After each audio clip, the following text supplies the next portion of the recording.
keep your phones on silent. This is going to be a pretty back-to-back event, so there's not a lot of space for changeover, but there will be lunch where you can chat.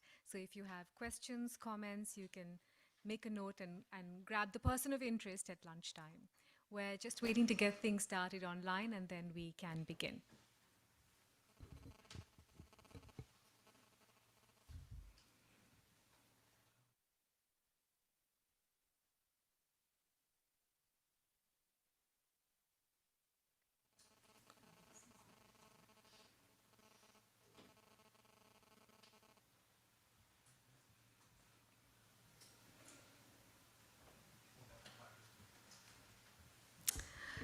Hello and welcome.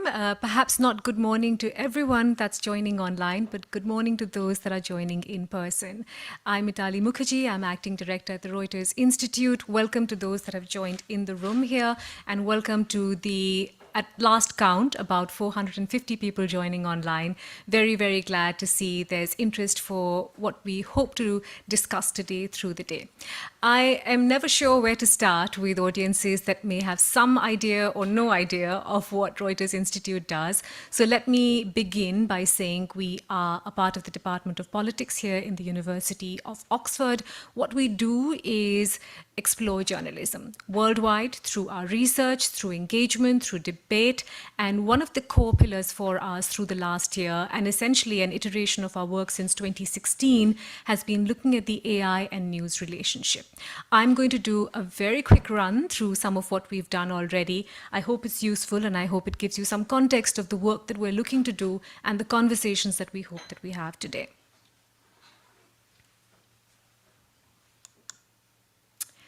I'm going to walk you through some of what the Institute has done overall, and then my colleague, Dr. Richard Fletcher, who heads research here at the Institute, will walk you through some of our most interesting research over the last year or so.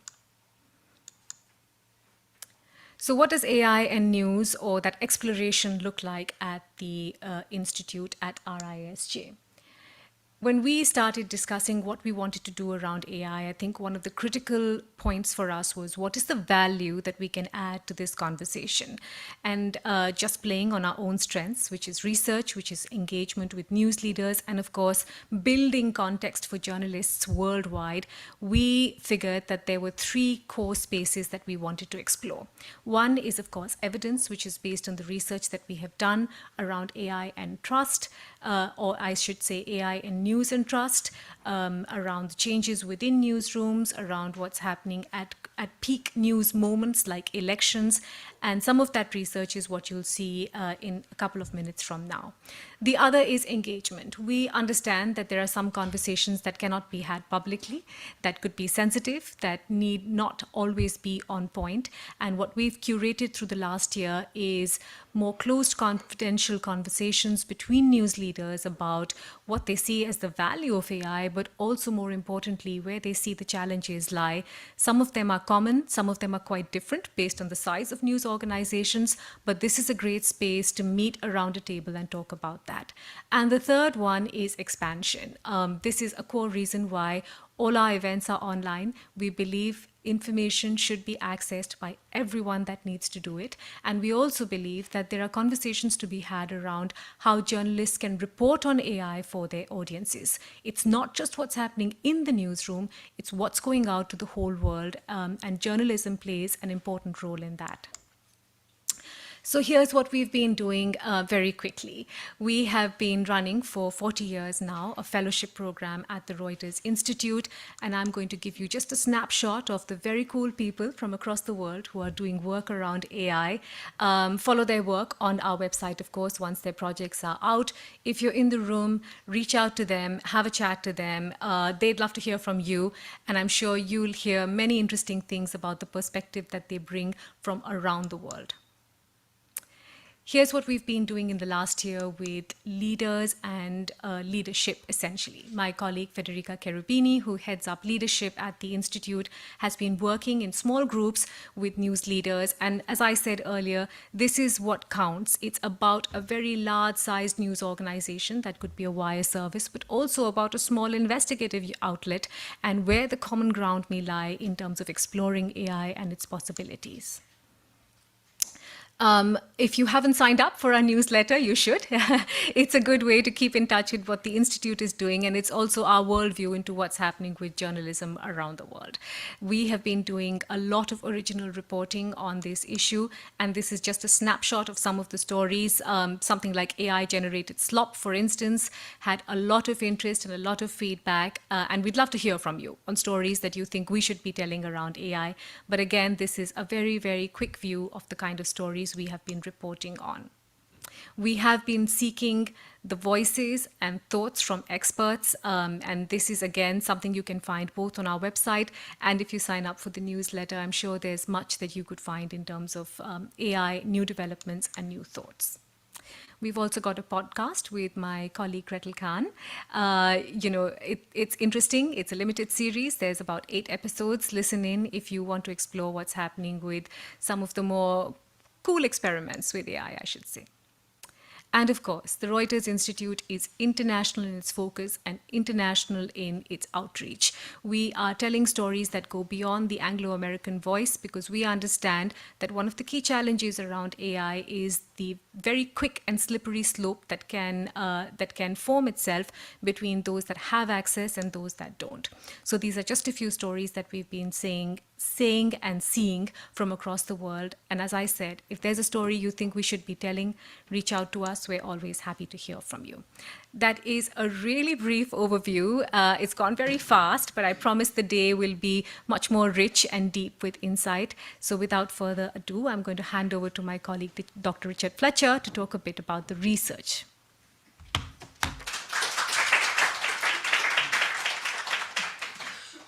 Good morning, everyone.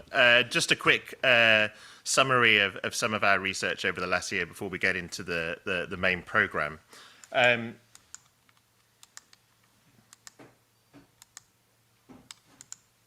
Paul, where are the slides?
So yeah, just before we get started and go into the main program of the day, I just want to say a few things about our research on this topic from the last 12 months.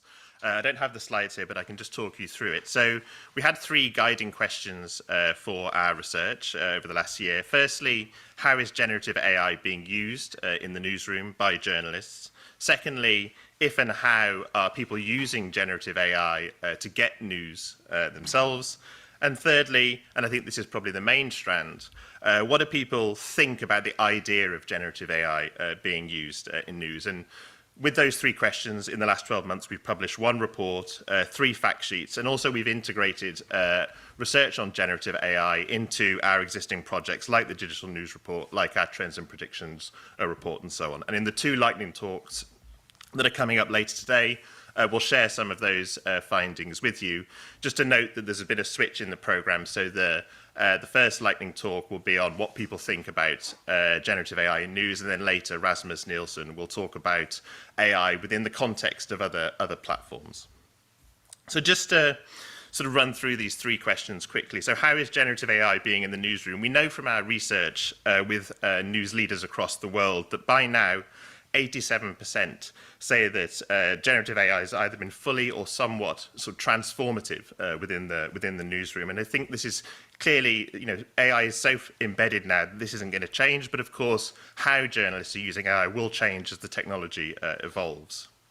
On the question of whether people actually use generative AI to get news, yes, it's early days, but we've been exploring what you get when you ask chatbots, for example, sort of newsworthy questions. So how do they respond to questions about the election? What do you get back if you ask generative AI chatbots for the latest news? We've done some work on this, and I'll share some of that with you later as well.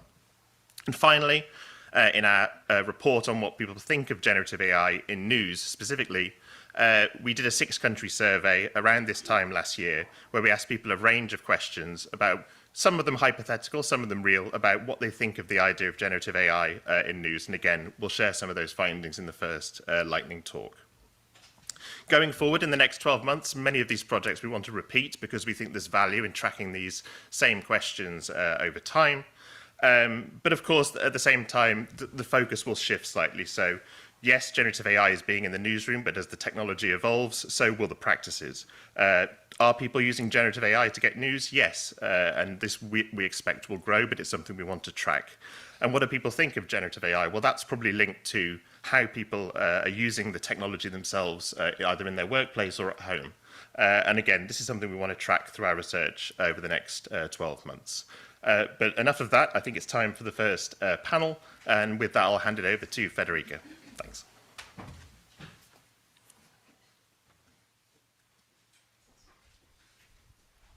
Thank you, Richard. And I'm joined by my panelist.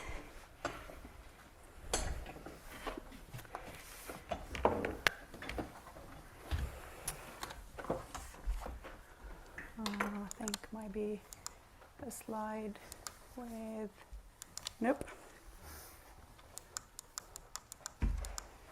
Just in the name of our session.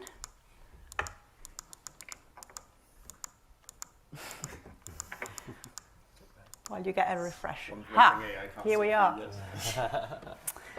Hello, everyone, and welcome to those in the room and to those joining online. My name is Federica Cherubini, and I'm the Director of Leadership Programs at the Reuters Institute. And I'm very happy to be the moderator of the first panel this morning called Power, Profit, and Plurality in the Age of Generative AI. Before I introduce our speakers, and I see Claudia also appearing on the screen. Hello, Claudia. Let me take you back for a second and tell you a story that we all know very well, but I kind of want to recap very quickly. So the advent of the internet and the democratization of online participation changed the position in traditional news organizations have held in the past and rebalanced the power relationship between them and other actors. Which actors? Of course, the relationship between news organizations and the public, principally. News organization and what used to be the main source of revenue, advertisers. news organization and new entrants in the digital space, so distribution and big social platforms, news organizations and new other providers of news, whether it's non-traditional media, alternative media, influencers, creators. And because of the change in the landscape just mentioned, also between news organizations and those in powers. So think politicians in their ability to reach out to the public directly, but also more generally in government, and we'll see the impact on that on policy. So it's not a new story, right? We know the news organizations are no longer the gatekeepers of news. Now, back to today, and the advent of generative AI and the proliferation of large language models and AI companies adds to this disruption and sort of poses new challenges, because it reopens the question about how this power dynamics between news organizations on one end and all these different actors are shaping up. Some of the companies that are more prominent in this relationship are companies we know well. They were there before, Google. Other are newer-ish, like OpenAI, but there are also new entrants like Perplexity and others. So in this panel today, we'll discuss these changing power dynamics between news organizations and some of these actors, with the view of trying to figure out how news organizations can maintain relevance, thinking about protecting intellectual property and secure revenue, ideally. We're not going to do it just with me, luckily. You have a fantastic panel of experts. So I'm joined by Andrew Strait, who till last week was the Associate Director of Emerging Tech at the Ada Lovelace Institute, but soon to be joining the UK AI Security Institute to lead their societal resilience workstream. Thank you so much for spending your day off in between jobs with us today. Matt Rogerson, Director of Global Public Policy and Platform Strategy at the Financial Times. Felix Simon, who's the Research Fellow at the Reuters Institute, and he works on our AI workstream. And joining online incredibly early from New York, we are very grateful, is Claudia Javinska, as a researcher at the Tau Center for Digital Journalism at Columbia University. So now, if we go back to that idea of like looking at the different relationship between news organizations and these actors, and we use this as a sort of like a lens of the generative AI to read these relationships, we said one of the first relationships to be disrupted or changed is between news organizations and the public. Felix will hear later from our colleague Richard and Amy more in details about what our research says.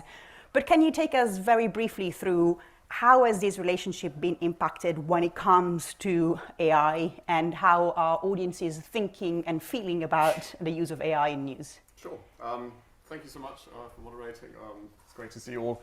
I think, Federica already said some of these things, but I think, again, it's sort of useful to start with a quick reminder of how we got here. And I think in many ways, one interesting thing is that sort of in the 20th century, lots of news organizations, they sort of evolved into relatively independent institutions. They had significant political, cultural, and economic influence, largely due to their control over communications channels.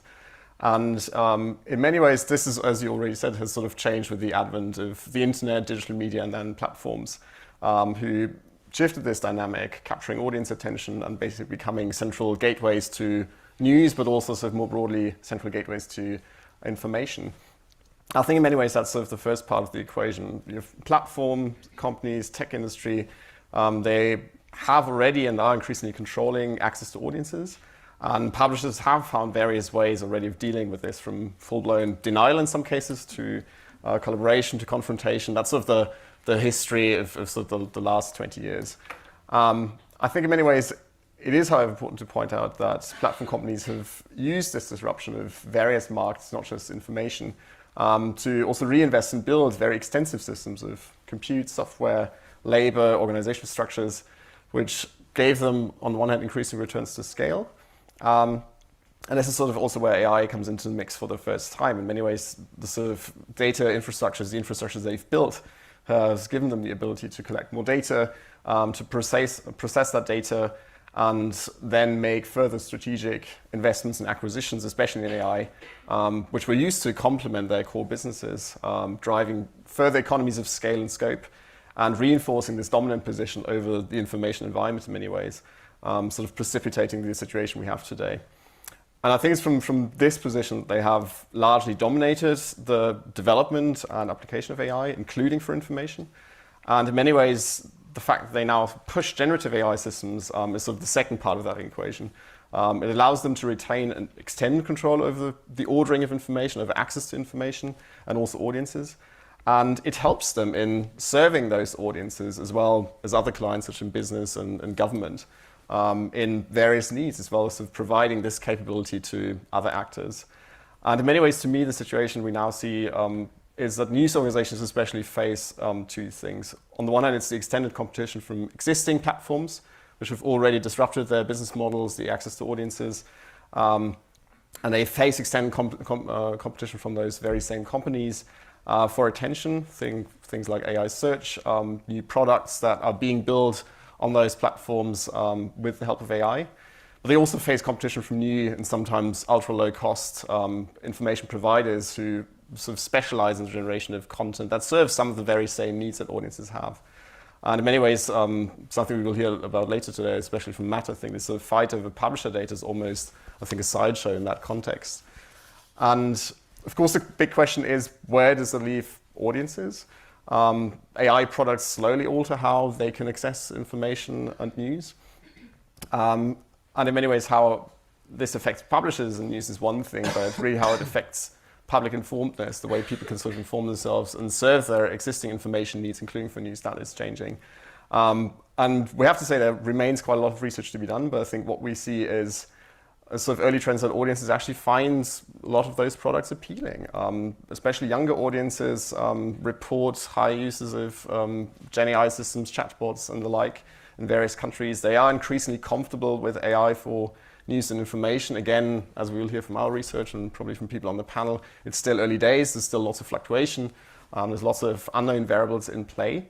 But I think it's important to remember that this sort of shift is happening, and just hoping that it will go away, because people will hopefully be deterred by this because they find it awful in some sense. I don't think that's a good strategy. And in many ways, that's sort of the theme we're seeing. It's increasing audience acceptance of those new technologies despite the flaws they have. And that, in many ways, really sort of raises big questions for the way the information environment is structured and who has power and control in that context. Absolutely. And this, of course, brings us to the conversation about AI companies themselves and what's the value exchange between news organizations and these AI companies, which we can see in sort of like in two ways. One way, as we were saying, is like seeing as distribution platforms, basically places where information is and audiences can access through it. But also most, basically deals and monetization of the content, and therefore that kind of value exchange. Claudia, your recent research looked at how generative search tools cite news and the potential implications for publishers' agency over how their content is used. Can you take us through what have you found out? Sure. First of all, good morning. Thank you very much for having me, and apologies if I come across as groggy at all. I'm normally not public speaking at this hour in the US. For a little bit of context, I lead the flagship project at the Tau Center, which is called Platforms and Publishers, and it's been underway for about a decade and examines Silicon Valley's impact on the news industry. And last year, my colleague Pete Brown and I conducted 34 interviews with representatives from newsrooms and technology companies for a report on the impact of AI's impact on the topic of AI's impact on the journalism industry. And one of the themes that kept coming up during our interviews with news publishers was a concern about the potential implications that the rise of third-party summarization products, such as AI chatbots, could have for the news industry. And they raised concerns about topics such as media plurality. So what happens when users rely upon generative search or generative AI as the single source of truth? What happens to brand integrity when publishers lose control over how their content is remixed by large language models and the context in which it is presented, brand dilution, so publishers not getting adequate credit for their content, as well as implications for audience engagement. So publishers were worried that the tools are likely to reduce the flow of traffic to their owned and operated platforms and their ability to directly engage with their audiences. And of course, another major concern was the value exchange between AI companies and news publishers who are developing the content that those models greatly rely upon. And as we know, some publishers have had the opportunity to work out deals with AI companies, but that option is not available to most of the news industry. So, based on that context, earlier this month, my colleague Aishwarya Chandrasekhar and I published quantitative research that tested the ability of generative search tools or chatbots that have real-time search capability to accurately cite the sources of news-related content. And one of the purposes of this research was to see whether the levers that news publishers are told they have when it comes to whether or not their content is used by AI systems actually work. And we thought this was worth exploring given the popularity, as Felix mentioned, of these tools and the way in which they rely on news content to be able to provide up-to-date answers to user queries. So for this experiment, we selected 20 different publishers in the US with various types of relationships to AI companies. So some of those publishers had direct content licensing or revenue share agreements with AI companies. Some of the publishers had lawsuits against them. Some did not have a formal relationship but permitted their web crawlers, and some did not permit their crawlers. And for each publisher, we found 10 random articles and we selected excerpts from those articles. And then we asked 8 different chatbots, 8 of the most popular chatbots, which included ChatGPT, Perplexity, Copilot, DeepSeek, to identify the original article that those excerpts came from, which is something that Google can do with ease. You can paste a quote and you can find, most of the time, you can find the source. And in total, we ran 1,600 queries. And our expectation was that the chatbots would be able to correctly identify the excerpts from publishers whose content they had access to, and that they would be unable to identify content from publishers who block their crawlers. But this was not the case. Some of the things we found were that chatbots often answered queries in a way that was confidently wrong. So rather than declining to answer a question when they couldn't access that content, they just offered incorrect or speculative answers. We also were surprised to find that premium models, ones that cost more money, such as Perplexity Pro and Grok 3, which is the newest version of Elon Musk's AI model, provided more confidently wrong answers than their free counterparts, which means that they had a tendency to provide definitive but wrong answers rather than declining entirely. And we also found that some platforms seem to retrieve information from publishers that had intentionally blocked their crawlers via the robot exclusion protocol. So they were able to correctly answer questions about publishers that they shouldn't have had access to. For example, National Geographic blocks Perplexity's web crawler, but Perplexity was able to correctly identify 9 out of the 10 excerpts from the publisher. We also found that generative search tools often link to fabricated links or syndicated or copied versions of articles. Gemini and Grok were the worst offenders in this, so it's the response would often seem like they were able to identify the excerpt, but when you clicked on the URL that they included in the answer, it led to a 404 error page because the URL was hallucinated. And we also found that content licensing deals appear to give no guarantee of accurate citation in chatbot responses. So, for example, the San Francisco Chronicle is owned by Hearst and has a content licensing deal with OpenAI, and yet ChatGPT was not able to identify most of the excerpts that we shared with the chatbot from the Chronicle. These findings suggest that there is much to be desired in terms of how AI tools present news content, and that news publishers don't appear to have very much say in the matter as of right now. And given that search is a major source of discovery for a lot of news organizations and that search behavior is rapidly trending towards AI tools, this can have serious ramifications for the journalism industry. Thank you so much, Claudia. This is a very useful overview. Matt, can I bring you in from the publisher's perspective at this point? Where is this value exchange and how should we look at it? Well, the products aren't great, clearly, at the moment. I mean, I think that's quite clear from Claudia's research.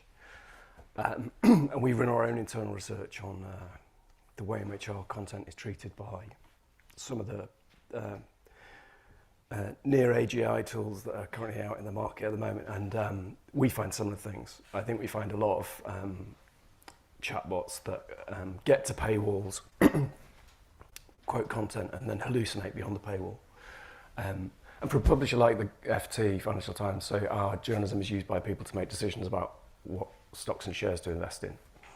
If you're using one of these tools and it's giving you incorrect stocks and shares, or it's giving you perspectives from trusted columnists that are completely fabricated, that's quite problematic, I would think, and possibly something that the FCA or other financial regulator might want to look at. We find similar things with pharma reporting, so stuff on drugs. So it's not in a good place, I would say, at the moment, these products. We want the first publisher to do a licensing agreement with OpenAI for training and inference. And that's really positive that we were able to do that. I think AI models themselves, in the context of empowering users with information, can be incredibly powerful. The more and more I kind of speak to people who work in the industry, they think that kind of small models on devices that retrieve information in ways where the content owner owns the policy by which the information is retrieved, like the length of citation, the actual accurateness of the citation, the linking, extremely positive. I think the problem at the moment is information retrieval is being done to source publications and not in a way which is kind of like regulated in any way. And I think plurality has been mentioned a couple of times. And the point I would make is I think we're coming into this really, really woefully underprepared as a democracy and as a media ecosystem. So I mean, like, I've worked for the FT for 6 months. I worked for The Guardian 11 years before that. I've seen quite a lot of change. But I've also seen quite a lot of reports in Parliament talking about the need for greater visibility on things like plurality of sources on social media platforms or within news aggregation platforms. Nothing's happened. So nothing has happened. This government, when it came into power, the first thing it did from a DCMS perspective was talk about new measures around the consolidation of online magazines. And it's like so irrelevant from the reality of the problems that the news industry faces today. It's sort of almost a joke. I think then in the other part of this is obviously the scraping of data.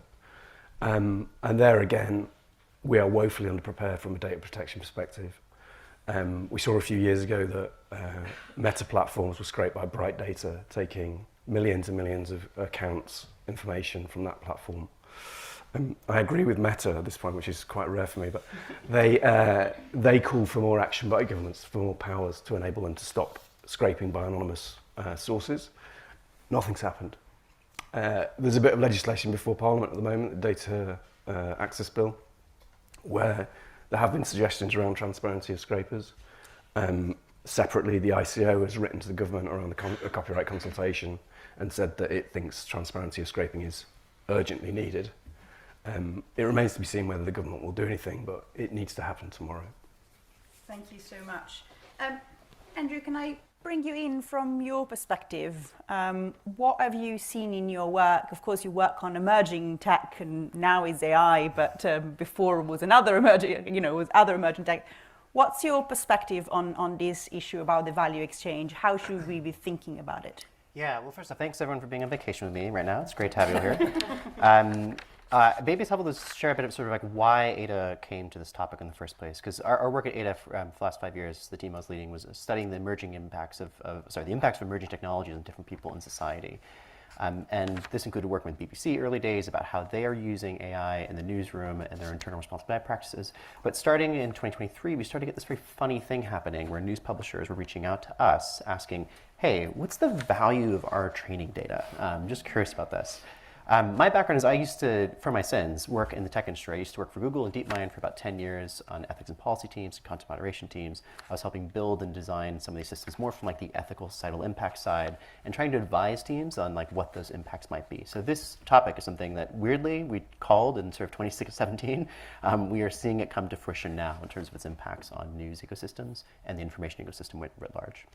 Why should we care about this? Well, we've just published a survey this week, as of today, which confirms once again, I think something we all know, which is that the British public are using these tools 61% of the British public described having heard of LLMs and LLM-based products. 40% of them, particularly younger users, much higher, are already using this. The number one reason they're using it, 2/3 said, for answering information and finding out recommendations about the world around them. So that's, again, a sudden and significant shift from just 2 years when these products did not exist. I think it is, again, a sign that we are seeing something that's replacing traditional search engines and forms of information in a way that I think is very different from what search offered. Just to kind of talk a bit about the technology for a minute, it's important that we acknowledge these are not tools that are deterministic. That are designed to give a single answer if you query the same thing 1,000 times. By their structure, by design, they are stochastic and probabilistic. That means that if you query it 100 times, it's going to give you 100 slightly different versions of the same thing. Now, there's bells and whistles that you can put in as a tech company, like caching and other kinds of things to give stock answers. But that is kind of a way to placate some of these obvious use cases. A good example is medical information. 7% of all Google searches are for medical information, many times in urgent cases. If you're using these tools, in cases like Gemini, you ideally want to be directing people towards accurate information from the NHS. That is now much harder to do and control when you talk about stochastic, probabilistic systems for finding information. So what's the things that kind of brought us to news publishers? Well, off the back of these conversations with news publishers, we started to talk with them. We had a workshop with our colleagues at the Bridging Responsible AI Divide program at Edinburgh, Amanda Horschik, Bronwyn Jones, and Britannia Parnell. And one of the things that we talked with them about was just, what are you seeing? What's going on with these data deals? What kinds of issues are you coming into or finding in those situations? And I think what we're seeing is deals that are kind of taking 3 forms. One is deals for training or fine-tuning data. So this is just, can you give us access to all of your data, historical and going forward, that we can use for training large language models? These models are very data hungry. News information and news data is very desirable because it is high quality, it's edited, it's factual, it's not like Reddit data. The goal of this data is to try to create, have these systems create the morphology of language, so the way in which they sort of can describe or write in very kind of academic or believable, credible ways. News information is a great way to do that. But it's not kind of the golden goose. It's not the thing that these companies really want that access for. And that kind of leads to the second type of data deal, which is for inference access. That's when you're allowed to pull this information from news sites live in a search query or a ChatGPT result to connect to the internet. And that's kind of what the Perplexity deals with Der Spiegel are doing with this kind of ad revenue sharing program. It's what the News Corp OpenAI 5-year deal is doing. It's trying to get access to this information to pull in live. The third type of deal is essentially one that covers all 3, or first 2. Why is this important? It's very important because it raises many different issues. One is you have huge limited financial benefits. Limited financial benefits, not huge, the opposite of huge. Limited financial benefits for companies. Particularly for training data, you're offering a sort of one-time value for the tech company on a deal that's going to expire, and after that point, it kind of loses its value. What they need is the totality of all the data that's come before to train a model. They don't really need stuff that's new because the morphology, this sort of style of the language probably is going to be the same.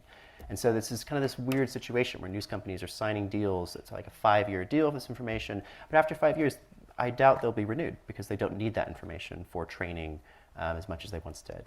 They will need it for inference. And this is where I think it gets to another issue, which is the problem of this kind of power asymmetry negotiations.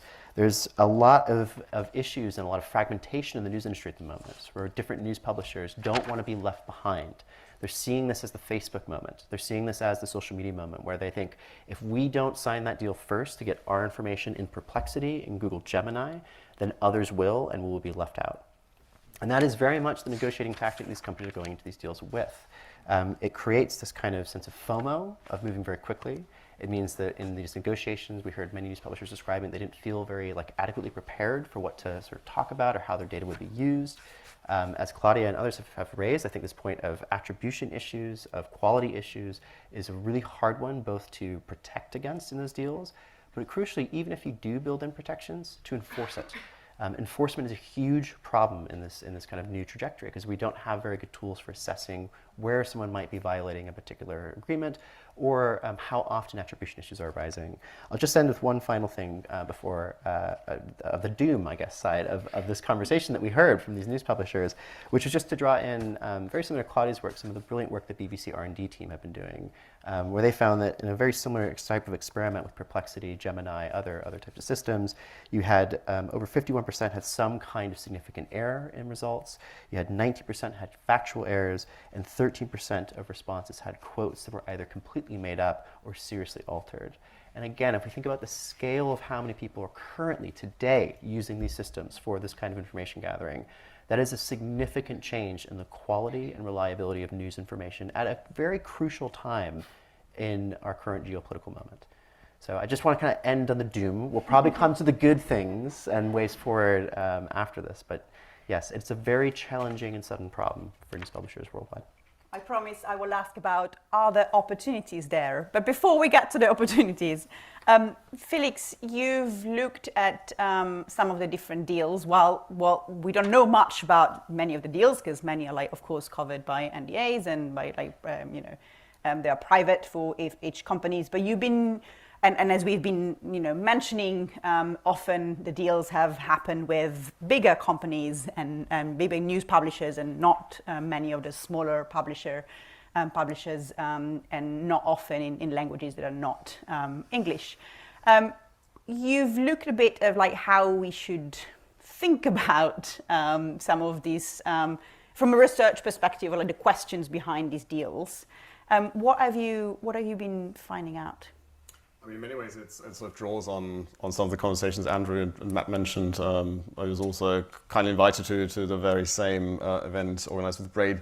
And I think that the sort of thing I've sort of realized in many ways, it's completely understandable that there is this sort of secrecy around those AI licensing deals. I mean, there's commercial interests at stake. So it makes sense. I can see why it's secret. I can see why both publishers and AI developers don't want to disclose the details. But in many ways, it sort of creates a big collective action problem for all players involved in a weird way, not just developers, publishers, but also wider societies and regulators and beyond that. In many ways, we have absolutely no idea what the value of that data is. It's very difficult to sort of independently assess it. Of course, we can ask economists to build sort of models, and I think they will be probably more or less sort of accurate in some shape or form. But without actually knowing anything about what's going on in those deals and negotiations, it's quite hard for regulators to sort of give any advice, guidance, or do proper regulation. But it's also difficult for both other news companies who might want to strike deals to assess if they're effectively being pulled over the barrel. But the same is also true for AI companies, because there's quite a lot of companies that are not OpenAI, they're not Perplexity, they're not sort of big venture capitalist-backed organizations who can afford big sort of legal teams to think about those questions. There's lots of smaller players who we might want, from an innovation perspective, to be able to get access to data in a legal way, in a way that actually respects the rights of content creators. But we have no idea if the terms they're being offered by the content creators, especially if we talk about a publisher, if that is actually fair in any way. So in many ways, this sort of lack of transparency really is a problem. And it's not clear to me at the moment how we can sort of find a way around this where there is more openness. Because some people know this, some people have the answer.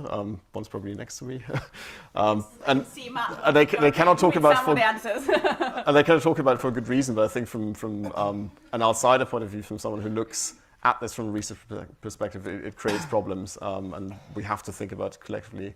Because otherwise, I think proper regulation and proper negotiation is much harder to come by. Matt, it looked like you wanted to add something. Well, I'll make a couple of observations. One is, I think if you look at the folks who've actually done licensing deals, fundamentally, the ones that have done deals in any volume or agreements in any volume is OpenAI. And the reason for that is that they haven't already scraped and gathered all of the data that they need to build their model for a primary purpose. So if you look at Microsoft or Google, they've already got all the world's data because they're search engines. So OpenAI hasn't got that, and it's sort of like a soulless player, so it's like building this product. So it needs to make sure that those agreements are in place in order to develop those products. Those are the biggest companies who have the most power. and who have the ability to say to governments, if you don't water down copyright, we're not going to build a data center. They're not doing licensing agreements to the same degree as sort of soulless players that aren't building data centers. Second thing is I'm more optimistic around the transparency point, and I would say that because I work for a news organisation. But we've seen examples where agreements have been forged around licensing, for example in Australia. The News Media Bargaining Code in Australia involved the regulator being involved in discussions between platforms and publishers. And the regulator in that instance knew the value of agreements between platforms and publishers. And what they were able to do was stand in the middle and look at the agreements between platforms and groups of smaller publishers. So groups of smaller publishers in Australia were able to strike licensing deals with those very, very large platforms that came within the scope of the code. Similarly, regulators in the UK know the value of AI agreements that have been struck by UK publishers because they're doing investigations at the moment around search and AI. So the people who need to know, and it's in a black box, and they can look at actually are the agreements being offered to smaller publishers or other publishers, are they fair and equitable? The challenge that we've got is, and I come back to the data center point, the level of power that I think those companies have got over the government now is quite astonishing. Like, those companies now are arguing to the White House that copyright should basically not exist, otherwise China will win, right? It's like, in another world, you know, would you say bring in a shipment of Burberry handbags that are set off the coast from China? I know you'd prevent them from getting market access. So there are ways to kind of stop Chinese models getting access to the US market. But I think the power of those companies to now say, we're not going to invest in the UK, we're not going to bring chips to the UK, we're not going to invest in data centers in the UK, we're not going to release models in the UK, that is what politicians are worried about. Now, I think that concern is probably misplaced. I think you can do a lot with AI without the sort of models that those companies are pushing. But that is the message that they're delivering to ministers, which is you need us to secure your economic and national security future. Claudia, you actually published something recently, probably just the other day, on this topic, looking at some of the efforts that some companies are doing, like are putting, as Matt was saying, pressuring the Trump administration on copyright. Can you tell us what you found? Yeah, so in January, one of the first things that Trump did when he entered office was he put out an executive order that nullified Joe Biden's previous executive order on AI. And one of the stipulations of this executive order was to establish an AI action plan. And there was a call for comment recently, and both Google and OpenAI submitted comments in which they basically called on the government to weaken copyright restrictions on AI training and to codify a right for US AI companies to train their models on publicly available data largely without restriction. And OpenAI kind of tried to use the AI war model, and they talked about China like being worried that because DeepSeek is, owned by the CCP or the CCP has influence over DeepSeek, that, there's so much competition there, and if we don't keep up and we don't, or if AI companies don't have unrestricted access to data, that the US will fall behind. And I imagine that especially publishers who have licensing agreements with a company like OpenAI might have been very surprised to hear that OpenAI is trying to get out of that and trying to get that data for free. Thank you so much. When my colleague Richard mentioned at the beginning that we've asked some of the questions around AI, both from an audience perspective, but also to publishers in some of our research. Earlier this year, we published a trends and prediction report, which is based on an audience survey with news publishers, with news leaders, so representing news publishers. And we asked them to put aside their own company situation for a moment, but generally speaking, from a leadership perspective of news companies, what was their preferred approach to licensing deals? And incredibly, 72% say that they would really want to go for collective agreements. Yet, I'm not aware of any collective agreement at the moment. While we brought in the question around copyright and regulation, Matt, how should you work on copyright frameworks? how should we be thinking about this? Like, do you see a collective agreement that has 72% of newsroom leaders wish? I think, well, I would say, so the news industry has always had a couple of big problems. One is we're all hyper competitive, so the desire to work together is limited. I was also a bit confused about the result of that question. But then I would also say, like, the limits of competition law mean that you also can't work together in any meaningful way because that would fall foul of competition law. So actually working out what are the basis on which you can work together to create a new world it's tough to know, really. Tough to work that out. But what I would say is I think there is an appetite amongst different news organisations in the UK who have a kind of global footprint to actually work together to try and solve these problems in a more productive way.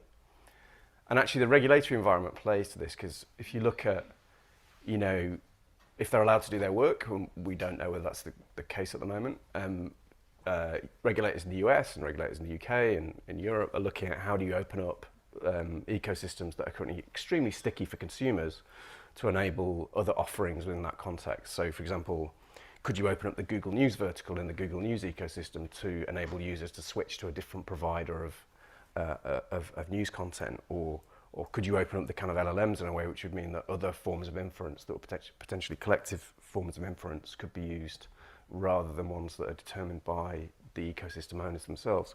So I think there's a real opportunity there for the industry to step forward with collective solutions. I think there is definitely a tension between that and the desire to do a kind of big bilateral agreement, and certainly our preference is kind of those bilateral agreements to date.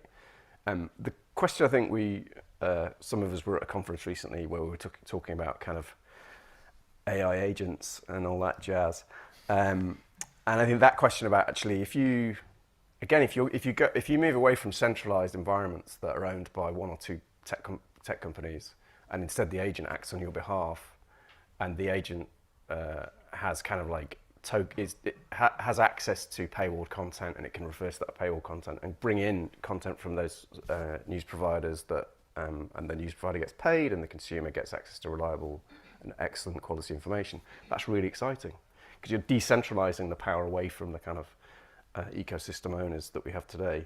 And I think that's where we sort of as an industry need to be thinking about how do we get there as much as we are thinking about kind of the world as it is at the moment. Andrew, of course, your perspective, you've been working with publishers, but it's not on a behalf of a publisher.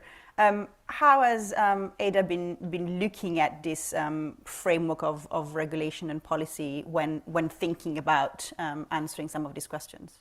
Yeah, it's a good question. I think we have been thinking about regulation in the perspective of how, with copyright, thinking about what copyright is good for and not great for. And there are some kinds of issues that this technology is raising that it seems like copyright just isn't well suited for. So things like right to likeness issues and the way in which systems, particularly like video generation, image generation, the risk is not so much that you're like having a copyrighted image of you that's being recreated, it's that like literally you lose control of your self-image. So that's, again, just a question here for governments of like what kinds of new laws, regulations, social innovations do we need to come with this technological innovation? That's one key challenge. With copyright specifically in news publishers, I think the challenge here is, again, what's the type of risk that you're concerned with? And I was very happy to see in the consultation, I think it was the second to last question, that they were like, what is this retrieval augmented generation inference thing that we've heard some things about? That's wonderful to see government at least asking this question, because it's part of the debate that I think gets missed quite a lot. I can feel you're like, oh my God, like about the risks of inference, the way in which these technologies, it's not, again, as much a copyright concern as an attribution and accuracy issue that these technologies raise. Copyright's a part of it, but it's not the kind of core piece. Do you want to come in? Yeah, sorry, remiss of me to say, I mean, in terms of the government consultation, we don't think that an opt-out would work, because actually finding the people that are scraping your content is incredibly difficult. They don't identify themselves, they compose as subscribers and then take content and then sell it to a Perplexity or someone like that. So we don't think that approach would work. I think I was a bit more annoyed about how much of a lack of, it was like, oh, and we've heard of this RAG thing. What is this? And it's like, no, that's everything. Like that is what's happening at the moment, is these kind of paid for AI search engines are basically scraping live information, and if they don't have that live information, they're about as useful as a brick. You know, they will just hallucinate perpetually. That's what they're designed to do. So actually working out how do we develop a RAG market is incredibly important. And what you're seeing at the moment is we have kind of like 2 or 3 options for developers to use. You've got Google have got a RAG product, which you can actually opt out of. You cannot opt out of that one if you want to through extended controls. Microsoft has a RAG product. They're both at the same price.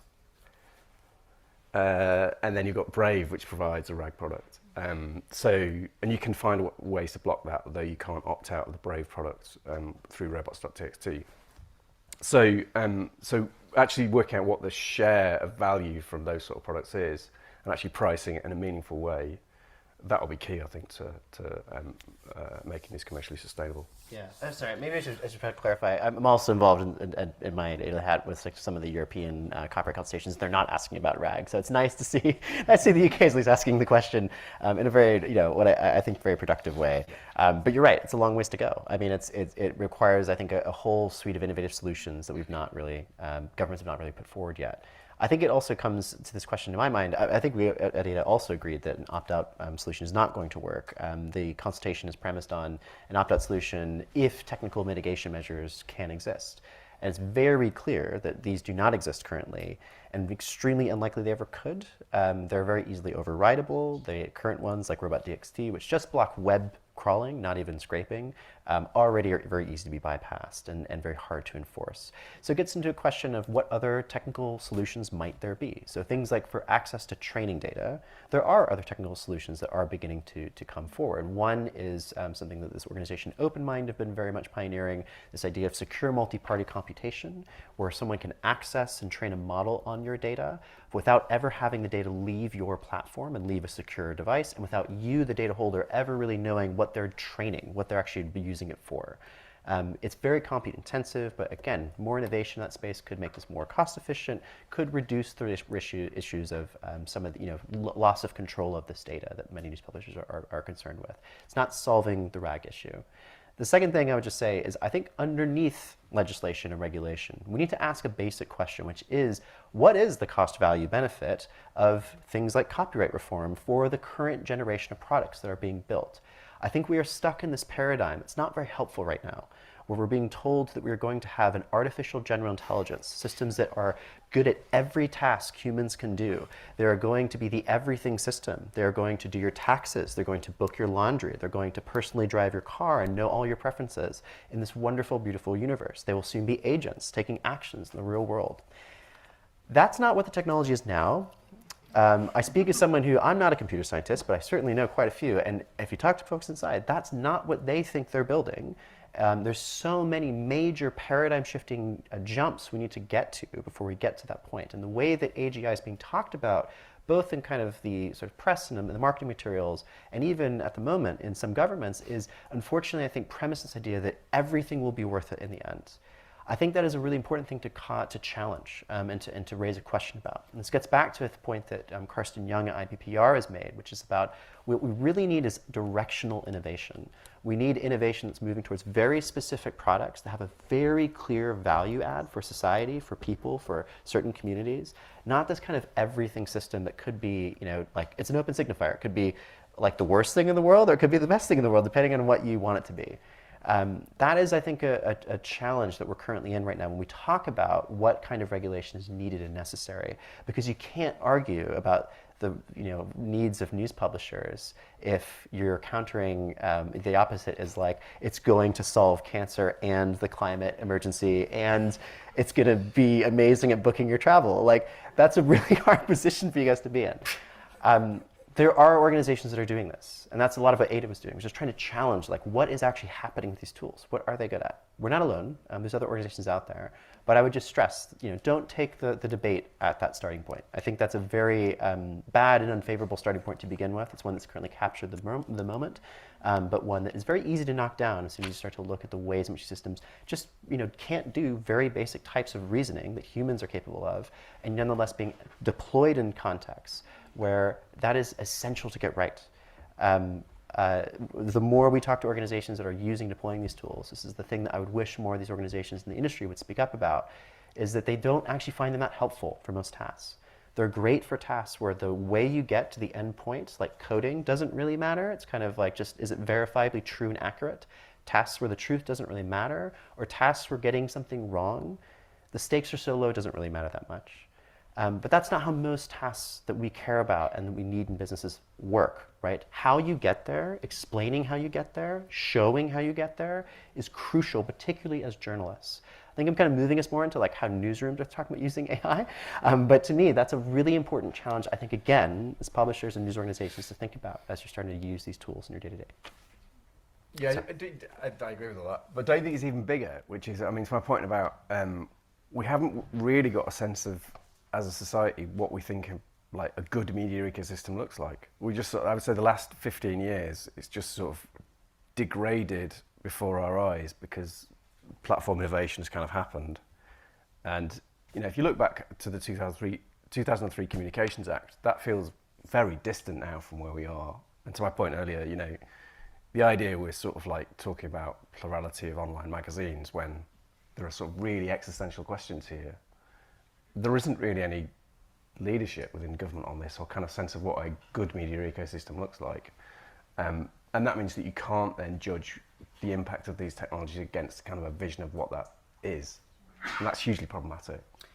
I'll just quickly say this, which is when we talk to people, we do a lot of public engagement at Ada. This is a core part of our work. We talk to people in every project about what their concerns, hopes, dreams of AI are. We're about to publish a peer research study that's looking at 3 different sites, Sheffield, Belfast, and London, where we just had people go into their communities and ask them what they think about AI and what they're concerned about. And the biggest thing that people say in those workshops is news and information. They feel like the world is becoming harder to understand, that it's becoming faster and more fast-paced, and they're losing the ability to get access to good information, and crucially, the ability to be heard. So that, I think, does, to me, suggest there is actually some kind of vision of what people want out of a media ecosystem. It's just about sort of shaping that vision as leaders into what that looks like. Very hard to do. I'm not a journalist. I don't work in these organizations. Sounds like you guys hate each other. But if you can find a way... No, we love each other. We love each other. We're just not allowed to work together. That's fine. Yeah, I think there's something to tap into there, what people want out of news, which hasn't changed. I think there's a misperception that, you know, oh, people are just being duped into, you know, AI slop and they love what's happening online. I actually don't think that's true at all from when we talk to people. They just feel like they're compelled to use these platforms in many cases because that's where their social networks are. It's the thing that they're locked into and there aren't other alternatives. So I think if we can offer an alternative, that would go a long way.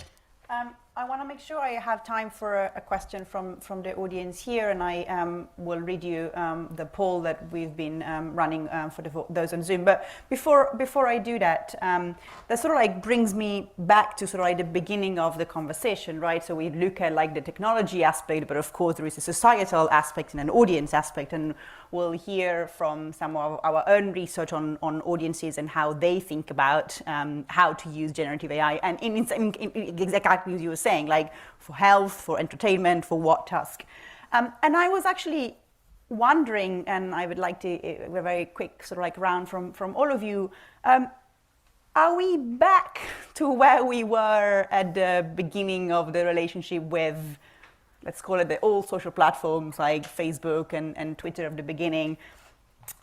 In his book, The Power of Platforms, Rasmus Nielsen with Sarah Ganter look at this relationship and what they call like a platform publishing, right? So the fact that news organizations the ecosystem is so mediated by the platforms, then each organization needs to make a decision whether to be on the platform or not, because often that's the place where audiences are, right? So the book says there are no platform opportunities without platform risk, and each of the publisher might choose or had chosen in the past, you know, do you want to be on Facebook or not? Do you want to be on Twitter or X or not, etc. Are we back at the same kind of relationship we had with the old platform, and now we're opening up with AI companies? Is, you know, of course, everything is a trade-off. And what have we learned from that, Claudia? Well, one thing that comes to mind is expectation setting. I think one of the things we talked about at the beginning of this panel is this trend towards using new generative search technologies. And I think this is being presented as a continuation of what has existed in the past. Like, this is just a new way to do search. But in fact, there's a lot of limitations to large language models and to generative search tools right now that I don't think are sufficiently clear to users. And so if someone's just going from like Googling things to now asking ChatGPT or Perplexity the same sorts of questions, I don't think they realize the difference in doing that and how information is accessed differently and the potential risks in having like a unitary summary of news or whatever other information sources instead of the ability to see, 10 different links and to click through and actually confirm whether the information you're being presented is what you think it is. And one thing that I think would be really valuable to audiences is for those chatbots to incorporate into their design some signal of, for example, their confidence in a given answer, or if they are unable to access certain information to let the audience know, instead of just trying to please the user and offer them information when that information might not exist. And so I would say it's a continuation, but I think um, there there's a lot of implications for audiences assuming that things are the same or uh, yeah, sorry, I'm not articulating this well, but I think it almost seems like the transition is a little bit too clean, and it would be helpful to establish more digital literacy for on the user side, but also encourage or enforce greater transparency from the AI company side. Felix, what do you think? Just briefly, I think in terms of when we think about the relationship between publishers and those platforms, I think we've never left that sort of situation. It's just sort of exacerbation, continuation in the sort of dealings with these, and now it's sort of focused and seen through the lens of AI. But in many ways, we sort of see continuation of that. I think the other thing, and sort of Andrew touched upon this, is this sort of plays out, and it's very important to us because we think about this from various sort of ends because we're all sort of involved in that, from the tech side, from the regulator side, from the research side, from the publisher side. But ultimately, I think Andrew sort of said, like, there's a bigger sort of fight playing out where a lot of these companies and governments, they have quite different issues on their minds and new sort of features in there, but it's not really sort of, it doesn't really play a big role. It's usually sort of like, oh yeah, we probably also have to think about that at some point, yada, yada, yada. But the big thing is sort of security. It's driving growth. It's these sort of magical promises that we sort of get from the people developing those systems. And I think that's one thing to keep in mind because it will shape the way news and information and access to information will audiences sort of get, to Claudia's point. That will be shaped by that broader dynamic. And we're sometimes a bit too insular, sort of looking at our own little pond without considering the bigger implications. Feels we've been there before. Yeah. Matt, what do you think? What have we learned from the relationship with some of the, still very relevant, of course, social platforms, and how are we taking that to the relationship with the AI companies? Yeah, so I would agree with Felix, really. I don't think there was ever a point when this wasn't a consideration. Like, I remember one of the last things we were looking at when I was at The Guardian was whether we should join Apple News, and the degree to which you could see about the substitution risk of Apple News versus not joining, effectively, and what are the kind of like smoke signals that you've got to go off to say, actually, you've got a problem here, which is that is becoming substitutional for going to the site itself.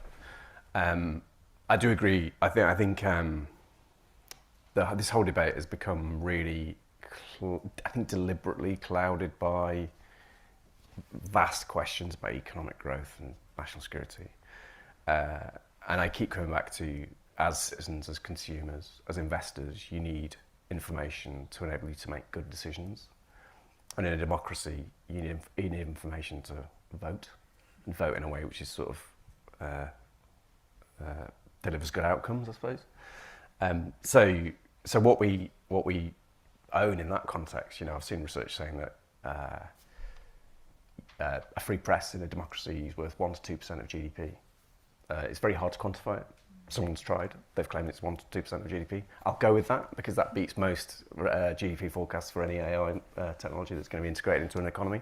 But I think actually we've become quite and I think it is because of the context we're living through, we've become quite bashful about the role and value of news in a democracy. And we need to be a bit more assertive about that. Andrew, how do you see it from your point of view? Yeah, I think a wise scholar once said time is a flat circle, and I think he's probably right about this one too. I think some things are different, some things are new, the same. What feels the same is I think we have the same actors in this time around, which in a way is to a point of Claudia's making. I think there does seem to be a bit of continuation there. The kind of way in which they're messaging this, the kind of existing market power they can leverage in these negotiations does feel very similar to what they might have had last time around. It feels different, I think, is that you've been through this once before. So these promises of, this will, I think, early days Facebook and early days Google, that it'll actually grow your profits as news publishers rather than shrink, I think we can treat with a bit more suspicion and come with a bit of clear eyes about what's actually taking place. I think what is also different is that we're talking about a future of the technology that is not about connecting people in online digital spaces for all the positive and negative signs or things that can bring. It is increasingly moving us more into a single interpersonal relationship with a machine. It is trying to both simulate in a kind of closed window how you understand the world, how you understand yourself, and also what kinds of actions you want to take onto the world.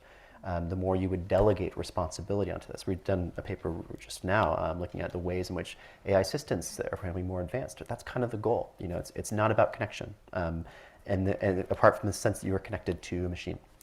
Now, I will put my hand up and say I'm not someone who's a deep pessimist about some of these things. I want us to not sort of get into the very bad framing of Luddism, which unfortunately kind of predominates, which is this idea that we should reject all technology. That's not what Luddism is, right? Luddism is just being about critical of the technologies that we get in and asking what value is this actually giving us, and is it worth it? And I think that's where I do see a lot of optimism and hope. As bad as the framing around national security and around the kind of everything agent is right now, and how powerful a driver that is, I think we live in a pluralistic society where we can also point out places where this is creating very unfavorable trade-offs, where the benefit isn't actually very clear at all and we should not assume it, and where the harm is immediate and very clear. And I do think that in this case, news information ecosystems, it's one that, 10 years ago, if you asked the public what they think about disinformation, they probably would have no idea what you're talking about. Now, this is the number one issue when people think about AI.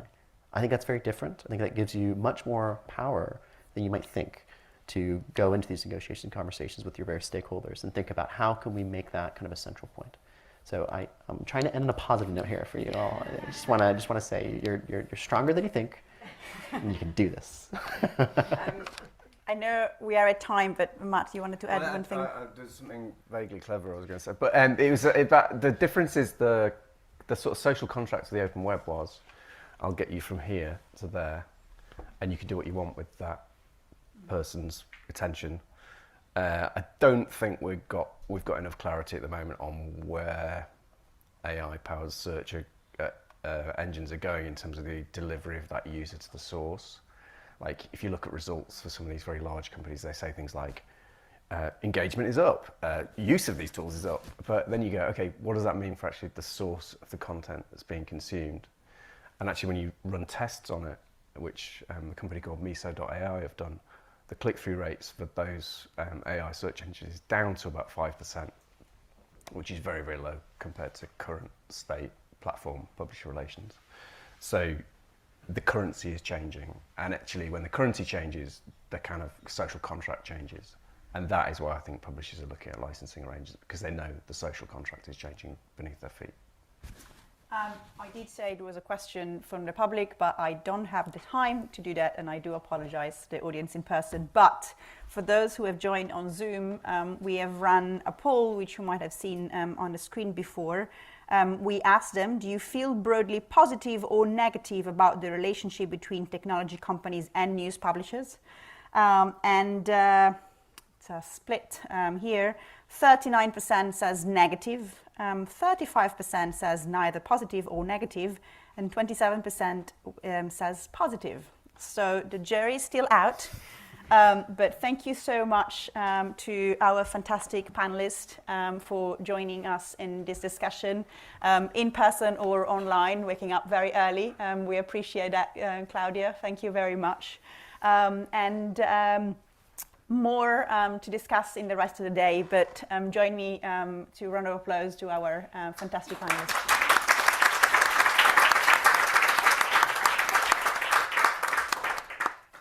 Thank you very much, and I'll pass it over to my colleague Richard.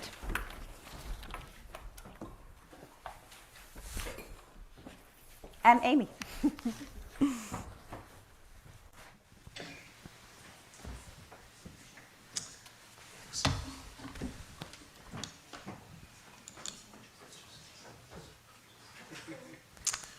Okay, so this is the first of two lightning talks on our research today. As I mentioned earlier, this will be on what do the public think about generative AI in news, and Rasmus's talk, which was scheduled for this slot, on where AI fits into the broader platforms picture will be later this afternoon. So as I mentioned, this is based on, what I'm going to talk about is primarily based on a 6-country survey that we did last year. It covered all aspects of AI, but we devoted quite a large chunk of the survey to what people think of the idea of journalists using generative AI in their work. But we also asked, what are you using generative AI for right now? And that's where I'll start in this presentation. So when we asked people, I mean, we heard earlier about how people are using generative AI for information retrieval, even if that's perhaps not the best use. We know that people are doing it right now. When we asked people whether they've tried ever to use generative AI to get news, we found that 5%, averaging across 6 countries, said that they had done this in the past. But you can also see that in the US, the figure was slightly higher at 10%. So it's clear that some people are doing this, yes, but it's still at the same time not something that the majority of people are doing. And one of the reasons for this is that and I think the last panel alluded to this, is that often the results you get back from generative AI are kind of not a particularly good user experience. So often when we looked at this, we looked at it across 7 countries.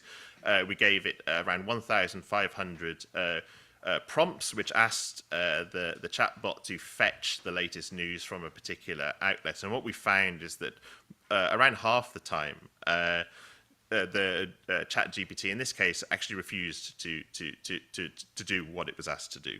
And of course, this is not particularly what users are after, and this may be one reason for the low figures. We also found that around 10% of the time, ChatGPT was able to correctly return the headlines that we knew were on the website in question at the time. So it does work some of the time, but 30% of the time it was actually fetching old news, sometimes very old news from years ago, sometimes news that was just from earlier that day, but nonetheless it wasn't the latest headlines. And one of the reasons, and this again was mentioned in the previous panel, is that even by the start of 2024, we saw high rates of blocking. So when we looked at the robots.txt files for a number of top publishers across a range of different countries, we found that a considerable number were blocking. And of course, this isn't the only thing to consider, but it does reflect the extent to which sort of publishers were sort of didn't want chatbots to be able to sort of do this kind of query. So that's on whether people are using generative AI to get news. There's another question which is about what people think of the idea of it being used by journalists. And as I mentioned earlier, it's clear that newsrooms are being transformed at the moment by generative AI. So when we asked a set of top newsroom leaders in publishers all across the world, we found that 87% said that generative AI was fully or somewhat transforming their newsroom.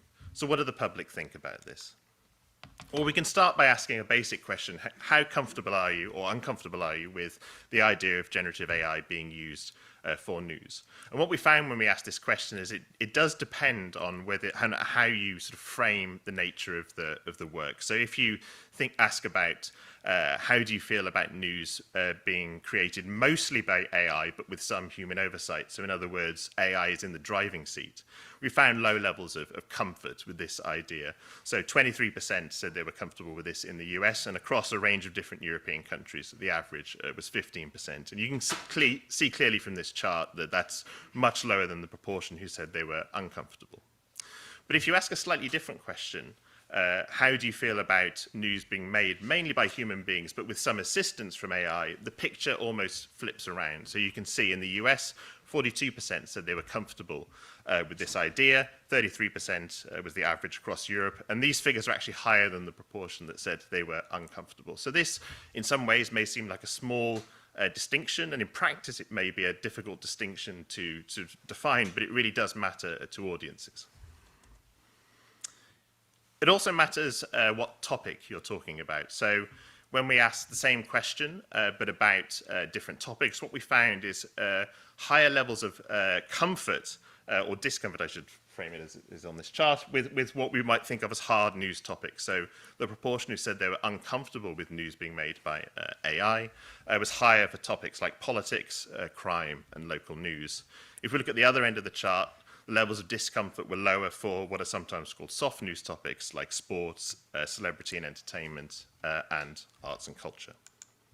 At this point, I'll hand over to Amy to talk about the rest of the findings. Thanks, Richard.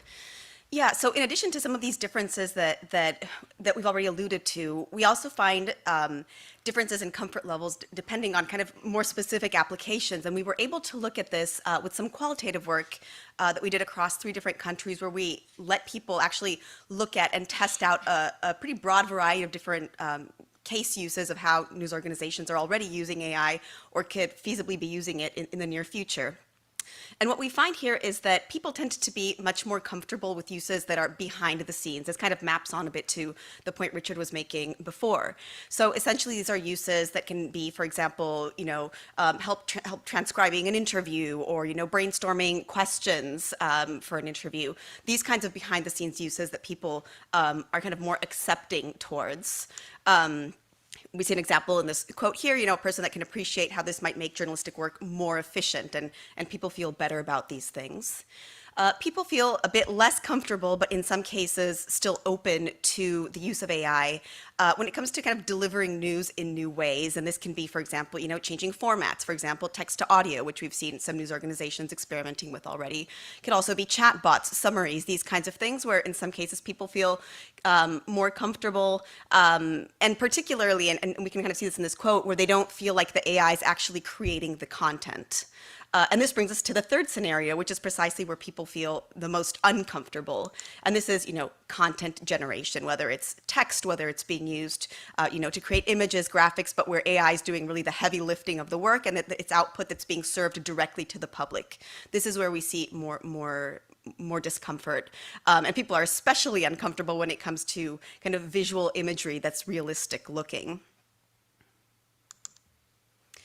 So how do people think journalists are actually using AI? When we ask people about this in the 6-country survey, we find that people think that journalists are broadly using AI, but for the most part for behind-the-scenes tasks, as I alluded to on the previous slide, and much less so for creating content.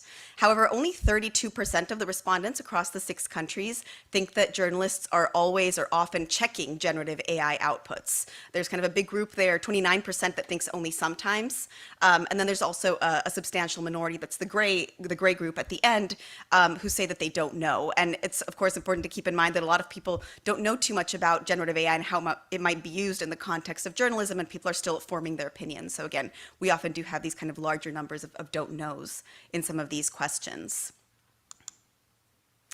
So, moving from oversight into labeling, we've also asked a question to hear people's thoughts on disclosure of AI use in journalism. And we find that almost everybody wants at least some forms of content to be labeled when they've been made with AI. But there isn't very much consensus on the specific applications that people think merit labeling. Broadly speaking, what we can see in this chart here is that people tend to see more of a need for labeling when it's for content generation, when it's for media creation, somewhat of a lesser need when it comes to some of the behind the scenes tasks that I've already mentioned, like, editing spelling and grammar, or writing headlines, these kinds of things. So it kind of maps on a bit to people's comfort levels, right? Where people are least comfortable, it's understandable that they would, see a greater need for disclosure. This brings us to another question, which is the extent to which people think AI adds value to journalism or not. And when we ask people about this, what we see is that only a small percentage, so 8% across these 6 countries, think that AI will make news more worth paying for.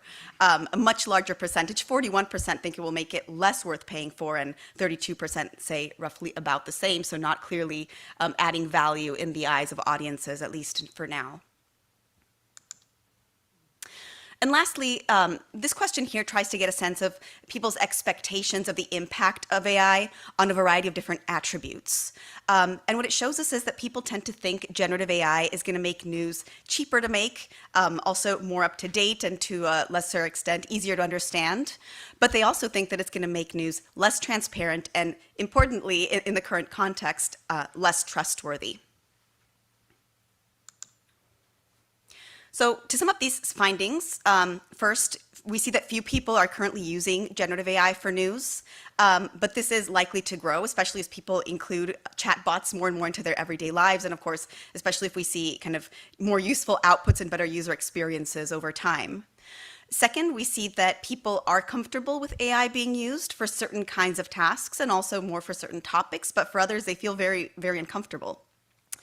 Third, we find that people are not at all certain that journalists are checking generative AI outputs, and they also see a need for labeling, even though there's not complete clarity as to which specific instances deserve labeling. Fourth, we find that few people think that AI will make news more valuable, so perhaps not necessarily worth paying more for. And lastly, we find that people tend to expect AI to make news less trustworthy, but more up to date, and by a considerable margin, cheaper to produce for publishers. So they see they anticipate clear impacts that will benefit publishers, and they don't see clear impacts for themselves as news consumers. That's it for this presentation. We're going to just take a quick break for the next panel, and thank you very much.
Okay, we seem to be ready to start. Thank you everyone for staying for what I think is the most international panel today. And my favorite one, because I'm a former journalist fellow of the Institute. My name is Eduardo Suarez. I'm also the head of editorial of the Reuters Institute right now. And I'm here today with three of our brilliant journalist fellows from three very different countries, from three very different news organizations as well, and people with very different backgrounds as well, and very different roles. So I think it's going to be a very interesting and very diverse conversation about the topic. First of all, I would like to introduce them. To my left here is Jazmín Acuña. Jazmín is from Paraguay, and she is the co-founder and editorial director of El Surtidor, which is a very innovative news organization in that country. Then we have Sanuta Raghu. Sanuta is the head of the AI lab at Scroll, an Indian news organization. And she's actually working on an AI project here at the Institute. She may discuss that later. And then on the far left over there is Katja Schell. Katja is a very good friend of the Institute. She was a journalist fellow with us for 3 months last year. And I deeply, strongly recommend her project, which we will discuss probably later, and deals with labeling content, something that also Amy and Richard discussed before in the presentation. So very, very interesting paper. I will try to discuss with them AI stories, which is, at the heart of the title of the talk. And I would like to cover 3 dimensions. AI stories with AI as subject matter and how it is covered. But also AI in the sense of all the experiments that we are seeing now in many newsrooms and how they are reshaping how newsrooms work. And at the end, if we have some time, we will probably also cover a bit how AI is reshaping the way that we deliver the news to audiences, which is something that the previous panel also discussed a bit. Just before we start, saying hello to our friends on Zoom, I think we are gonna do a couple of polls with the same question to them. And this time the poll is gonna be, which word best describes your attitude towards a news ecosystem in which AI plays a more prominent role? That would be a question, and the words are hopeful, indifferent, and fearful. And well, we'll know perhaps in 5 minutes what is more or less the mood of the online community, and we'll try to poll that again at the end and see if this panel is changing minds either in a good way or in a bad way. So let's see that. Okay, let's start talking about AI as subject matter, which is something that obviously is part of the conversation. And I would like to start doing a very quick round here, because you are all from very different countries, different continents, to know which kind of stories you see reported in your own countries or by your news organizations. Let's start with you, Jazmín. Okay, so I'm going to speak for Paraguay, but I think this also applies to other countries in Latin America. Stories about AI on news outlets, I think, still lack a critical angle. Most stories about AI are cornered to the technology section of news outlets, and they focus a lot on products and capabilities. They highlight, innovation, efficiency, and also their market features. And when the stories are not part of the tech section, they're usually about how the government or private firms are adopting AI. So, for instance, you read stories about how the government is going to use AI to catch criminals on the streets without much questioning, or how authorities want to attract foreign investors to use our clean and cheap energy for AI-related projects like data centers. Most recently, we have seen some stories on how Paraguay and most Latin American countries are falling behind in the AI and tech development race in general. This is true for my country, like I said, but a handful of other countries like Brazil and Chile are ahead. They have national AI strategies, but that's not the case for most of the region. And I think it's promising to see more commentaries on the need to at least pay more attention and regulate AI. But I think in general, coverage is still very optimistic, and we're not covering it from a critical point of view, from a more political point of view. Yeah. So non-critical, driven by the industry mostly, I guess. Does that ring a bell for India, Sanuta? Kind of, and also maybe we need to look at how we define stories, right? Because I come from an engineer factory of the world, which means that we have a very distinct sort of engineer influencer space.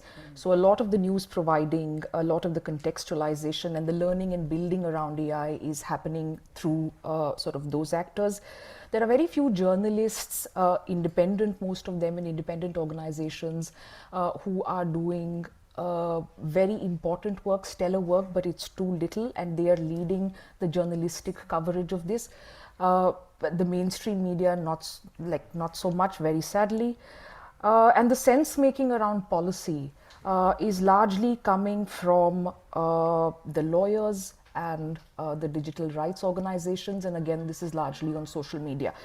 So what we see, and maybe we could extrapolate this to other parts of the world, which is the one-to-many space is struggling to get a grip with what this is, but the many-to-many space is really thriving. So that's largely what's happening. That's a very good point, because obviously India is a country dominated by YouTube and social media and all that, so that's part of it. What about Austria? What about the old Europe? Do you recognize the same issues, Katia? I will speak on behalf of whole Europe. I can speak about German-speaking countries, Central Europe. Well, it's quite similar as to what we've heard. I'd say the coverage is mainly hype-driven still. The coverage is extremely technology-focused, and sort of the attitude that's seeping through all this coverage is either euphoric or it's sort of scared. And both of these stances are not ideal, I think. we can be have a consensus on that. I mean, it's also, as you said, it's just too much sometimes, I have the impression, yeah? Legal, technology, society. When it comes to the impact of the new technology on society, sometimes the coverage sounds almost like clueless, yeah? So it's very much the hype, buying into the hype, but then, and what will this do to us? and it ends with the question, which is not a good thing, I think. I don't think journalism that asks questions to the audience is good journalism. Yeah. That's correct. And I would like you very briefly to cover the other side of it, which is all those AI stories that perhaps are undercover or underreported, or that we just are not paying enough attention to those. What those would be, Sanuta, or yeah. Well, I think the aspect of regulation, especially in Europe, is a story that should be told in a much more much more explainable way, because we do have the EU AI Act, and I think almost everybody has heard about it, but nobody really knows what it means. And also, in the tale of DeepSeek and so on, we also had this movement, well, maybe we're also getting behind, and it's the AI Act's fault. And regulation, is it good or bad? I mean, regulation is a very sensitive topic for journalists, of course, because we don't like being told what we are allowed to do. So this is really, I mean, Europe has the potential to become an innovative, safe space, but we don't tell this story. Yeah, and legislation that you just mentioned from Europe, everyone is looking everyone in other places in the world are looking at that particular piece of legislation as well. What about India, Sanuta? Yeah, I think the scale that we operate at, there's almost zero coverage about environmental impact and the mitigation and what mitigation could look like. We just had the largest religious gathering on earth with about 660 million people estimated sort of attending. We know that facial recognition technology has been used for a very long time. I haven't really seen an investigative piece on that. There's a lot of talk about AI slop. The guesstimate is that India could be the motherlode of this in a way, but but I really haven't seen. There's a lot of AI slop coverage in other parts of the world, and also the conversation around AI. I think in many parts of the world is largely restricted to large language models. and the understanding is then sort of streamlined into that, and we're not really going beyond LLMs and chatbots and what they can do. So yeah, it's the shiniest thing, and everyone goes there, right? Yeah.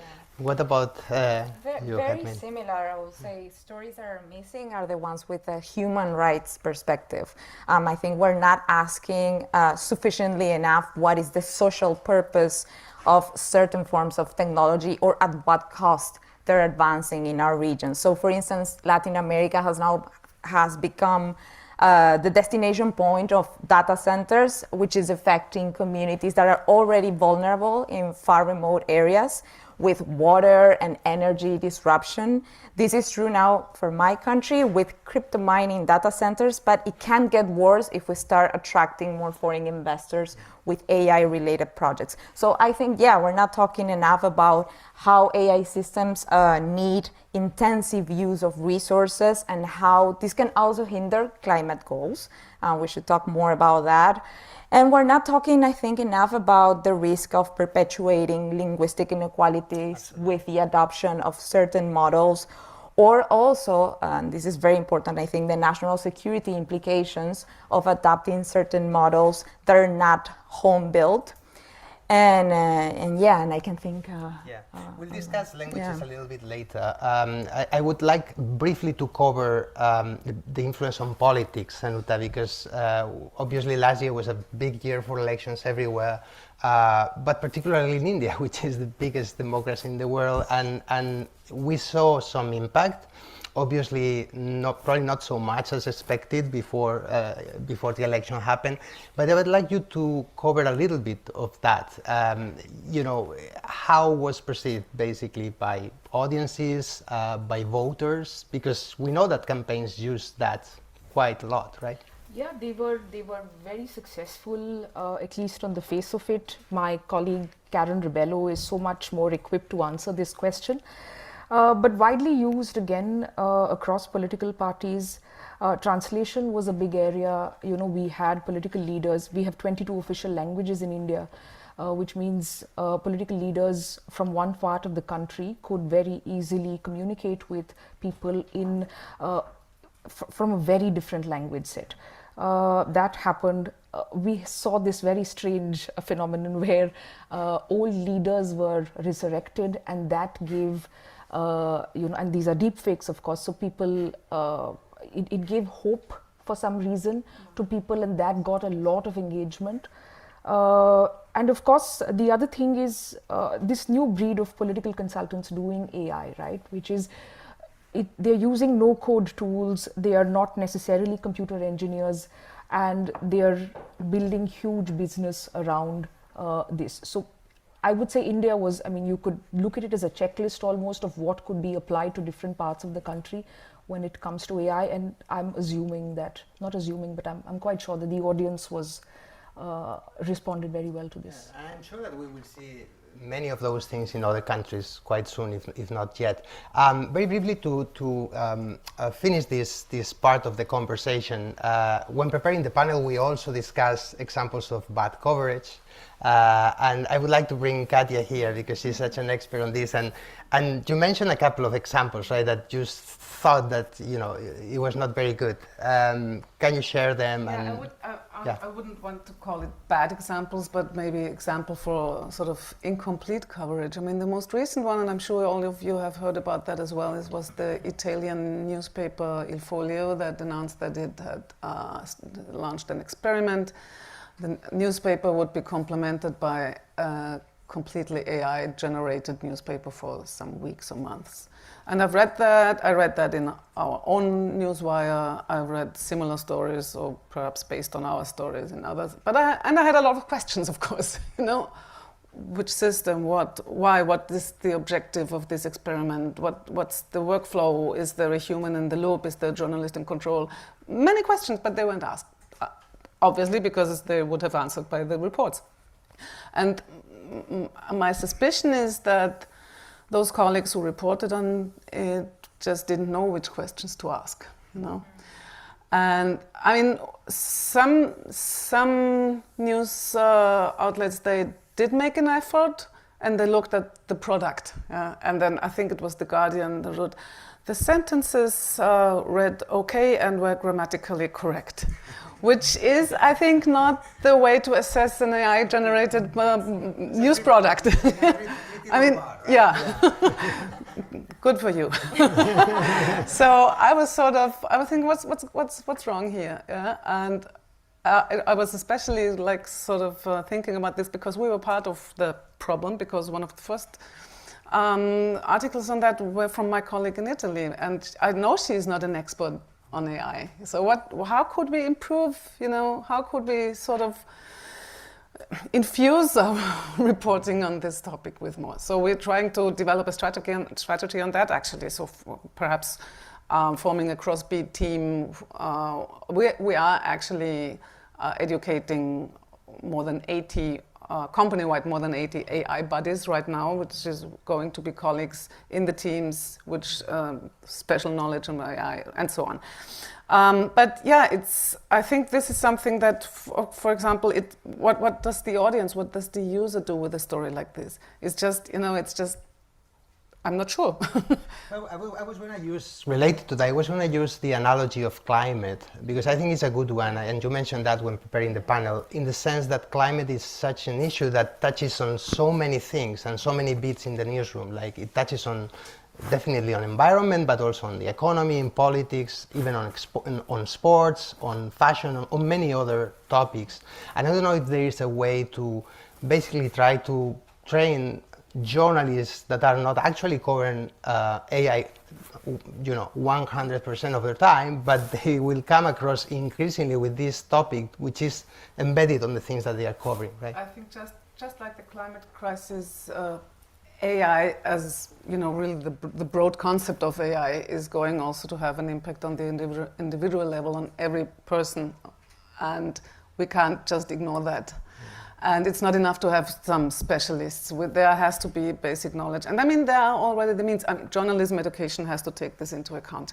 And for example, and there is stuff out there to make use of. For example, UNESCO has published a handbook on reporting on AI aimed at journalism educators. There are some very straightforward do's and don'ts that every journalist should know, like written by Felix Simon on behalf of the European Broadcasting Union. It's actually the basic understanding and the basic grasp of how to report on AI. It's not rocket science. It's not even deep science. But we should realize and recognize the need for it, and that's still missing, I think. I think this is a good moment to actually tell our in-person audience the results of the poll of our online audience. And as we, if you remember, we asked them, if they were hopeful or fearful about a news ecosystem more, with AI in a more prominent role. Well, 41% of the audience is hopeful, 49% is fearful, and the rest are indifferent. So half and half. Although fearful people are more, at least for now. So let's see if that changes over our conversation. Let's turn now to AI experiments, because I know that you all have done your own experiments in your news organizations, and I would like you to describe in a few sentences what you have done, what you have learned from that, and if that has finally been implemented in the organization or just something that you ruled out. Yeah. Hadmin.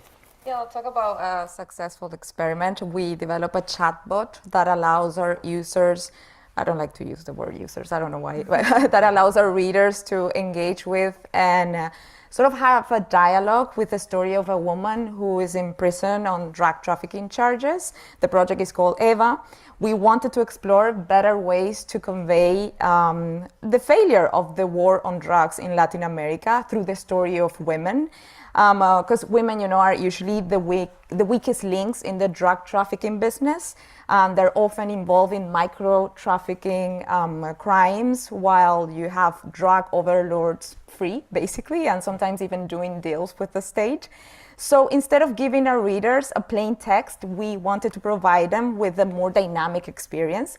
So through the chatbot, they can ask our source directly why she's in jail, how is it like, what she eats, and things like that. It's important to know that we didn't use AI to generate content. All the answers that you get in the chatbot are the exact words from the interviews. We didn't want to run with the risk of hallucinations and misrepresent such an important and sensitive story.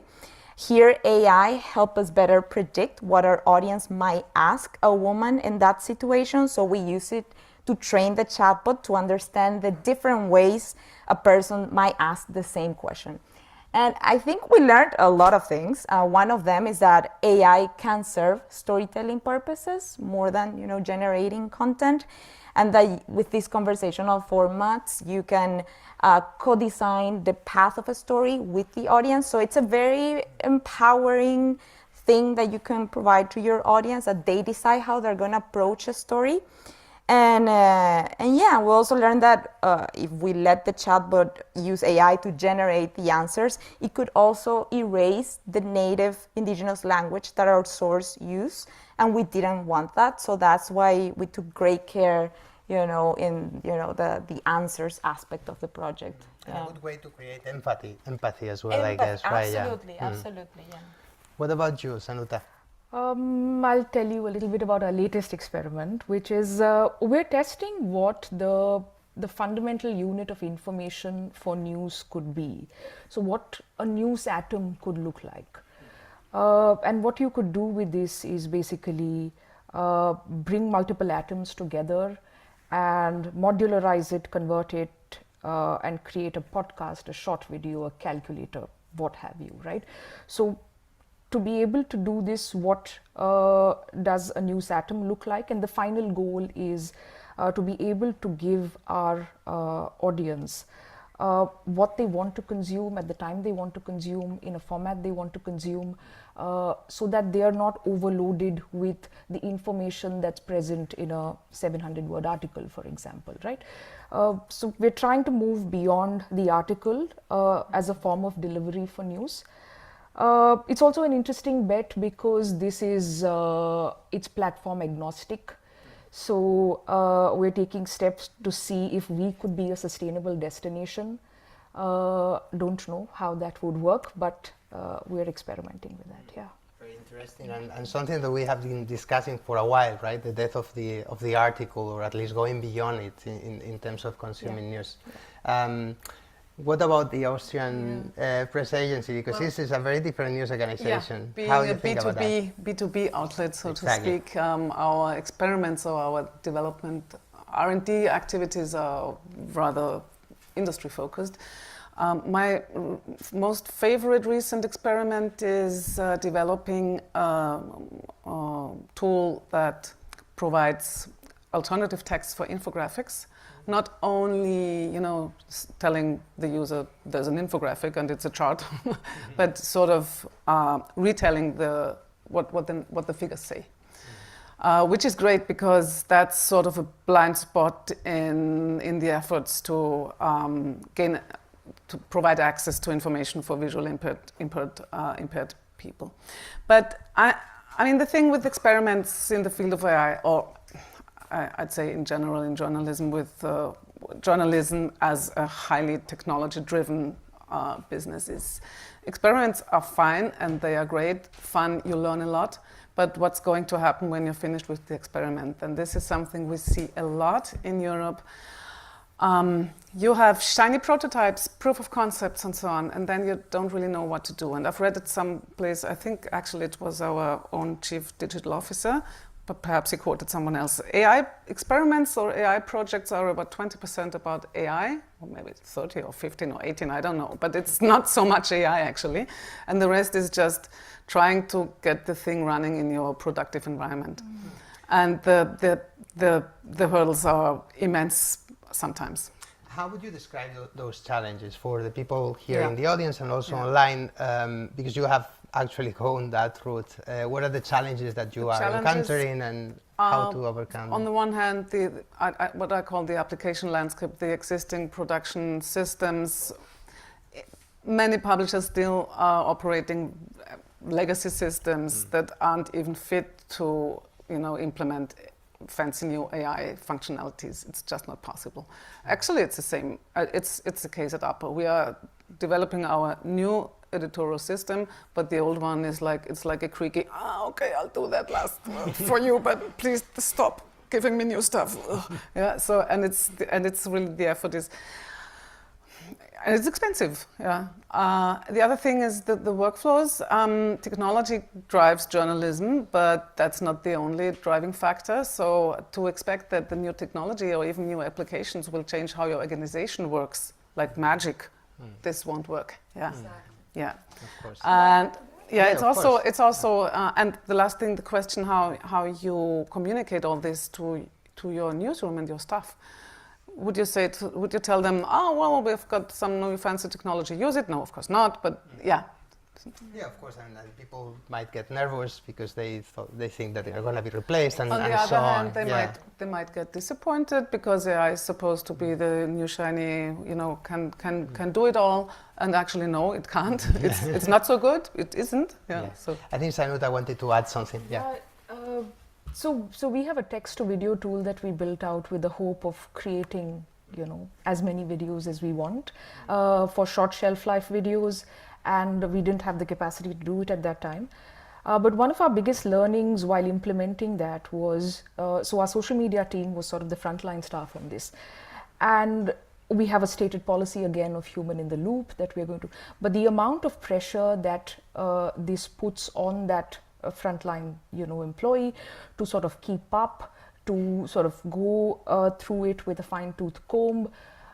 I think we also need to have sort of, proper training in place to make sure that when we say human in the loop, we are able to sort of empower them, show massive empathy, because they are doing that in addition to the job that they're meant to do, which is, manage social media for the organization. So that was a huge thing. And also when we say human in the loop, like I said, we are able to produce 10,000 videos if required.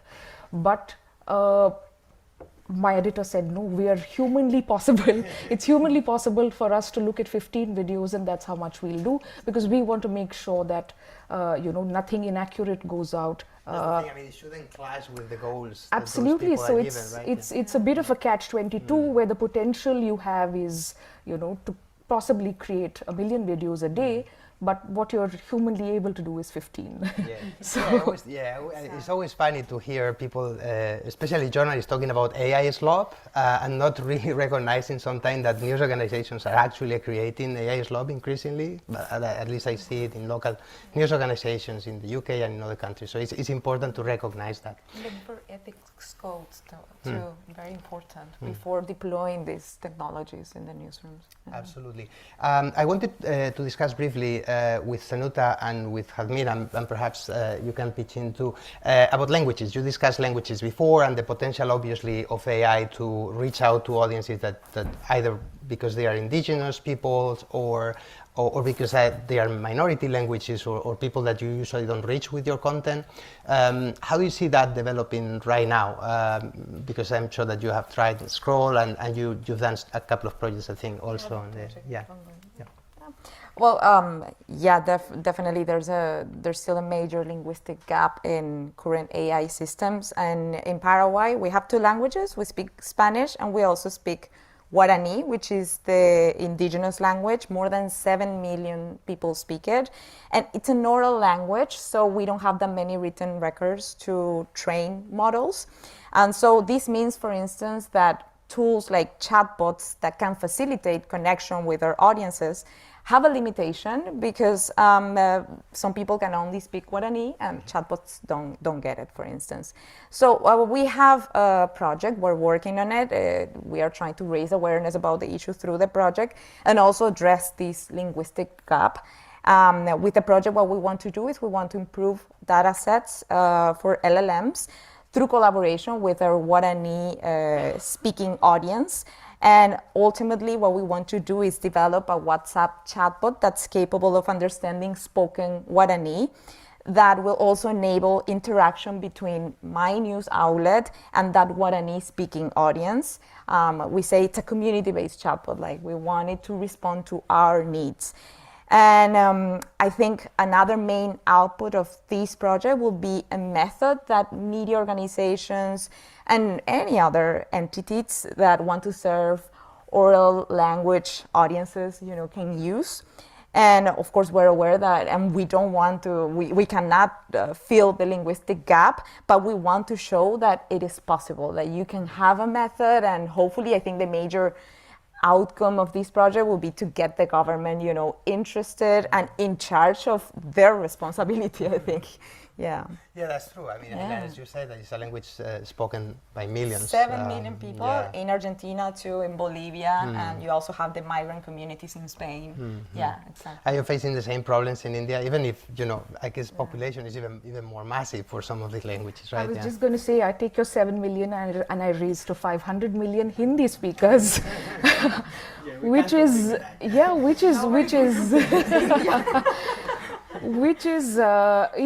it's still sort of it baffles me that the training data used to for a language like Hindi is still so archaic. So the output that you get is very, very archaic. So three large problems when it comes to sort of linguistic issues in my part of the world, which is so we have, and most of Asia has this, is we speak in code mixed language. We have, English words, Hindi words, Marathi words sort of bunched together while we converse, which means that to create an effective data set for text to speech becomes very, very difficult.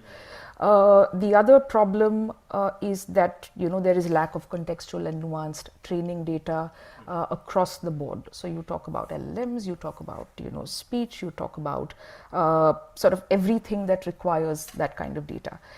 And the other complexity is the way we write and the way we speak is different. So you require, again, very specific data for conversation, you require very specific data for written documents.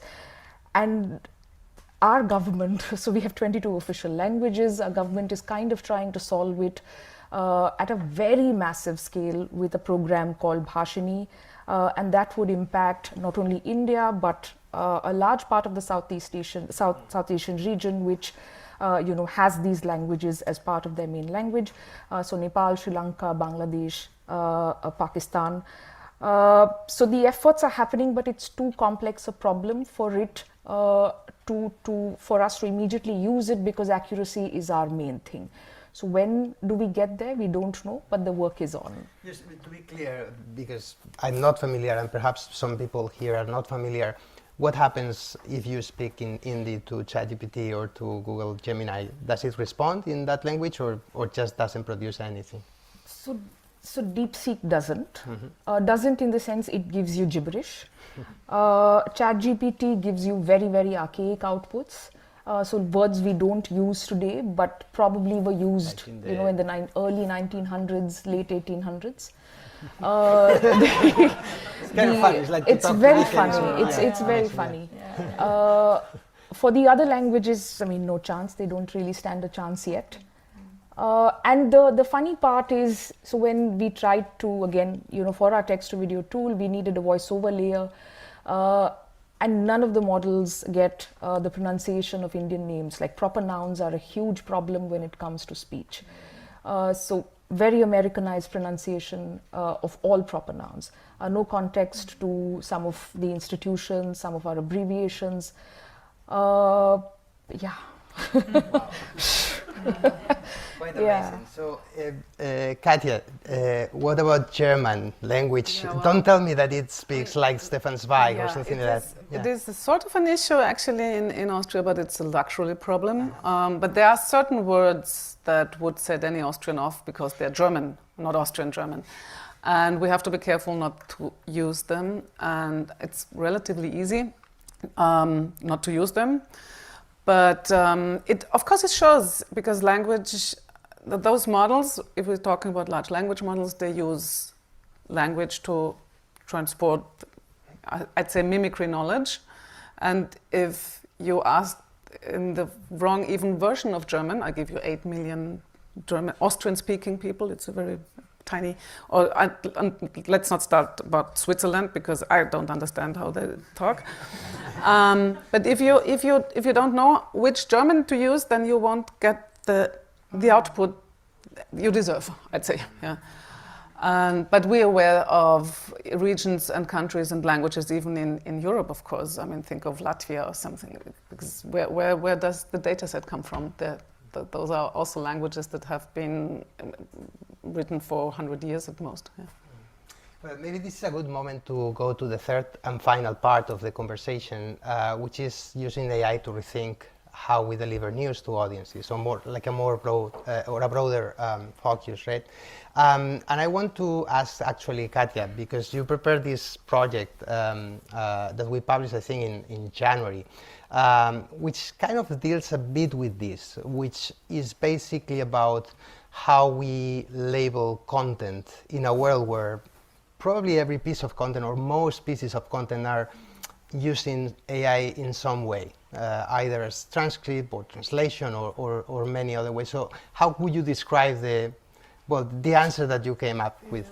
Well, let me first say that I'm fully aware that the project I did has a best before date, because I think some of the examples you gave today, I think that generative AI and the next generations of it have the potential to change how we do journalism for good. And this would be the first new technology in ages that doesn't change how we produce or how we distribute journalism, but how we actually do it. Yeah. Talking about conversational, talking about, RAGs and so on. So I'm not sure if the system I thought of will be relevant in 5 years or 2 years. Yeah. But the thing is, and we saw the chart from the Reuters Institute's research, I mean, on the one hand, the audience, they want to know, but they don't actually know what to do with the knowledge, and they don't know actually enough about the use cases, and they don't know enough about journalism. That's full stop. And on the other hand, there's the industry and there's the journalists to say, yeah, what if I use this, what if I use that, and when is the impact big enough on my journalism that I should be transparent about it. And I've just came up with sort of a approach or to define what is autonomy, because in the end it's about the one slider, human and machine, and who has more autonomy. But what is autonomy in journalism? For us as journalists, we decide what to do, whom to ask, which material to use, which material to discard, so decision to publish, not to publish more. And how many of those decisions do we sort of delegate to a semi-autonomous system? That's one thing. And the other thing, and then this comes from me being actually having studied literature and being a literature person, who's the author? Because we're writing text, and we don't just produce texts, we don't spit them out. We don't spit out slob, those generic, sure, here's your article, we tell stories. So how much of the storytelling is delegated again to a machine, or how much of the, who's the author of the piece? And that question stems from my very first experience with one of our first experiments with not generative AI, but rule-based AI in 2019 when we started our automated election reporting. So, we had the templates, we wrote the texts, and data-driven, the machine chose which story to produce and which, with local numbers, with local election data. And when the first story ever was generated, I looked at it and I was like, oh, it's I did that. No, I didn't. Did I? And I was really confused. And I started thinking about, all those big French philosophers, Roland Barthes and Michel Foucault, l'auteur est mort, la la. And I thought, well, the author isn't dead because she's sitting here, but she certainly didn't do this job. So what's happening here?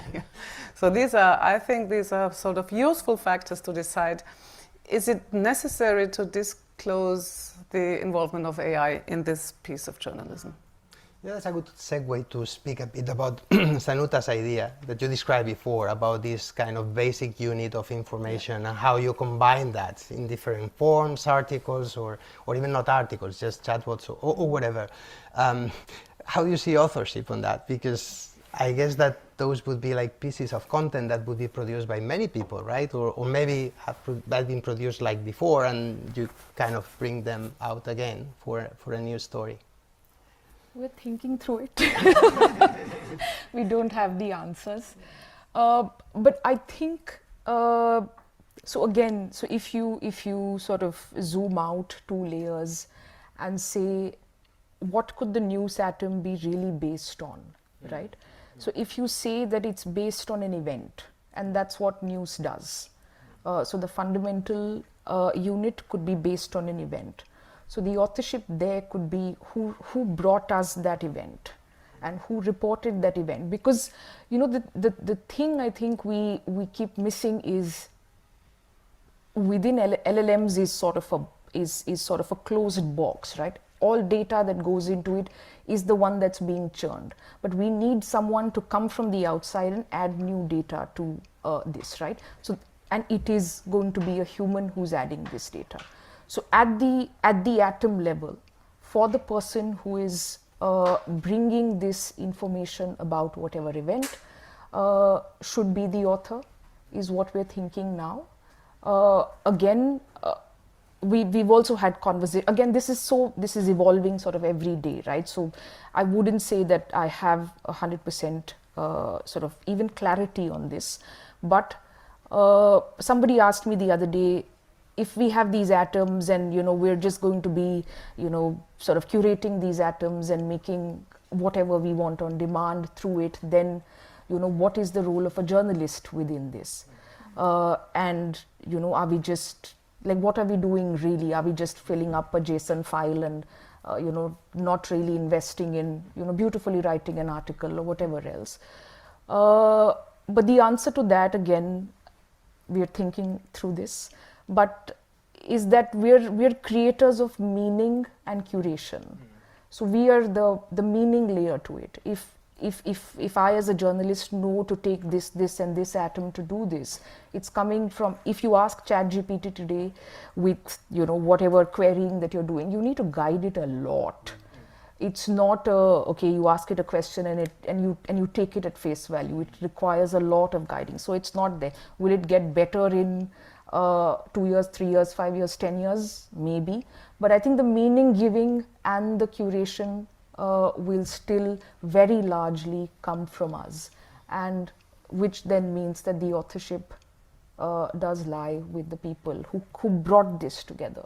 May I just add, because these are very good examples. I think in a strange way, the concept of authorship is both overlooked in journalism, but also exaggerated. Yeah? Because writing this one beautiful story and this like archetypical image of the male journalist spending all his day on one big beautiful article, which, by the way, most of the times isn't that beautiful, but it's his opus. Yeah?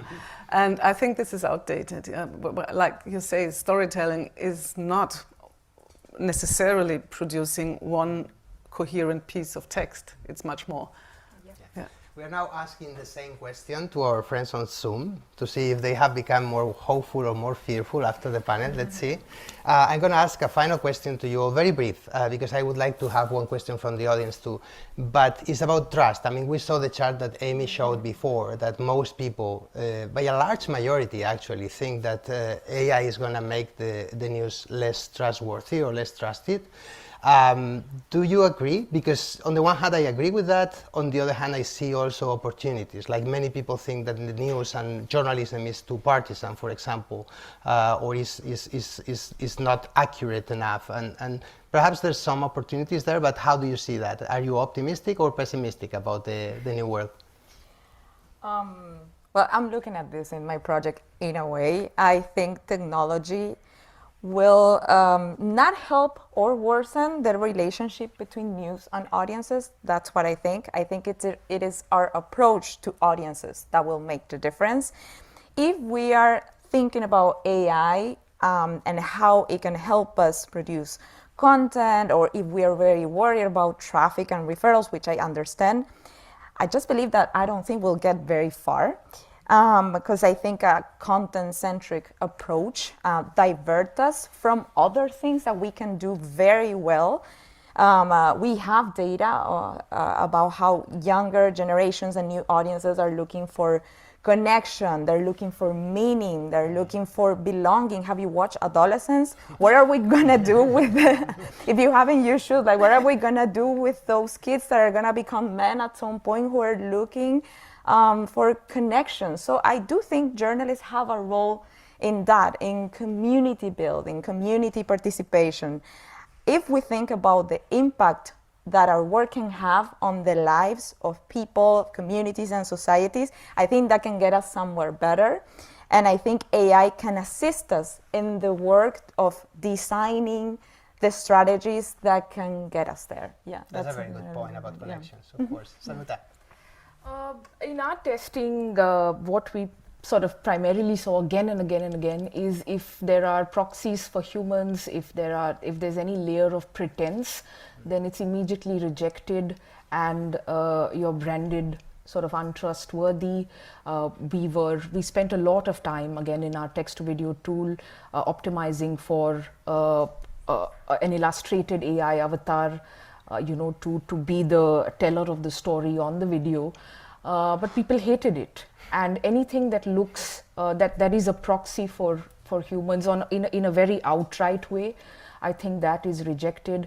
Again, like I said, we have a huge problem with the way names are pronounced. So if we use voiceovers with an American accent, immediately rejected. We are bashed very publicly for, what are you doing, and then that sort of reduces our trust points big time. So I would say, pretense and like proxy for humans is a huge thing. Yeah, absolutely. Katia. I really have to pull myself together not to become too cynic, because the trust issue, we've been discussing it loudly and publicly for almost 10 years now, because the first wave of fake news panic was one of the... And we don't really know anything. We don't know how to prevent the sort of eroding trust of our audiences into mainstream media. And yes, AI might be a factor, it might not, but there are so many others we can't control, and I'm really sort of, I don't know. It's really... You have a very big orange one in the White House right now. So. Yeah, you see, I mean, that's something politicians and players that actively sort of try to just undermine trust in democratic institutions like good media. So yes, of course, because they feel not overly informed about AI, but I don't think AI will have a big part in diminishing trust in news media, because it can only sort of enhance an existing development, an existing trend, I think. Yeah. Yes, and I don't really see what we can do against that. That's a very good point, and also the fact that many of these things will be mediated through platforms. So we will be actors, but we will also suffer the consequences of actors actually doing things on this space. We're going now to the room here. Anyone has a question for the panel? We can take perhaps like a couple of questions, quick. Nico. Hi, thank you so much. This was wonderful insights and made us all fellows very proud, all four of you. My question is about, I'm going to take data centers that was mentioned here, but also in class. And we had this in Greece too, where a data center in the north of Greece was built. And even the local community next to them planned their Microsoft data centers, didn't know that they were being built. So I'm wondering, as journalists, how do we both communicate these stories to the audiences that matter, that are AI related but have physical implications, but also use these people as sources more when we do tell these AI stories? And then a second component of this is whether you think we can jeopardize our sources with tech companies when sometimes we're critical about reporting, because in my experience this has happened not with AI but with other technology, that you kind of sabotage the relationship and then lose exclusivity that competitive press that is more favorable gets. Okay, let's take this one actually, because it's two questions. Who wants to respond to Nico's first or second question? Well, I'm not sure I got the point of the second question, but it might be. So you mean to jeopardize the relation to your sources by exposing them using technology, or more the sources that are coming from the sources that are coming from the tech companies that you may need for these AI stories, whether writing critical reporting can jeopardize your connection. This has happened to me in the past with a big tech company when we wrote a critical article and then we severed that connection. So it went, the exclusive rights of whatever they could provide went to a competitive media. I see, but is this a specifically AI-related problem? I'd ask, because you could have this with big advertisement customers as well, or I mean, critical reporting is always has sort of the danger of doing some harm also to yourself, because you might bite the hand that feeds you, or you might bite the hand that your company wants to partner up with. I don't know. So it's. I guess what is different from advertisers, and I think it's probably what Nico was meaning is, of course, advertisers influence or can influence coverage, but in this case are sometimes providers or people suppliers basically of products that you're using, right? So the relationship, and sometimes even even these partnerships are announced, right, between The Guardian and OpenAI, or the FT and OpenAI, and that can complicate things, and also the perception of the audience, even if there's nothing wrong, right? Yeah. Still, I mean, if your reporting sort of ruins a potential deal, that would be the thing. I think it should be also up to management and what's the general strategy of the company, because if the company is sort of so dependent on this potential deal that your room for reporting would be limited, then I think there's an issue that's not AI related either, And I don't mean your specific company, it's general, it's something, yeah. On your first question, I think it's about distribution. Like, you really need to think, if you want to serve audiences that are affected by the issue you're reporting on, just make sure that you know how those communities receive information and make the effort to reach those channels. That's, I think, very, very important when it comes to reporting on, for instance, data centers, like you mentioned, which is happening in my country, in many countries in South America. And we're doing a report on that, actually, of one data center that has been causing a lot of trouble with sounds. People have become ill because the sounds are so disturbing. So we're gonna write about that, and hopefully we'll get more people, aware of what's happening in their communities by reading that report. And what we want to do after publishing that report is we want to give people decibel monitors so that they can monitor sound levels in their communities, and hopefully have a follow-up report that's crowdsourced. That's a way also of getting communities affected by these developments involved also in the reporting in a way. Yeah. One final question from the audience. Who wants to? Very shy people. Come on, there are many journalists here. No one wants to ask a question? We might have said everything. Okay, in that case, I'm going to announce, the result of the poll, the final poll. And I have a headline, actually, because we went on hopeful, we went from 41% to 45%. And on fearful, we went from 49% to 42%. So we can officially say that we made people hopeful with this panel, which I really appreciate. And something that will probably make all these people more hopeful, hopefully also those at home, is that we are not going to have the lunch break. So we can speak to each other and do all the networking. And we will be back here online at 13:45, hopefully. So everyone watching online, we will be back in an hour and 15 minutes or so. So give a great hand of applause to these people.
Hello, thank you very much for the opportunity to be part of this today. So my name is Rasmus Nielsen. I'm a senior research associate of the Reuters Institute and also professor of communications at the University of Copenhagen. And what I want to do in the time I have with you today and those who are joining us online is to walk through a few key points I hope are useful in terms of thinking about AI in context when we think about what it might mean for news, the wider issue of public opinion around technology across sectors and society. And the central notion really is the idea here that public perception of AI use around news narrowly will be shaped by people's experience and preconceptions around media, but also by how they see and think about the use of AI across other sectors and society. So think of the similar way in which our expectations of an experience of using a news app are in part informed by experience of using other kinds of apps, search, social, government, private companies, and the like. And I think the same will apply to AI. So to deliver some points of how we might think about this, I want to draw on sort of a simple contextual model that I offered about a year ago at the invitation of the Open Society Foundation, and then two studies that I've been privileged to work with colleagues here at the Reuters Institute on that are both survey-based in terms of how people use and think about AI in different sectors. So one that is looking at generative AI in the news specifically, and then a broader study that is around public perceptions of and use of different kinds of digital platforms, including generative AI, that was in the field in October last year. So if we start with the ecosystem that we've collected data on, I think a sort of a simple way to think about this ecosystem and how it shapes public perception and orientation is to sort of start with the public as the sort of foundations of what we are interested in. These are the people as citizens, as consumers, as users, as readers, viewers, listeners, that everything else we're interested in here builds on. And then think about the different kinds of actors who compete for their attention, who wants to connect with them, who wants to influence them, who want to make money from us, members of the public, in these ways. And we can think, I think, in terms of sort of simple alliteration as sort of three different kinds. We have, obviously, yes, news publishers, historically. We have platform companies that also compete in this space. And then we have this sort of incredibly heterogeneous group that I call promoters, so actors who engage in self-interested strategic communication, whether that is as a creator or an influencer who does so as part of a creative enterprise, but also as a way to make a living. It can be corporate communications, public relations, PR, marketing on behalf of organizations who make their money in other ways, but still engage in sort of promotional discourse.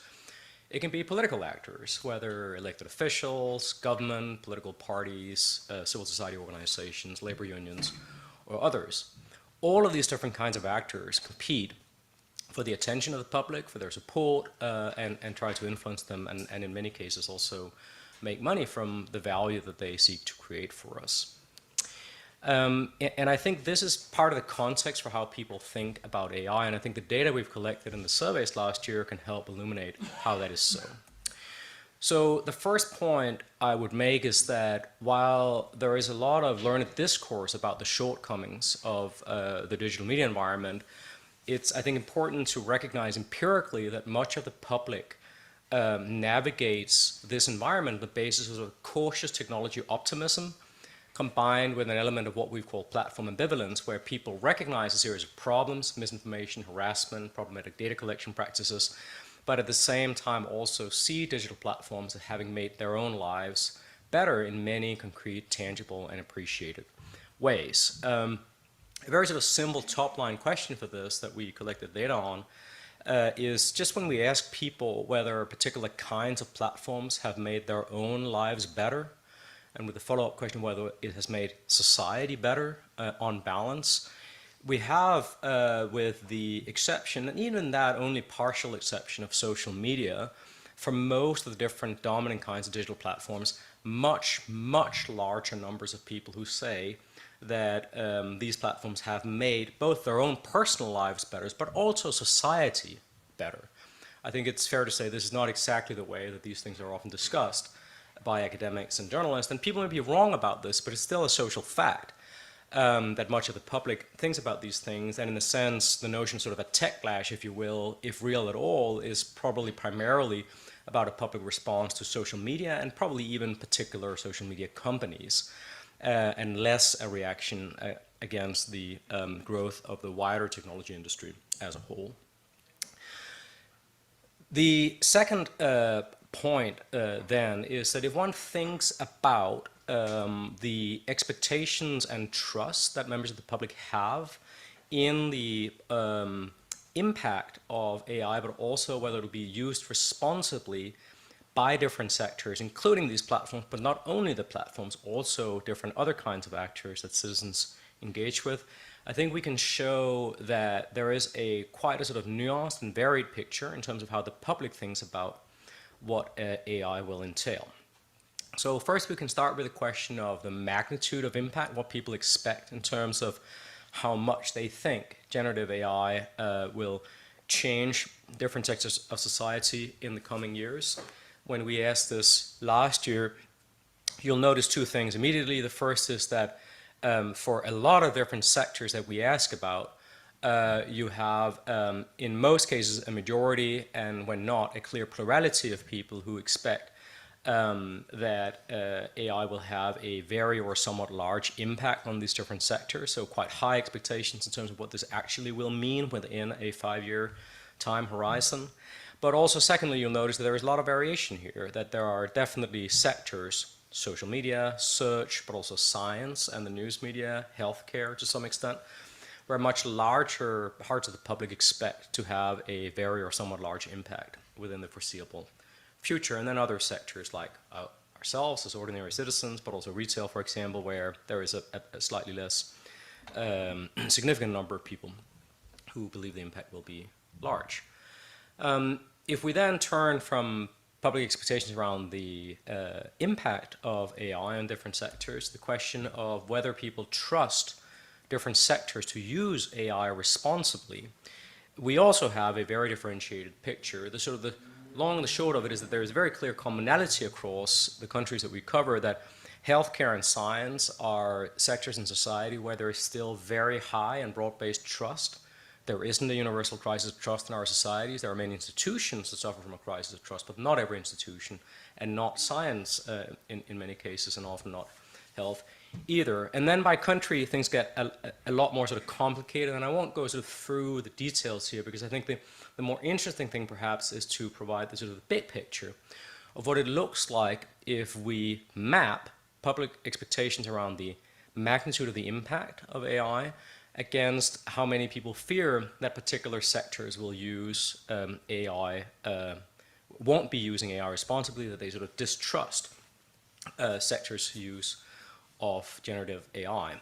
That can allow us to create a table like this, where you have sectors such as retail, where there is sort of a lower than average expectation around the magnitude of the impact.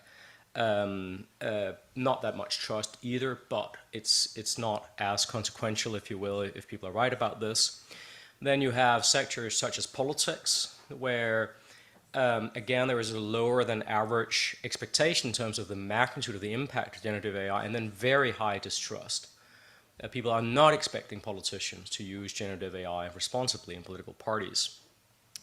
Then you have science and health as sectors where there is an expectation of a great magnitude of impact, but also combined with high public trust and a low number of people who believe that scientists and healthcare professionals will be using generative AI responsibly. And then finally, a sector, a quadrant of the figure, where the news media is in the company of social media, that from the point of view of much of the public are seen very similarly as sectors where there is an expectation of very significant impact and a very high percentage of people who do not trust these sectors to use generative AI responsibly. So what do we make of where this might be heading? I mean, I think at this stage, though this is really changing in many cases by the day, at least when we fielded these surveys last year, large parts of the public had limited personal experience of using generative AI. And at that stage, caution looms large for AI, both in terms of trust and in governance. And in that sense, there are some differences here, not only across sectors, but also in terms of how people at this stage see this technology compared to the more established platform technologies that people are more accustomed to and have more personal experience of and generally rate quite highly, with the partial exception of social media. So we take first the issue of trust. When we ask people about whether they would trust or distrust news or information about politics specifically that they access via different kinds of platform technologies, the percentage across the countries we asked the question in last year that say they would trust this is generally quite low. People operate on the basis of what we in our work have called generalized skepticism. They're quite cautious about the integrity of all information they come across in the digital environment. And generally there is what we have referred to as a trust gap, where people are skeptical of news and even more skeptical of news that they've accessed via different kinds of platforms, video networks, messaging applications, social media. And that seems to apply for news and information about politics found via generative AI as well. Search engines are a partial exception to this, though in other work we have found a trust gap for that as well. So this is sort of a single data point on that. This sort of lower level of trust, perhaps in part about lower personal experience, but perhaps also more grounded reservations, might help account for why, when we ask a question that we understand is a sort of a simplification of a complicated political reality, but I think nonetheless a useful one in terms of understanding public sentiment, about whether on balance platforms should have greater responsibility for policies and guidance when it comes to what content they allow, or whether national governments should have greater responsibility. Across the countries that we surveyed field these questions, there is, despite low trust, despite public recognition of many forms of problems associated with platforms, quite a significant openness to continued self-regulation, even as that clearly is not the political direction of travel in a number of countries. But interestingly, this is less so for generative AI as a newer technology, one that many expect to have quite significant impact on lots of different things, and one that lots of people expect many different sectors, social media definitely amongst them, but not only social media, also news media, for example, or politicians, to use irresponsibly. So in that area, there is a somewhat greater appetite for some form of national government responsibility, a greater national government responsibility.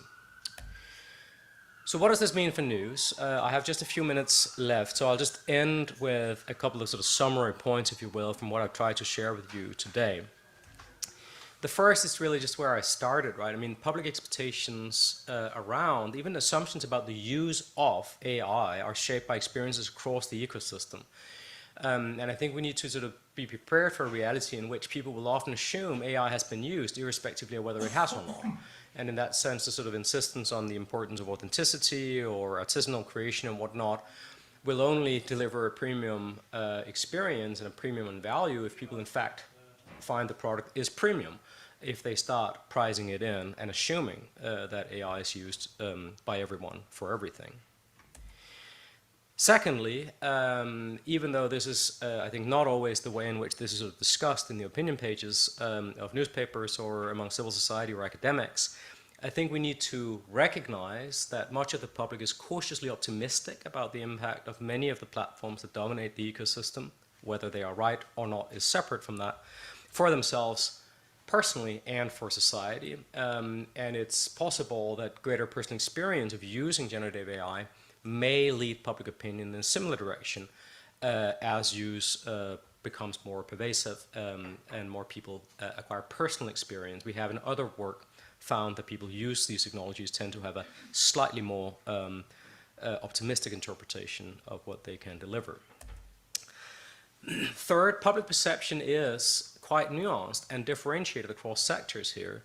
There are sectors, science, health, where people expect impact and trust that the sector will use these technologies responsibly. And then there are others where there may be expectations of high impact, but there is much, much less trust. Social media, news media, and politicians. So for news media specifically, I think here there is probably an opportunity to lean into the optimism and show that news media, at least individually, can make these tools work in line with their editorial values in ways that create value for the parts of the public that they aim to serve. But it's also clear that in a context of quite strong preconceptions about the perceived lack of trustworthiness of the news media as a whole, and many of the platforms, at least some of the platforms that people access news and information through, news organizations cannot assume very much when it comes to people's trust that they will in fact use these technologies responsibly, and they have to earn that trust and demonstrate their trustworthiness. With that, thank you very much for your time, and I look forward to the rest of the event.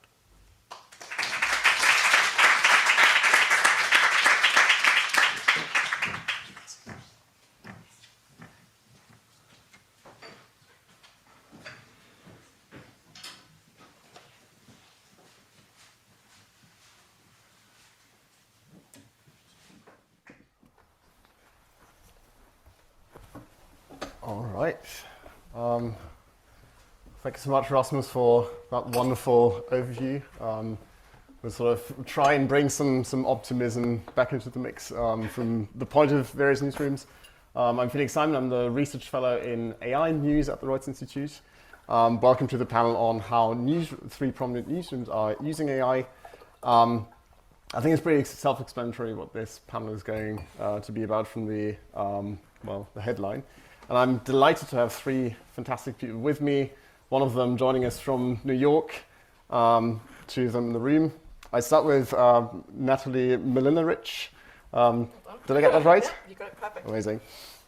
To my left, who's spearheaded the BBC's AI strategy and implementation over the last years, and was recently also announced as the interim director of the new Department of Growth, Innovation and AI, where she will oversee the BBC's efforts around personalization using artificial intelligence. Also with us online in this case is Dylan Friedman. After starting out in the tech industry, Dylan became a journalist with stations at the nonprofit Document Cloud and the Washington Post. He's now at the New York Times, from where I think he's currently joining us, where he works as a machine learning engineer and an investigative journalist, and is part of their team working on various AI initiatives for the NYT's newsroom. And finally, I'm also delighted to have with us Liz Loan from the Financial Times. Liz worked for many years in the travel sector and startup scene before joining the FT in 2023, where she now leads a product team on a mission to accelerate various sort of AI product developments at the Financial Times. So this is a wonderful panel. To kick things off, I asked each panelist to give us some examples of how their organizations have used Gen AI. So we'll have each of them present for roughly 5 minutes on this before I will try and pepper them with some questions. But of course, I want you all to get a chance to ask something as well. So I will use the final minutes to open up the floor. We also should have a short online survey where you can sort of give your opinion on something relating to the panel. So do please vote. But now, sort of without further ado, I think we go, let's briefly have the vote first. And then I think we will go to Dylan, and I will have to basically play his sort of presenter, because otherwise, he doesn't have access. So just say next slide, please, and I will do the job. Take it away, man. Thank you, Felix. So I am going to talk mostly about investigative journalism use cases because that's sort of been my beat at the Times. And we've been using AI a lot, but primarily as a background element in these investigations. And so I'm going to talk about a few case studies here.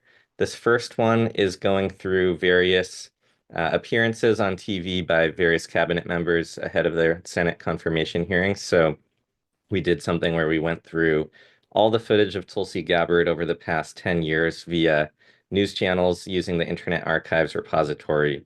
And we used AI to kind of search those transcripts for particular themes that she was talking about that we expected she'd get drilled on at her Senate confirmation. So things like, Edward Snowden or Russia or the CIA or Syria and Assad, things like that.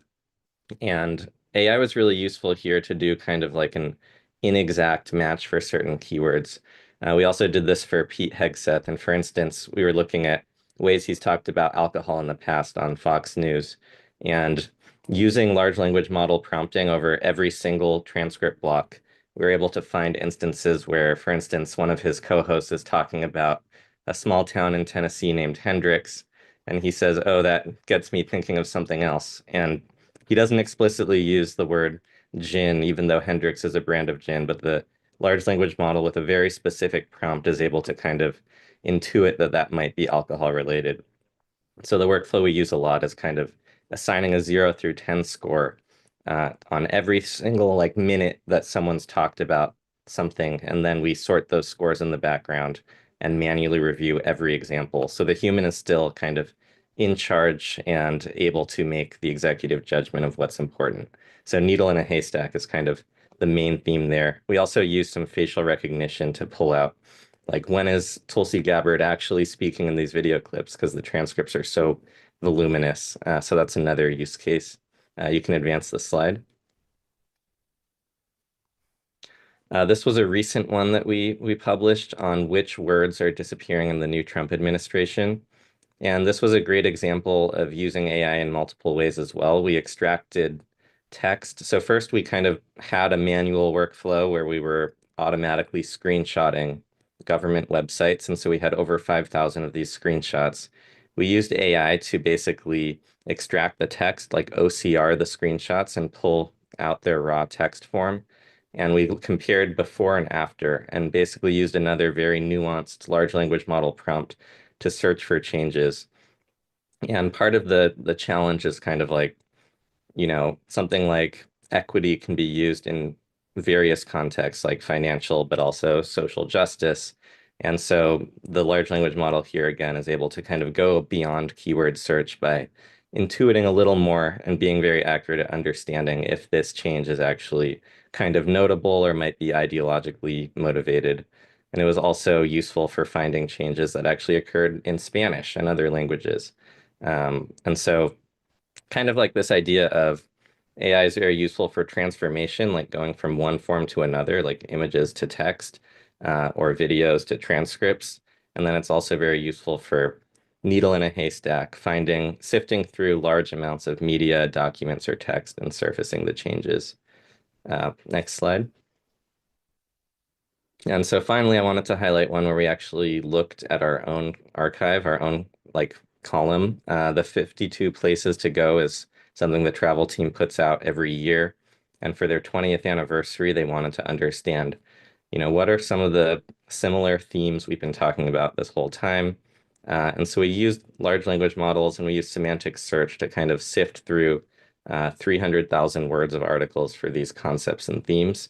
And it was very useful to use semantic search. Again, if you do, use keyword search, something like sustainability is not really being talked about in the early 2000s. That term was not popular.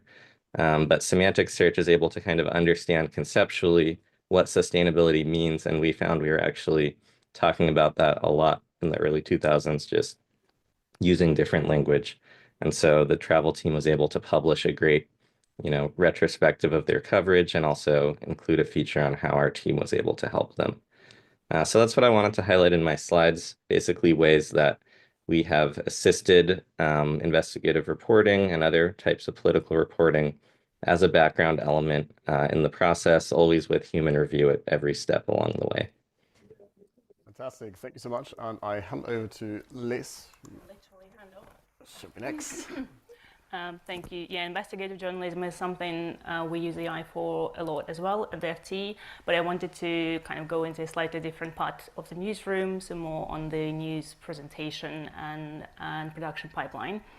And to start off, I wanted to talk about how we actually come up with ideas and the tool we developed early on when we kind of set up an AI-specific team last year that we call AI Playground. So that's a pretty basic internal tool that connects our existing content, either published or still in draft, to the LLM in a safe way that doesn't send that content in any places we don't want it to go, and allows everyone in the newsroom to experiment with prompts. and basically works in two ways, either with a broad search, and it uses the RAG pipeline to extract segments that are relevant. So someone can search for, like, give me a brief on everything that Trump said on Greenland over the last 20 years, and then that would pull in articles and segments from the article specifically, which then a journalist can decide what to do with and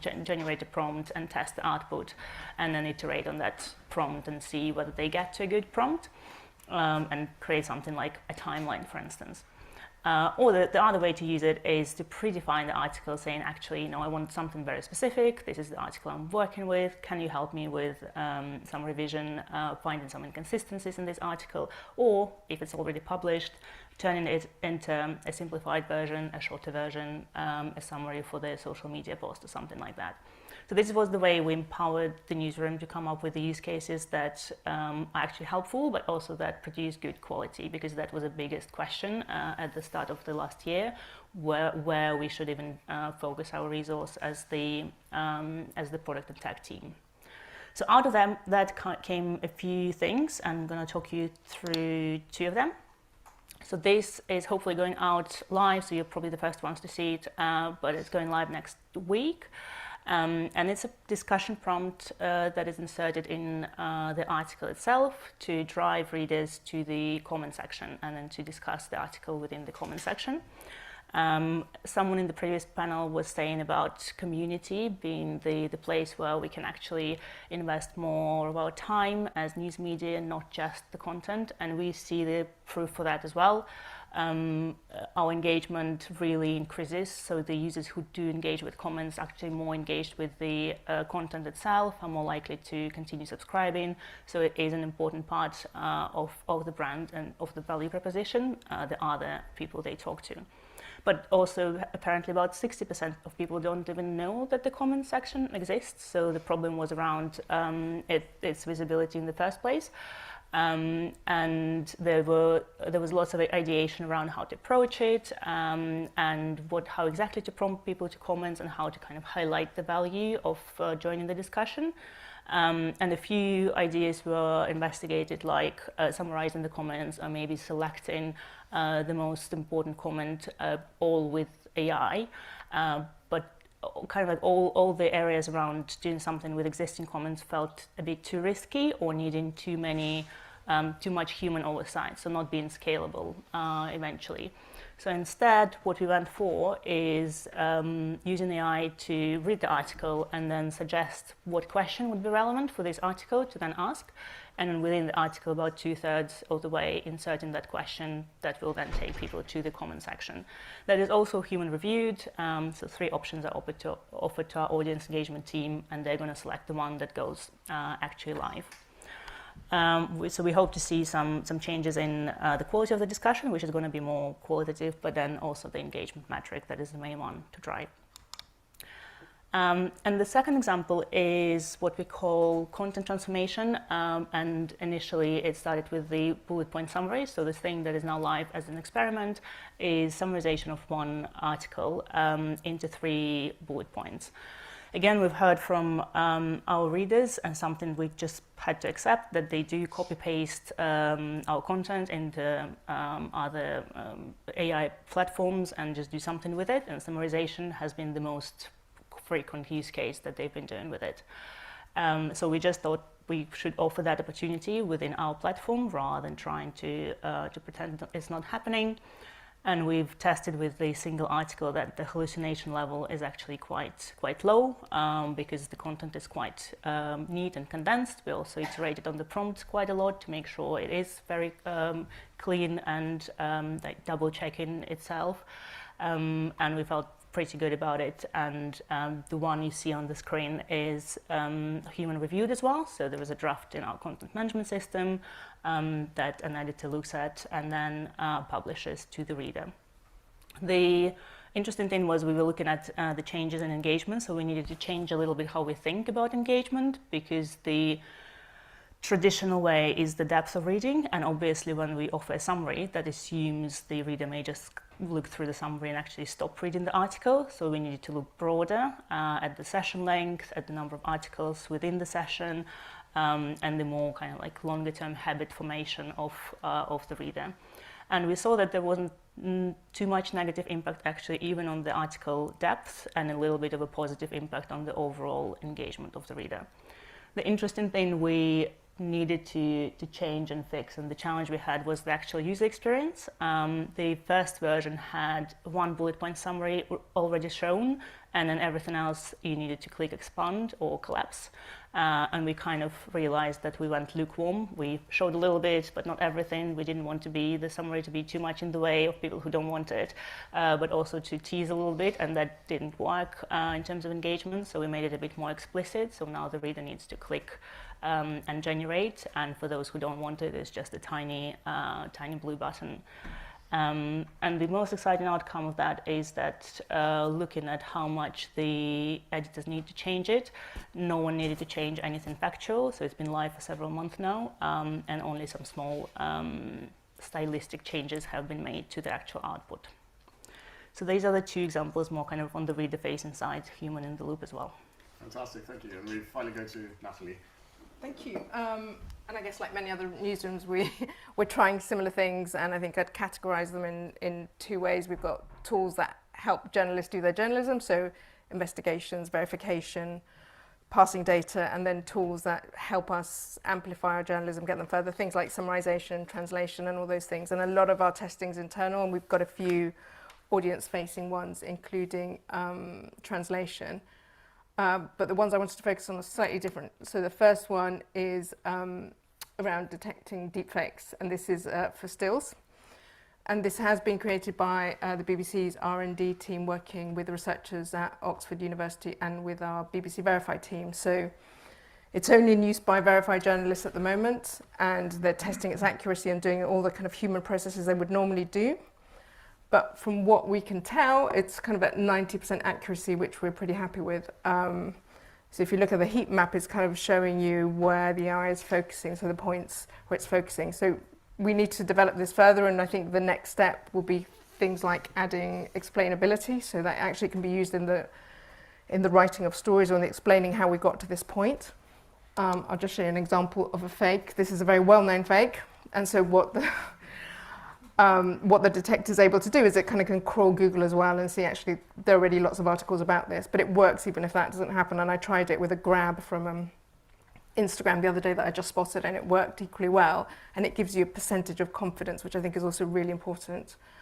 And as I said, kind of we really want explainability in this, and also thinking of can we build some agents around this as well to do other bits of the process, so that in the end you get a much more rounded view of whether something is a fake or not. And I think this is really exciting. I think, obviously the premise is that we're going to get much more of this, and we are seeing more of this. Doing it with stills is the first step, because we know a lot of it will be video and audio is very challenging, I think.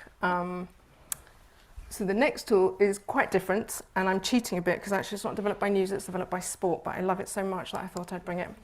And the challenge here is that people love their sport, and there are lots of matches, football matches, that aren't televised, and we don't do live pages on because we just don't have the resources to do every single match. So a team in Wales working with sport decided actually what can we do if we take local commentary from radio and put it into a live page. So we take the live radio program, it gets transcribed live through Azure, built a GPT, and that GPT, what it does is it detects key moments, so goals, penalties, and other things that happen in football matches. I'm not an expert, you can tell. And what it does is you get the transcripts, and it will start offering you key quote summaries and those key moments.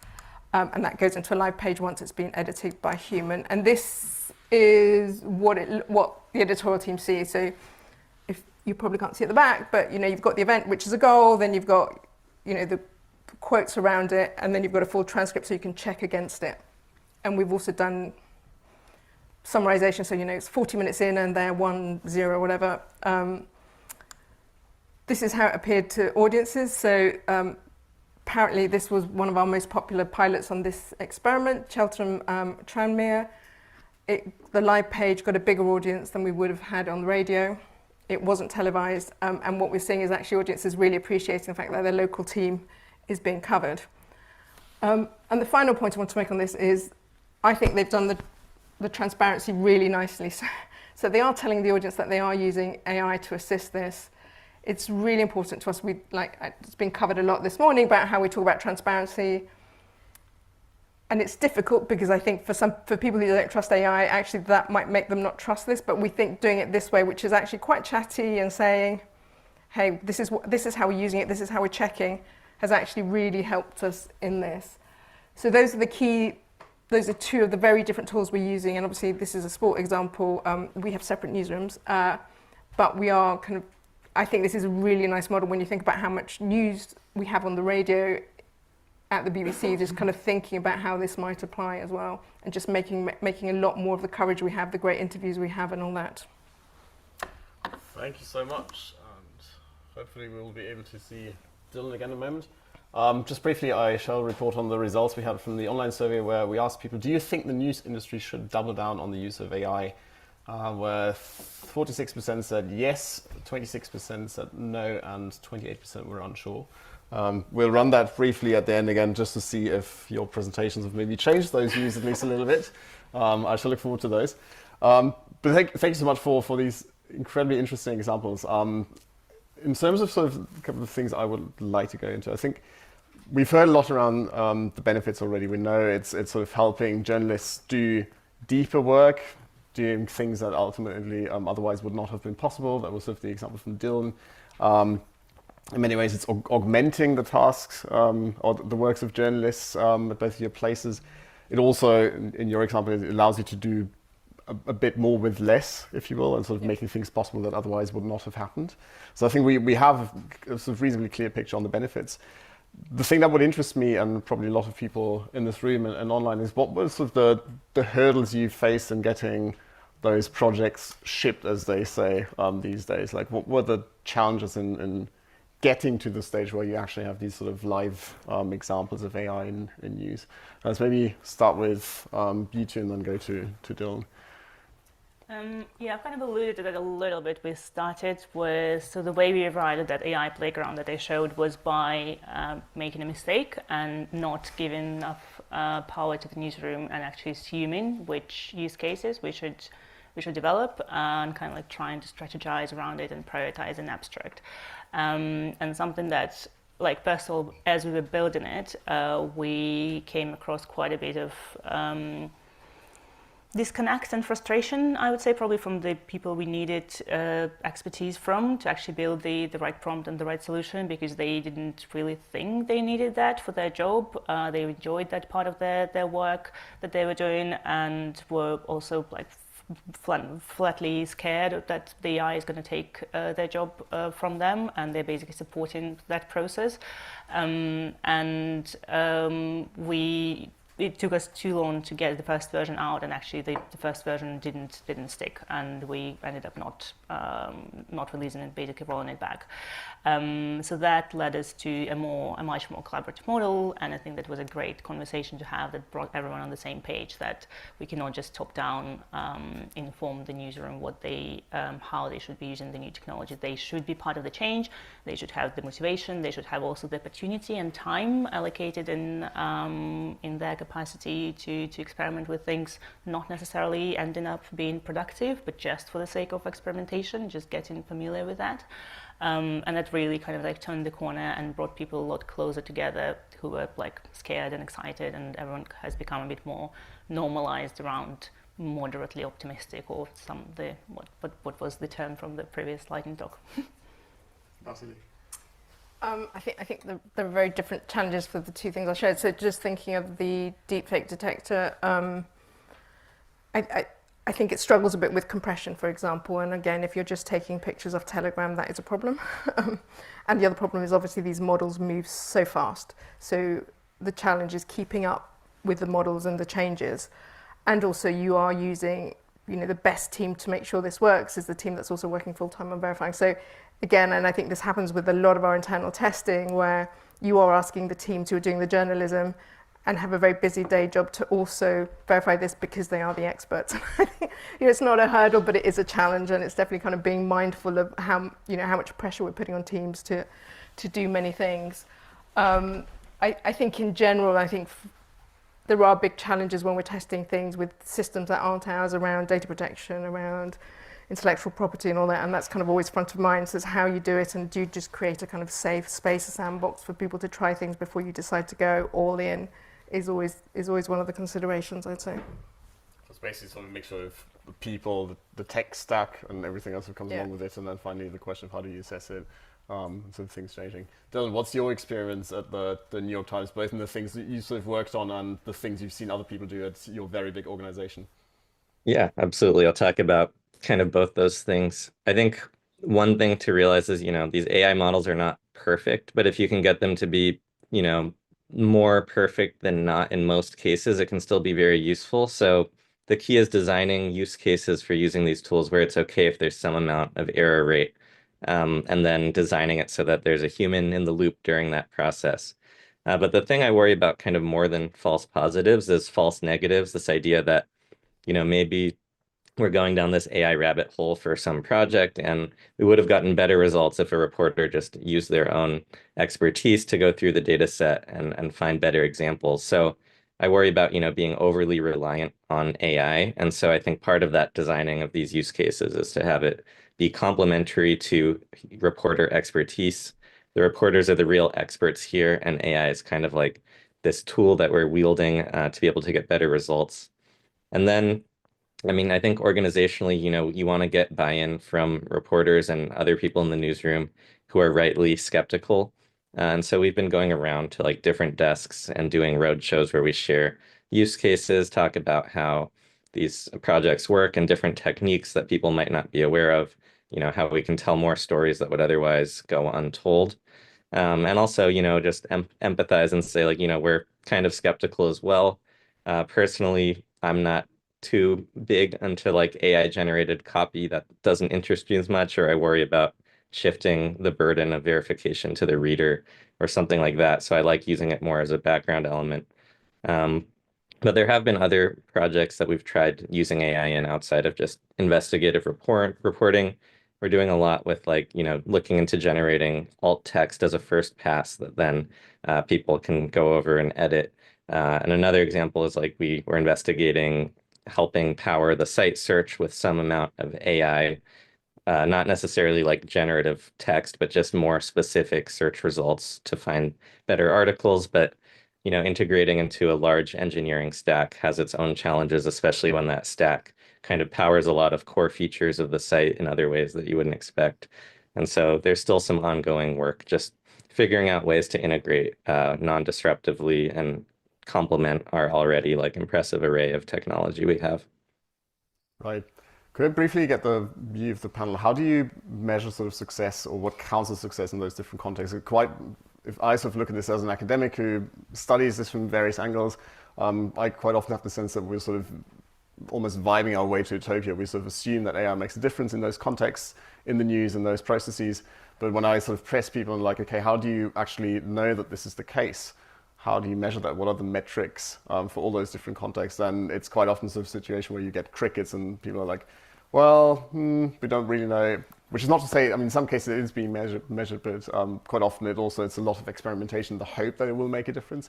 So how did you three approach this? What are the sort of workflows around this to measure, does it actually help? Yeah, I think I go first. So I kind of touched on some of that with the specific things that are reader facing. Mostly we are looking at engagement, and as I said, we need to redefine engagement because the ways that were like article-based journalism is kind of like going away a little bit. So we're now thinking about habit as the main metric, and if we can increase that, which is tied to loyalty and the brand staying top of mind for the reader, that is good. And we have good ways to measure that, mostly through experiments, A/B tests on different user segments. But the trickier side, I would say, is when something doesn't necessarily have direct reader impact and is just part of the workflow and is aimed at ideally optimizing the workflow, because then we go into the whole is it has become more efficient, have we saved any more time, and if we're saving time, how does that convert into actual money? It only converts into money if that means we are cutting costs. If we are cutting costs, again, are we talking about losing some jobs? We don't really want that. So the way I prefer to talk about it is doing more with the same. So actually producing more or producing higher quality without needing to hire more people. So rather than saving costs, it's doing more with the same when we talk about efficiency. And then the experimentation itself has its value in driving the velocity of development and the velocity of change. So for us, the existence of this new team allowed to speed up overall product development across the board, to kind of create an example of, yeah, these changes so fast, we cannot afford to have an experiment that takes 3 months to build, because the models are going to get released, everything we know about users is going to change. And that in itself is a metric that I think is super crucial to drive in the world we're in right now, when technology just moves too quickly. Thank you. Natalie? I think quite similar. We have different success metrics for each trial, and there will be things ranging from internal things like, if you take translation, is it faster? You know, how long does it take to edit it? So how accurate is it? But also, if you take, I think translation is quite interesting because we do a lot of it. We have more than 40 languages. But actually what it does help us with is it allows us to be more timely, because if it's quicker, then you can translate more. So again, there are benefits that the audience might not immediately feel, but you see them in the numbers. And it's really different for different things. So we're doing a summarization trial as well, and it's kind of, again, it's accuracy, does it save time? And in the end, are people more likely to do it? Because we tried to get people to do it manually and they didn't. So, you know, maybe it'll take us to a place where we couldn't get to before very easily. Thank you. Dylan? Yeah, there's a few different ways. I'll start with like kind of more of the hard metric of success. When we're using these large language model prompting over thousands of rows of data, we might like grab 100 and manually annotate them ourselves, and then see to what degree the large language model aligns with like, this is important or not, or relevant to some reporter query or not. And then we iterate on the prompts until we see, you know, we're able to get better results. And there's always edge cases that come up, and always iteration we have to do. But I think we also like compare, like if you are actually to train a traditional machine learning model to do this kind of task, we often see that it's like less good than these large language models just out of the box, which is some of the real kind of power of these tools. But outside of like those very hard metrics, I think there's all these soft metrics of success. I think the most important one is just like, we're doing the same thing we've always been doing, which is telling the best, most powerful, most engaging stories that we possibly can. And if AI can help us be more ambitious with those aims, that's great. Like one example I like a lot is we got this like leaked trove of Zoom meeting recordings from this far-right election nonprofit. And we received this dump of recordings in like October. The election was in a month, and it was 400 hours of footage, which is more than the amount of time left, you know, before the election actually began. And so it would literally be physically impossible to kind of listen to all of these videos. And so AI was able to help pinpoint examples there. And we iteratively prompted that and found examples and talked with the reporters and refined what we were looking for. And we're able to get much, you know, very good examples that we were able to show in our story. Another thing is just like I mentioned, we talk to significant portions of the newsroom and kind of go desk by desk and share these use cases.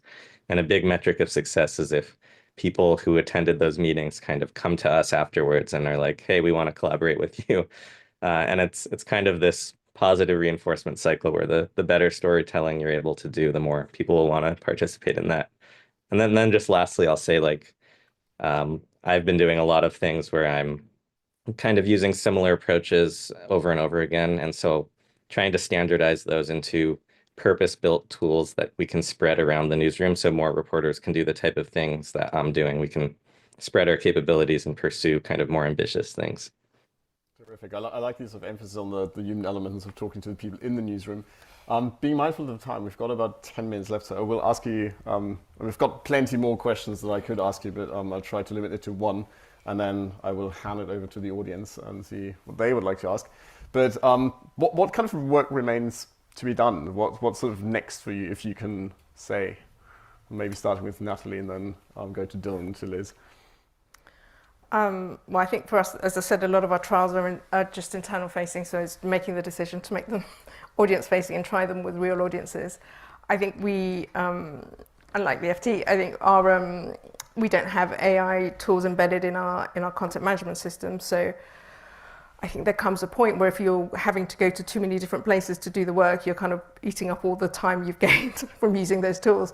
So to us, that is a big piece of work, just thinking about how this works. And because the BBC is very big and does very, very different things, you kind of need to balance that. We share content management systems. So I think that's a big thing. And I think we have a new editor for AI starting at the end of April, coming from Swedish Radio, where he's done some amazing stuff. So we're very excited. Shout out to Ole here. Shout out to Ole. Hopefully you're watching. So we do have, really excited to ramp up that work. So at the moment, it's kind of been part of many people's jobs, and I think just the focus will really help us. Thank you. Dylan? Yeah, I think just kind of bigger ideas, trying new things, constantly experimenting, getting our hands dirty, like bigger data sets, like going through everything in the congressional record or every single thing a group of politicians has ever said and trying to deal with that kind of data. And then like more creative applications or ways to, I think one of the challenges with constructing these prompts is you have to really explicitly lay bare all these assumptions we have just as journalists about what's important for this story, but is not intuitive at all to a large language model. You have to very explicitly mention that. So different ways of dealing with that. But the biggest one, I think, is just like I recognize, I'm in a very resourced newsroom and have a role where I can experiment with these things. So giving back more to the community or local newsrooms via open sourcing tools or sharing approaches more is, I think, kind of the big next step to be done. Thank you. Liz, anything you want to add? Yes, I think from our side, two big challenges are first scalability. So the human in the loop is important, but that means we are creating kind of new tasks for the newsroom that is not necessarily an exciting task, just reviewing and babysitting the AI. And we already have a product that's called Ask FT, where it's a Q&A, and it is just the reader interacting with our content, and it is experimental and it can hallucinate, but then because people know they are actually interacting with LLM rather than this is the journalism, the perception of it is very favorable, so they understand what's going on there. So looking for that place where AI can actually help build experiences that do not need a human and actually do provide the reader value and are more scalable is probably number one. And then the second one that is a little bit FT specific because of how much we write about economy and numbers is mixing the text like generative AI with more traditional AI in presentation of the data. So giving the context to numbers, and on the contrary, when there is an article, giving the context in the shape of numbers in a more automatic way, which isn't a really well technically solved problem at the moment because it requires different sets of technology. Wonderful. All right, and with that, we should go into a Q&A. We will also launch the survey that we had at the beginning again, just to see if the numbers have changed. No pressure there. And basically, we'll have microphones in the room. I would ask my team if there are questions online to pick one and sort of send it to me via Teams, and then we'll ask one online question and maybe start with people in the room. So if anyone has a question, please raise your hand, and Paul will head to you with a microphone. So many journalists in this room, so few questions. Hi guys, thank you for the presentation. I want to know if you have been doing some personalization, content personalization, or if you have some experience, or the audiences, how are the audience reacting to personalization, if you do some project about it. Who wants to take that? Can do. Yeah, sure. Happy to go for it. So we kind of look at the three pillars, I guess, of personalization. Not necessarily personalization. We look at curation, which is brand level editorial curation, customization that the reader does for themselves, so setting up the things they subscribe to, and then personalization that is more automatic recommendations and things like that. And we've got personally curated lists of articles or playlists of audio that is based on our in-house built models, basically. So nothing there, all very similar to what Spotify would do with your music. The interesting bit is the reaction that you asked about, and we did some research there, and we actually talked with Felix about it a little bit, that readers are interested in what goes into personalization, especially in two cases. One, if it's bad and they receive something irrelevant, so they want to influence that and say, hey, actually, you got that wrong about me, change that. Or if it's really, really good, and then it feels creepy and like, oh, am I giving some information to you that I was not supposed to? But generally, it tends to drive good click-throughs and like long engagement. So the numbers are good, but the more qualitative trust element does build around the transparency of how it works. Terrific, thank you. Got one. So we take the one in the back, and then we go to Chris. Hi, my name is Karen. I'm a journalist fellow at the Reuters Institute over here.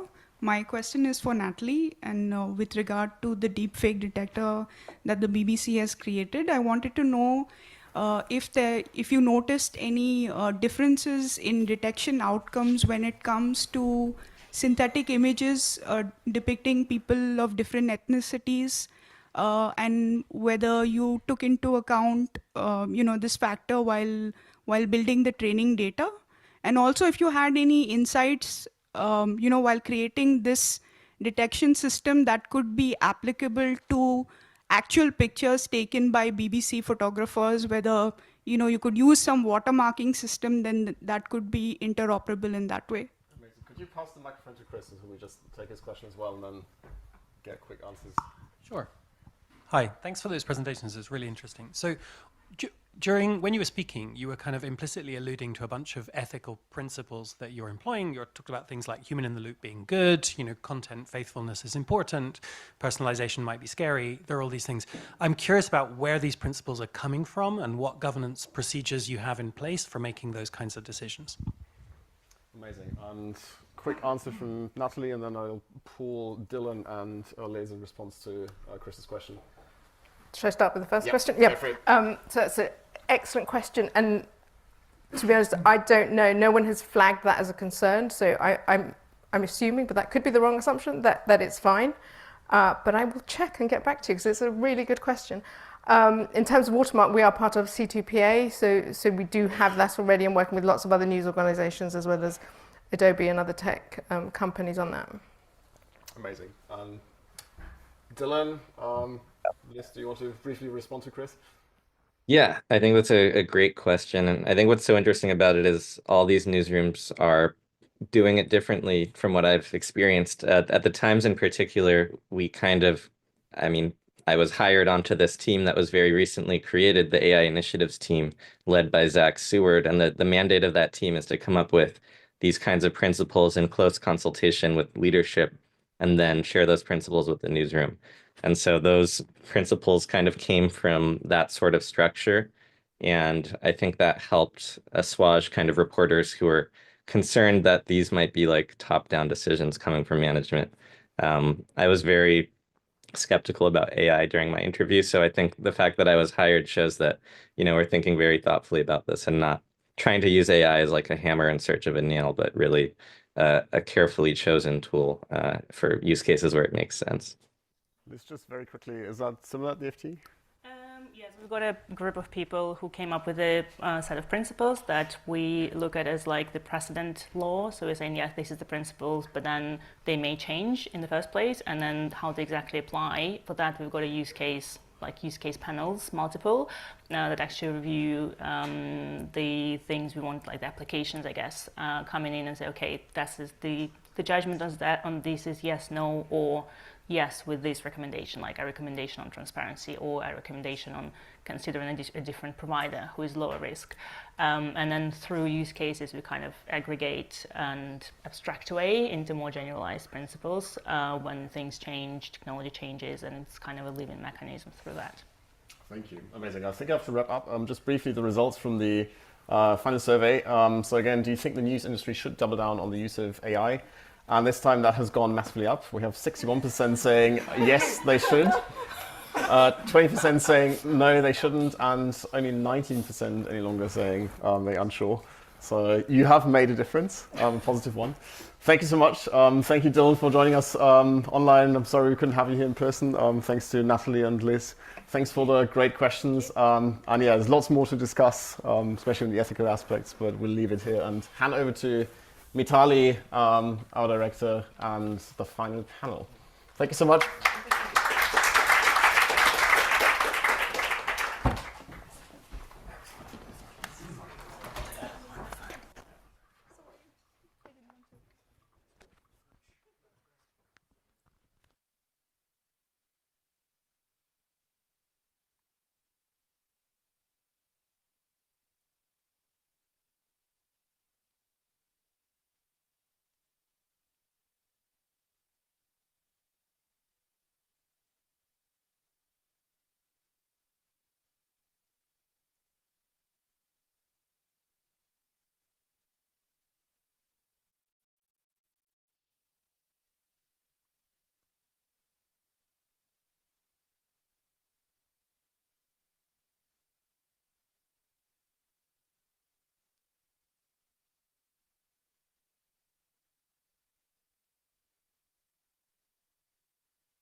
So welcome back to those joining online, and welcome again to those in person. I'm Mitali Mukherjee, Acting Director at the Reuters Institute.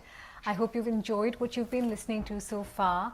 As you've noticed, and perhaps our panelists may not have seen that through the course of the day, we've had polls conducted for our online audiences. I'm actually quite intrigued by the almost 1/3 chunk that we're picking up in every panel, where people basically say, I don't know. I don't know if this is good or bad. I'm not sure I have a view on this. And I think that's the space we really want to address in this last conversation. There's been so much that you've heard about journalism and AI and some incredible examples of how it's being used in newsrooms. But what we want to do here is just broaden that conversation out a bit more. It's called AI and Society, which is a big task to sort of consider over the course of 45 minutes, but we're going to give it a go. And I can't think of a better mix of people to address that question. So let me do introductions before anything else. Chris Summerfield, who is director at the UK AI Safety Institute and wears many hats, and I hope he will use them all in this conversation. Victoria Nash, who is director at the Oxford Internet Institute. And Roxana Radu, who is Associate Professor of Digital Technologies and Public Policy at the Blavatnik School of Government. Welcome to all of you. This is a fairly broad sort of ball to lob your way, but I hope it lands. One of the threads that came out in the course of the conversations today was the very wide disparity in terms of what people actually think AI is achieving here. So there's one group that thinks it's going to be the miracle that everyone's been waiting for. Personally, I would love for it to do laundry, but I'm not sure we're there yet. And there's the other space of computer scientists who say, well, hang on a minute, sit down. There's nothing like that happening. Let me start with a very basic question, which is, what does AI mean to you at this point in time with the journey we've covered so far? Chris, let me start with you. What does AI mean to you? Sure. Yeah, I mean, I think when we talk about AI, often we inherit preconceptions from the 20th century. So we think about the journey that we began in the 1950s, in which we tried to build like simulated people. And I think the language that we use when talking about AI recreates that. So we think about AI as doing the job of a person. But I think there's actually an alternative way of thinking about AI, which is that it's part of the natural course of institutional development and the way technology has been used to support our institutions. So I like to think about AI as a tool for molding and shaping interactions among us, among humans, rather than something that will kind of replace us or think like us. There was a point that was made about how AI in this iteration is not thinking about social connect, but just sort of building something for an individual. Do you think that is the way it's headed? So, I mean, I think that at the moment we're in a paradigm in which most people's interactions with AI are this sort of, I don't hesitate to use the word ad personam because we're not interacting with a person, but there's this sort of one-to-one interaction. But I think that is probably a moment in time. I think that the future is going to entail situations where many people at once are interacting with systems which are AI mediated, and what the job of the AI is to kind of channel and shape those interactions, hopefully in ways which are beneficial. And I think that's the vision that we can imagine in the future. So I'm thinking of, at the moment, when you interact with a language model, then it replies to your questions. But you can imagine situations in the future in which lots of people interact with systems that then give outputs which reflect the common concerns or the common interests of that entire group of people. Vicky, I was watching Adolescence and thinking you might be sitting back, nodding your head, saying, told you so. But there's many questions on that for later. For now, what does AI mean to you in its 2025 shape? So I think for me, it is no single thing. I mean, having been at the Internet Institute since 2002, where people wanted to know what the internet was initially, the message there was the same, that it is no one thing. Maybe it was a network of networks, but really it's better for us to think about these technologies in specific contexts. So, a particular tool, a particular app, as it's used by a particular group of people for a particular purpose. So I love the definition you gave. I guess as a social scientist, I would direct us to look at how it's used in a particular moment by a particular person or group. And from the lens that you're looking at, what do you think its best use at this point is? So I think I mean, again, I feel like I've been in this game for an awfully long time because you get cynical and you recognise that the best uses often come with some of the sort of biggest risks, if you like. There's very rarely one without the other.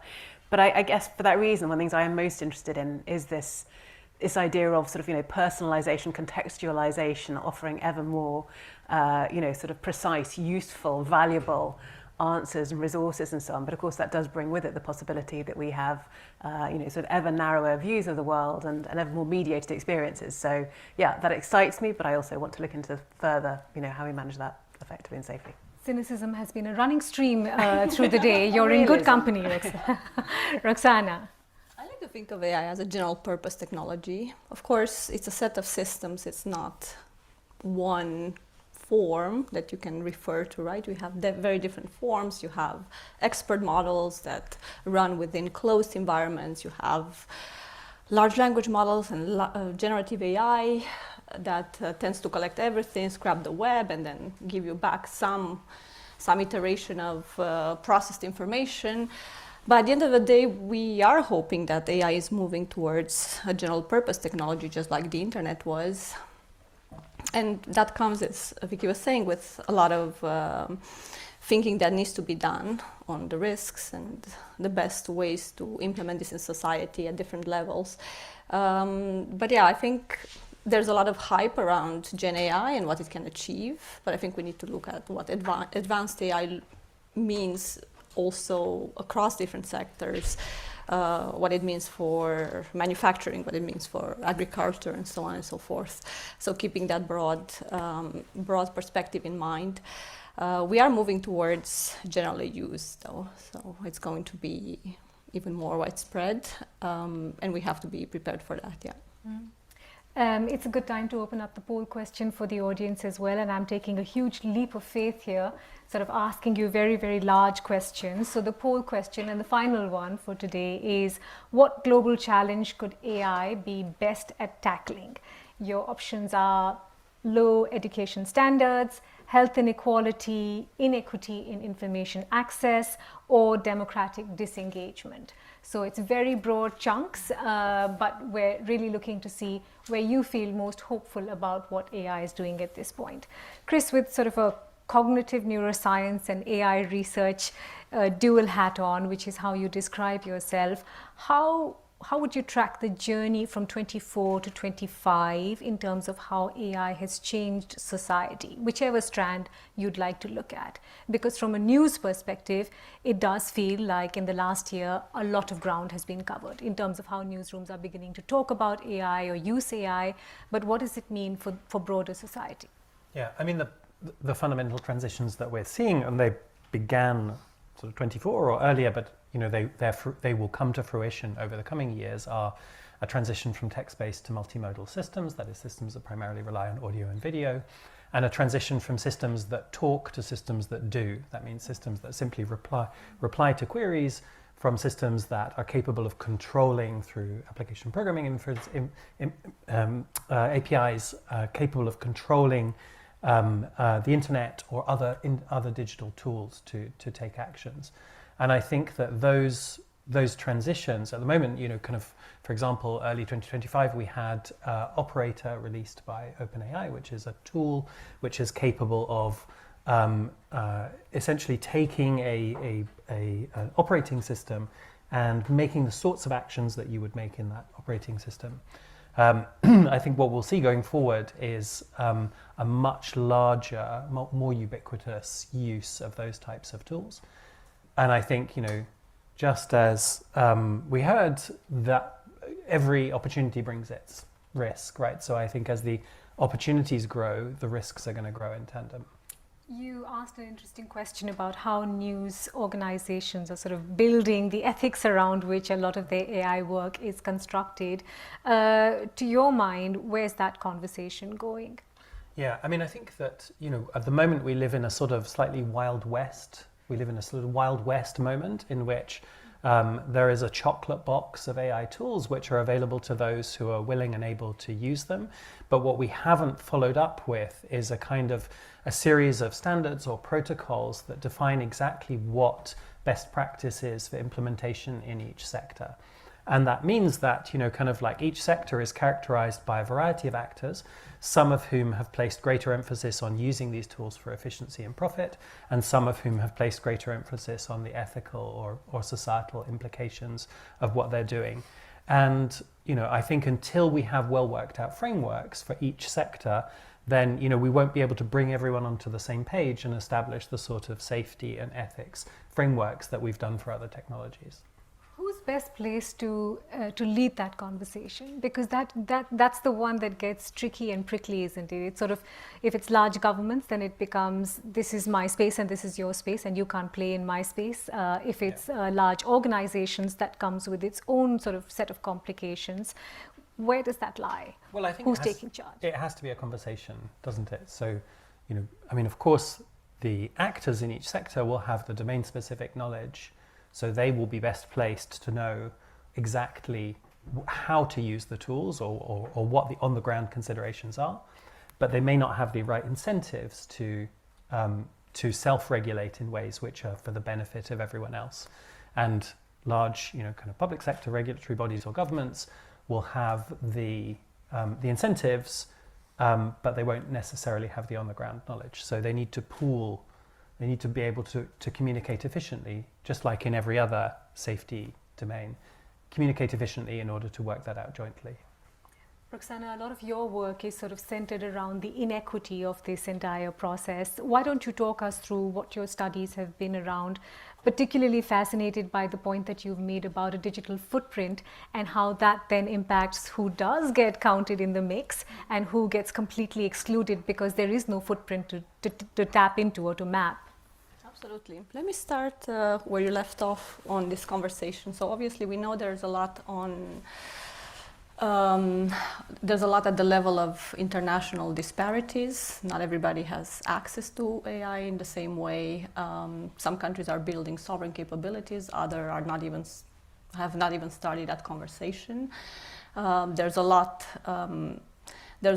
of difference in who can access what computing capability. And about 70 countries around the world have started their own thinking on the matter. They are developing national strategies, implementing some action plans, and so on and so forth. And it's the first step in this bigger conversation that we all need to have. But it is starting from that inward look. Let's see what's in our garden before we decide how we want to engage internationally. So who is leading in this is a really good question, and who should be leading the global conversation. So we've seen some efforts at the regional level, and then we've seen some efforts at the UN level as well. But it's, in my view, it's mostly the club formats that have been quite successful in driving some of these conversations so far. It might change in the coming years, but there was a little bit of enthusiasm at the UN level last year, in particular, with the turning of the AI advisory body into a proper UN specialized body. But that's not necessarily as revigorated as a discussion now in 2025. So we'll wait and see. There were lots of budget cuts. Those all affect how this body will end up looking like. So in between, there's still the clubs, the minilateral clubs, and I think we can say the same about industry. There are a couple of consortia that work really well, and not much beyond that. But obviously, if we look at the global impact, there's still a huge difference between this individual use of AI tools, and we're seeing an increase in that individual use, and the laggard position of institutions still formalizing their approach to AI. So while they are still conceptualizing what's best for their particular institution, use cases, and so on and so forth, their employees are going ahead and using it in a personal capacity, and it's happening more and more. That gap is narrowing a little bit in certain sectors, especially if we think about the security-sensitive ones, but that's still happening, and is definitely widening in other sectors. Take the education sector as one big example. So yeah, thinking about digital footprints. It's an important discussion. So we ran a study that was taking data from here, from Oxfordshire, looking at who is left behind when you automate more and you put more services online. And it showed that those that were left behind were also not just left behind by the big providers of services, but also by their own governments, because we had lots of barriers added to their participation online. And some of their barriers were classical things you would think of, not having access to a computer at home, trying to use the mobile version of certain websites and so on and so forth. But others had to do with just how often the systems get updated, how often they get patched for different vulnerabilities, and the fact that it looks different to what you saw 3 months ago. And that's a challenge if you're not used to seeing everything updated every single month, right? So with AI, that's going to happen even more. And obviously, we need to think about those implications down the line. Are you seeing signs of any solution finding? Or is it sort of moving ahead with the basic principle of if you can, keep up? It's mostly the second, yeah. It's moving ahead. We haven't yet figured out a way to comprehensively acknowledge who is left behind to start with, because with AI we have additional divides added on top of the digital divides we were used to. So this is work in progress, I guess. Both governments and us, different institutions, need to think about what that means.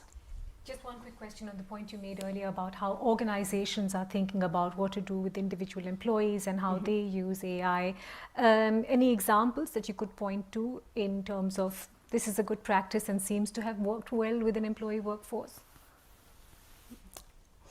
I'll take the example of my students. Can you tell yet with the project?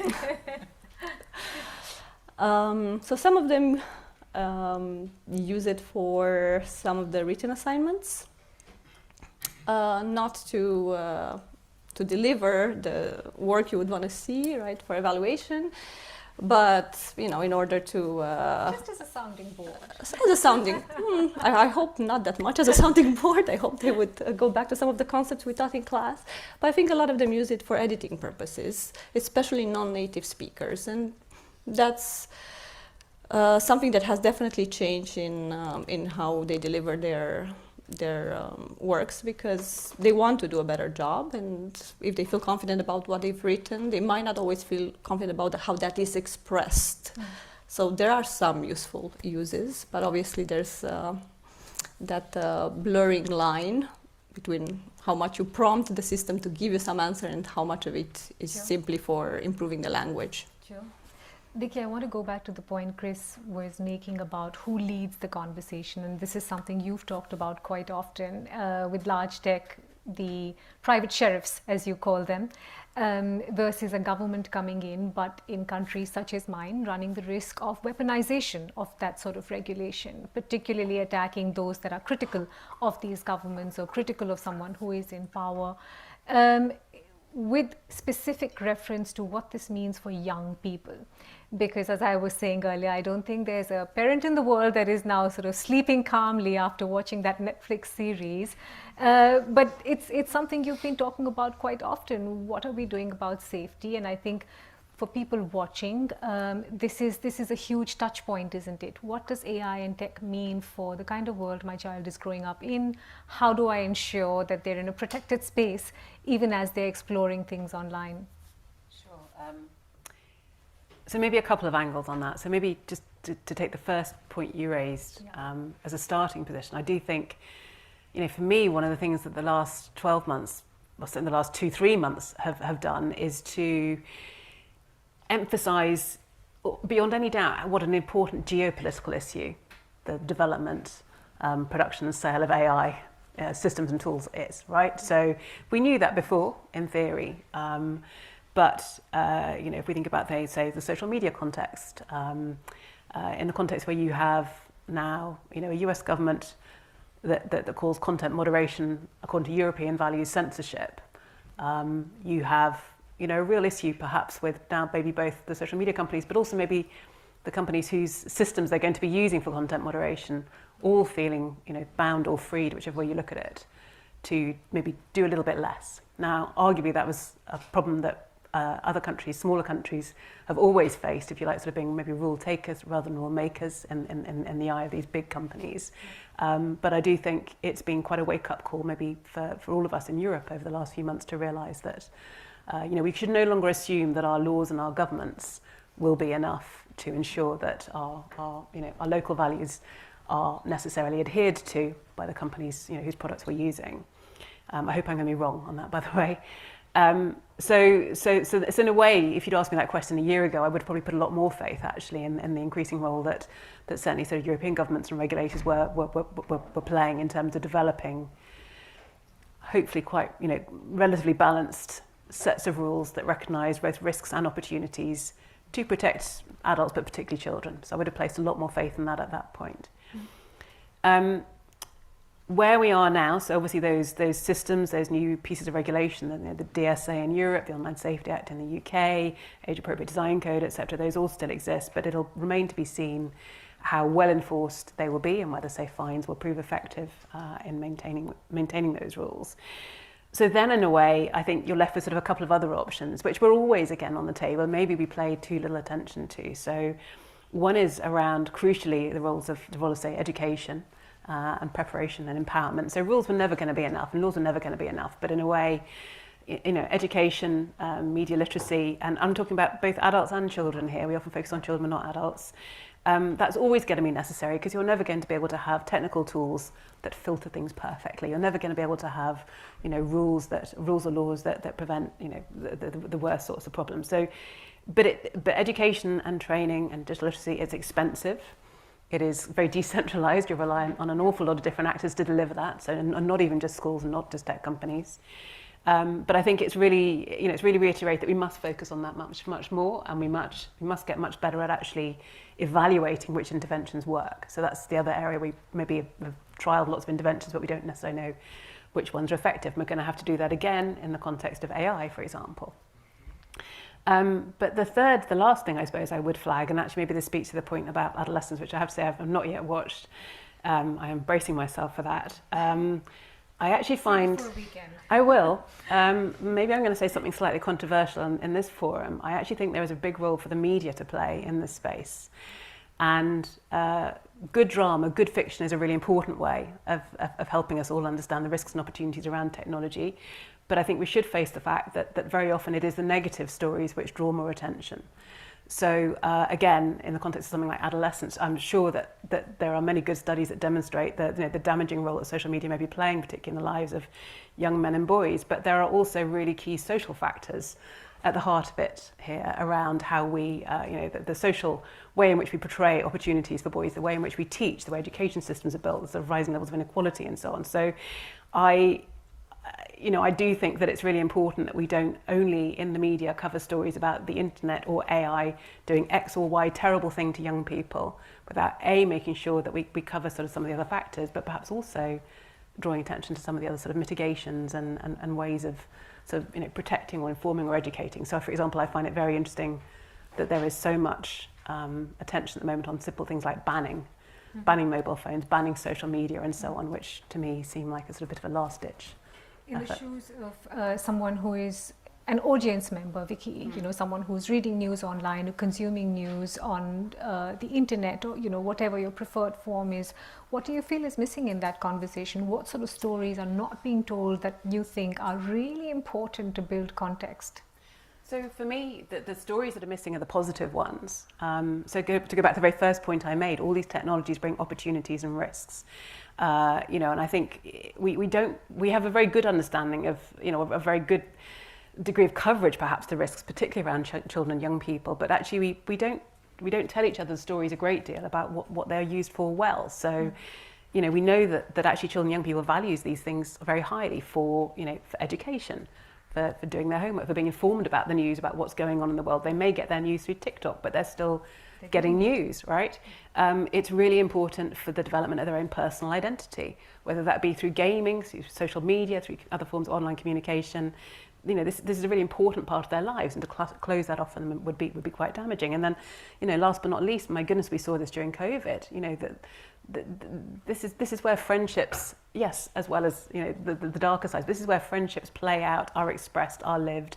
You can't just sort of hive off, the online as if it's somehow not part of a child's sort of important, social life. So I think those are the aspects that we, they're less newsworthy. We don't cover them so much, but I think they are equally important. Dating is not always the best answer. Yeah, correct. Chris, let's talk a little bit about experiments and examples that give hope. I was quite intrigued to read about the Habermas machine. I don't know enough about it. I don't know if the audience does, and we'd love to hear more about, what the thought was when you were part of the Google DeepMind team, and what it was that you were looking to achieve, and what were the exciting bits in that in terms of playing with AI. Yeah, absolutely. So this is a project which we ran, as Natalie says, when I was at DeepMind. And the goal of this project really was to try and use language models in a positive way. This is specifically to help with a problem, which is a problem which you will all be acutely aware of, which is that it's kind of hard for us to find agreement over controversial topics. And so we wondered whether it might be possible to use a language model to act as a mediator in a debate among a group of people who held differing views over a social and political issue. And so what we did was we trained the model very specifically to try to find phrasings of statements which expressed a political view, which the group members would be most likely to find, to be willing to collectively endorse. And then we did a series of experiments to try and establish that it was actually kind of as good, or in some cases slightly better, than human mediators who were trained to do the same thing. And very importantly, we also did a quite rigorous statistical analysis to assess whether the outputs were biased in any way, and particularly the extent to which they reflected the relative weight given to majority or minority participants, so those who fell on one side or the other of the argument. So if you want to read about this paper, there's a scientific article that you can, about this work, you can read a scientific article that we wrote, but I think the wider point is that, exactly as Vicky was just saying, kind of like, very often we focus on the negatives when talking about AI, but there are this very significant range of opportunities, and I think language models are what they say on the tin, right? They are tools for creating natural language. And there are many, many opportunities where they can be deployed to improve our discourse, to improve the way that we communicate with each other. And I think that, if we find the right settings and use them responsibly, then there are all kinds of ways in which that can be really effective and perhaps, strengthen rather than weaken our democratic processes.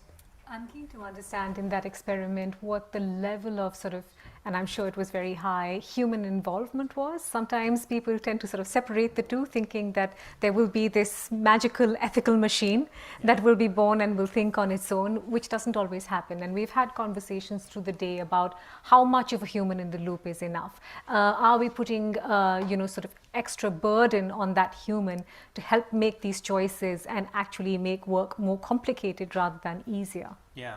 So we made a very specific choice when building this machine. So what it does is it took a range of different private views from different people, and it synthesized them and brought them together, and then it gave the participants the opportunity to critique that statement, which reflected the group opinion, iteratively until it arrived at something that they that they felt that they might collectively endorse. And we made a decision, which was that the statement that the model produced would only reflect the views of the participants in the experiment and would not incorporate additional input from, what the model itself might be, kind of have been trained to think.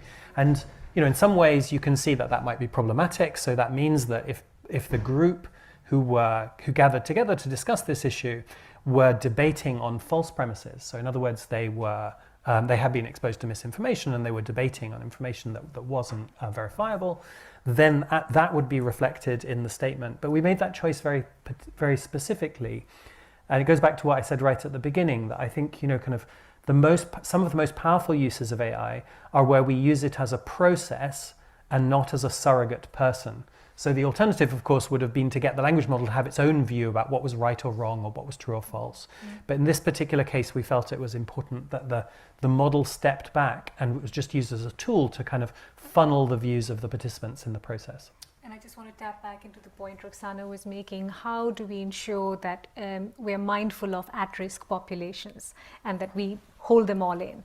Yeah, exactly. So, I mean, we did one of the nice things about working with these tools, of course, is that you have the opportunity to do NLP, natural language processing analysis, or statistical analysis, which can kind of dive deep into the data and try to understand whether the model is behaving in different or discrepant ways for different demographics. So we did, and in the paper we did a number of these analyses precisely to try and ensure that those participants who might have, either be minorities either by virtue of their views on the topic or minorities by virtue of their demographics, that they weren't being kind of excluded or underweighted in the process. And I think, by thinking carefully and by doing the right analysis, it is possible to build tools which you can show empirically are going to be less likely to disenfranchise people who perhaps with our existing systems might be less likely to be heard or might be less likely to be able to participate. Because when we talk about AI, people often talk a lot about bias in AI, but I think that they rarely benchmark that against our understanding of bias in our own human-derived processes. Kind of human processes, of course, are riddled with our priors, our biases, and actually, AI sometimes can be trained to help. Or the communities that we live in many circumstances. Roxana, another point that you've sort of made in a lot of your writing and observations is how AI is not quite equipped for times of conflict. And it feels incredibly pertinent at this stage that we are in. For some countries, of course, this is not their first rodeo, but for some it has started 2025 with a bang. What's a good way to approach this conversation, thinking about how deep conflict is now across so many parts of the world? It's a tough one. I would say we've seen very different uses of AI already in conflicts. So we have automated tools that may designate targets, and that's one type of concern. But then we've also seen in more divided societies, maybe not necessarily at war, but just in conflictual situations more broadly, tools to AI-based tools that were trying to bring those populations together around one message, so by using automated simultaneous translations and so on and so forth. Last year was also the year of elections, and we've seen quite a bit of that. From manipulation with tools that were AI enhanced, more traditional tools or more traditional forms of manipulation, nothing new there, but easier to propagate with AI, all the way to some beneficial uses. It's hard to say where AI sits now in conflict. I think we need to go back to that categorization of usage. If it's military use, what kind of frameworks do we have around that? Do we even want to go into that discussion around lethal autonomous weapons and so on and so forth, or whether it's about trying to bring to the table negotiators from different sides of the conflict, and what kind of facilitation we were thinking about for a discussion in that room. There's a wide range, and I think sometimes we're lumping together all of these things, and it's just one use of AI in conflict or in war situations, whereas, again, it's a general purpose technology that you can deploy in very different ways, and you need to reflect, obviously, on what is at stake when you add AI into a particular room. But we're seeing everything from negotiations aided by AI all the way to targeting military objectives. Yeah. If you were to point journalists towards the most important stories to be telling at this point, Roxana, about AI and conflict, because again, it goes back to the same thing. The most common stories that you hear is, well, AI exploded with the images and fake videos that came out from Gaza, and now it's sort of many multiples of what we saw during COVID. What do you think are the most important stories that journalists should be telling at this point about conflict and should be building more understanding for audiences around? I would turn journalists towards remedies. I think they need to inform the population that these are not tools that are just off the shelf deployed against them necessarily, right? Just telling them that there are remedies for certain situations in which AI injustice does occur. Right? We're seeing a lot of that, obviously, on the ground. We're seeing a lot also at the level of just virtual circulation of images and so on, fake audios. I think we need to inform people about their options when it comes to taking action against AI-enhanced tools. We are not seeing a lot of that. Fair enough, we don't have a lot of legislation on the matter for the time being, but this is currently being addressed in a number of jurisdictions. We have either bills that go through Parliament or already available legislation, and nobody's really talking about what you can do when that happens. So I think that's the general level. With regards to conflict, I guess we still need to be very cautious as to how we report about the vulnerable people. Also conscious that this information will stay online. It will be repackaged by AI systems so many times that somebody that has been captured in one of the news stories will probably have that footprint for the rest of their life. So will their children. Everyone in that family will be affected by whatever was reported in a particular situation. And again, conflict areas are coming with a lot of sensitivity. I think we need to be also rethinking how we're doing that reporting from the ground, because everything we put online nowadays will stay there almost forever. Vicky, what's a good way to build that conversation? I mean, you made the point about media earlier, but Meta, for example, decided that free speech now looks like a completely different thing. And I think for a lot of the organizations working on that area of misinformation, it really felt like they were thrown under the bus and kind of made the bad guy, where their entire work has been probably to address these sort of problems. What's a good way to build this conversation at a broader level? And I guess the extension of that is, do audiences even care that people are working around this? Yeah, I'm probably not the best person to answer the last question, but how do we build conversations on these issues? So I suppose, I mean, maybe this is one cause for optimism.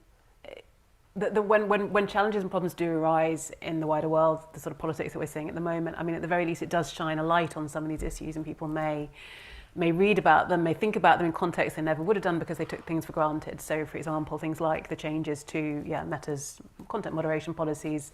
I would hope at the very least that stimulated some conversations and some maybe more reflective use from people in their choice of, say, social media. But a couple of other ways. So I think one, actually, yes, I do think media coverage and news coverage certainly plays a role. But actually, I'd also like to see, I mean, in a way, adolescence is a really good example of bringing some of these topics into sort of much sort of wider public viewing through the use of things like fiction and dramatization. And those do reach groups. Those do reach people who wouldn't necessarily read a lot of sort of deep coverage about the intricacies of internet regulation, for example. Yeah. So I do think that's quite key as well. We obviously also need to better support our schools to ensure that we're not teaching things like media literacy in the most narrow sense of which fact can you trust online and how do you learn which one. But where does your data go? How what are the business models? Who do you trust, etc. So schools play a big, but I think in a way the groups that are hardest to reach, it is adults actually. I think once you're in school, you can have lessons regularly, but kids can also work with their parents or work with their grandparents. But I sometimes think maybe the hardest group to reach actually are sort of the group of people who don't have kids going through the school system. So yeah, any creative thoughts about how to reach that would be very welcome. I would just say, please go out there, have one conversation with your friends on this sort of topic, and you'll be doing your bit. Yeah. Speaking of having a conversation with sort of people outside of your own group, Felix and I were at another AI gathering where someone made a really pertinent observation about how journalists tend to end up talking just to themselves. And maybe one way of understanding what's happening with AI, either by way of developments or new ideas or experiments, is to sort of step out of our industry and talk to the folks in insurance, for example, where many of the same elements exist, or healthcare. At this point, would you sort of point to 2 or 3 industries that you think are doing really exciting work about AI in a really thoughtful manner? I wish I could. That would be great. I mean, I think that, I'm sure that all of you grapple, with AI in your workflows every day, and you're not alone. I think that in every sector, people are kind of unsure exactly what to do about this. And I think it doesn't matter whether it's health or education, finance, you can see the same conversations going on, and there are the same uncertainties. There are uncertainties about the rapid pace of development of the technology. There's uncertainties about like how to trade off kind of rapid implementation with its concomitant efficiency gains against the risks that come from a product which is not yet robust, which might be bad for business, but it's also definitely going to be bad for everyone else. And these conversations seem to be going on everywhere. And I completely agree that we don't have, and we need, cross-sectoral principles for thinking about how to have these conversations. And so one of the things that we've done at the Security Institute is to try to stimulate programs which bring together experts from different sectors in order to initiate conversations that maybe, where the domain-specific knowledge may be very different, but the issues relating to AI safety may actually be shared. With some trepidation, I am opening the very ambitious poll that I launched some time back. At this point in time, 27% say they believe AI will help with improving poor education standards, 28% on health inequality, 34% on lack of access to information, so if there's any journalists in the room, and 11% on democratic disengagement. I feel like it's also a good time to pause with my questions and open the room up for questions either online, if they can be pasted, I'm happy to take them, or from the room, and then we'll get back to mine.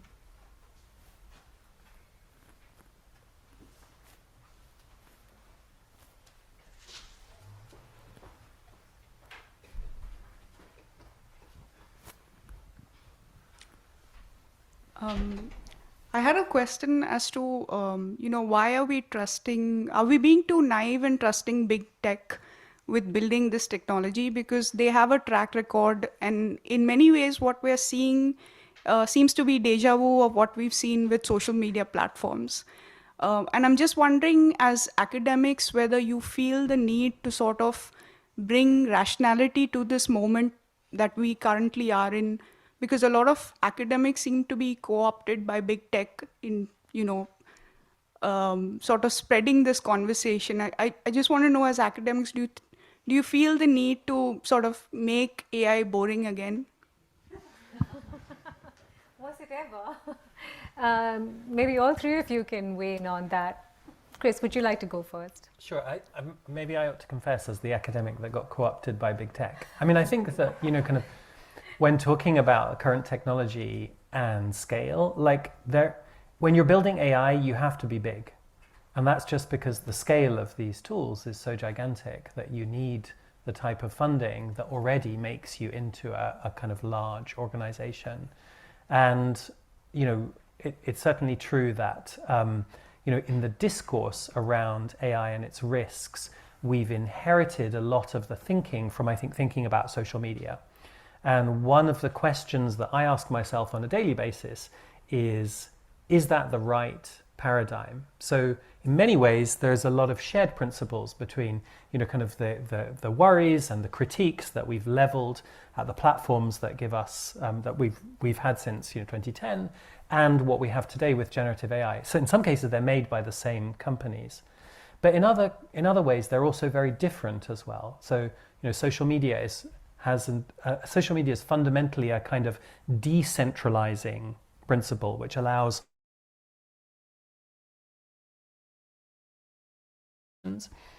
until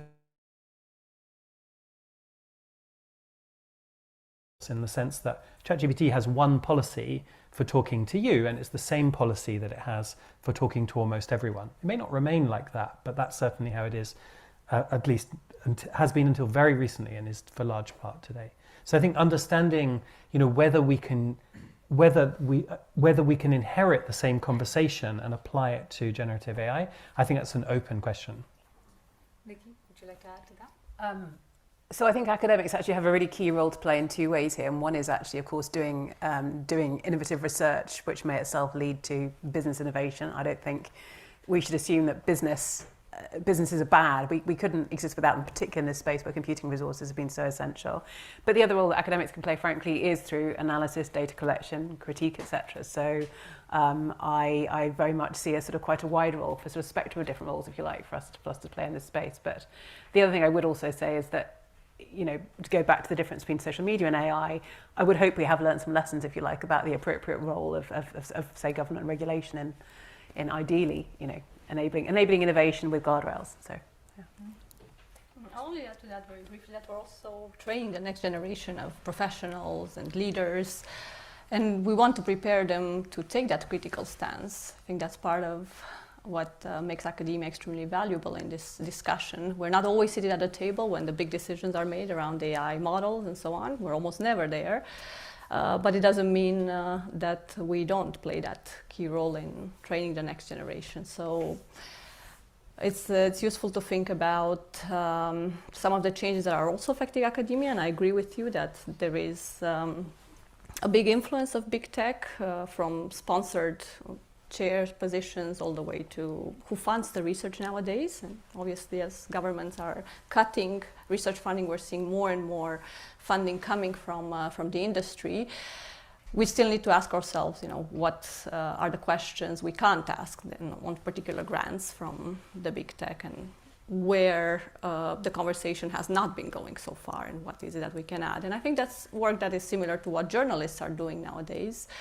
We are probably able to even work together on some of these things, uncovering what isn't being said in some of these discourses.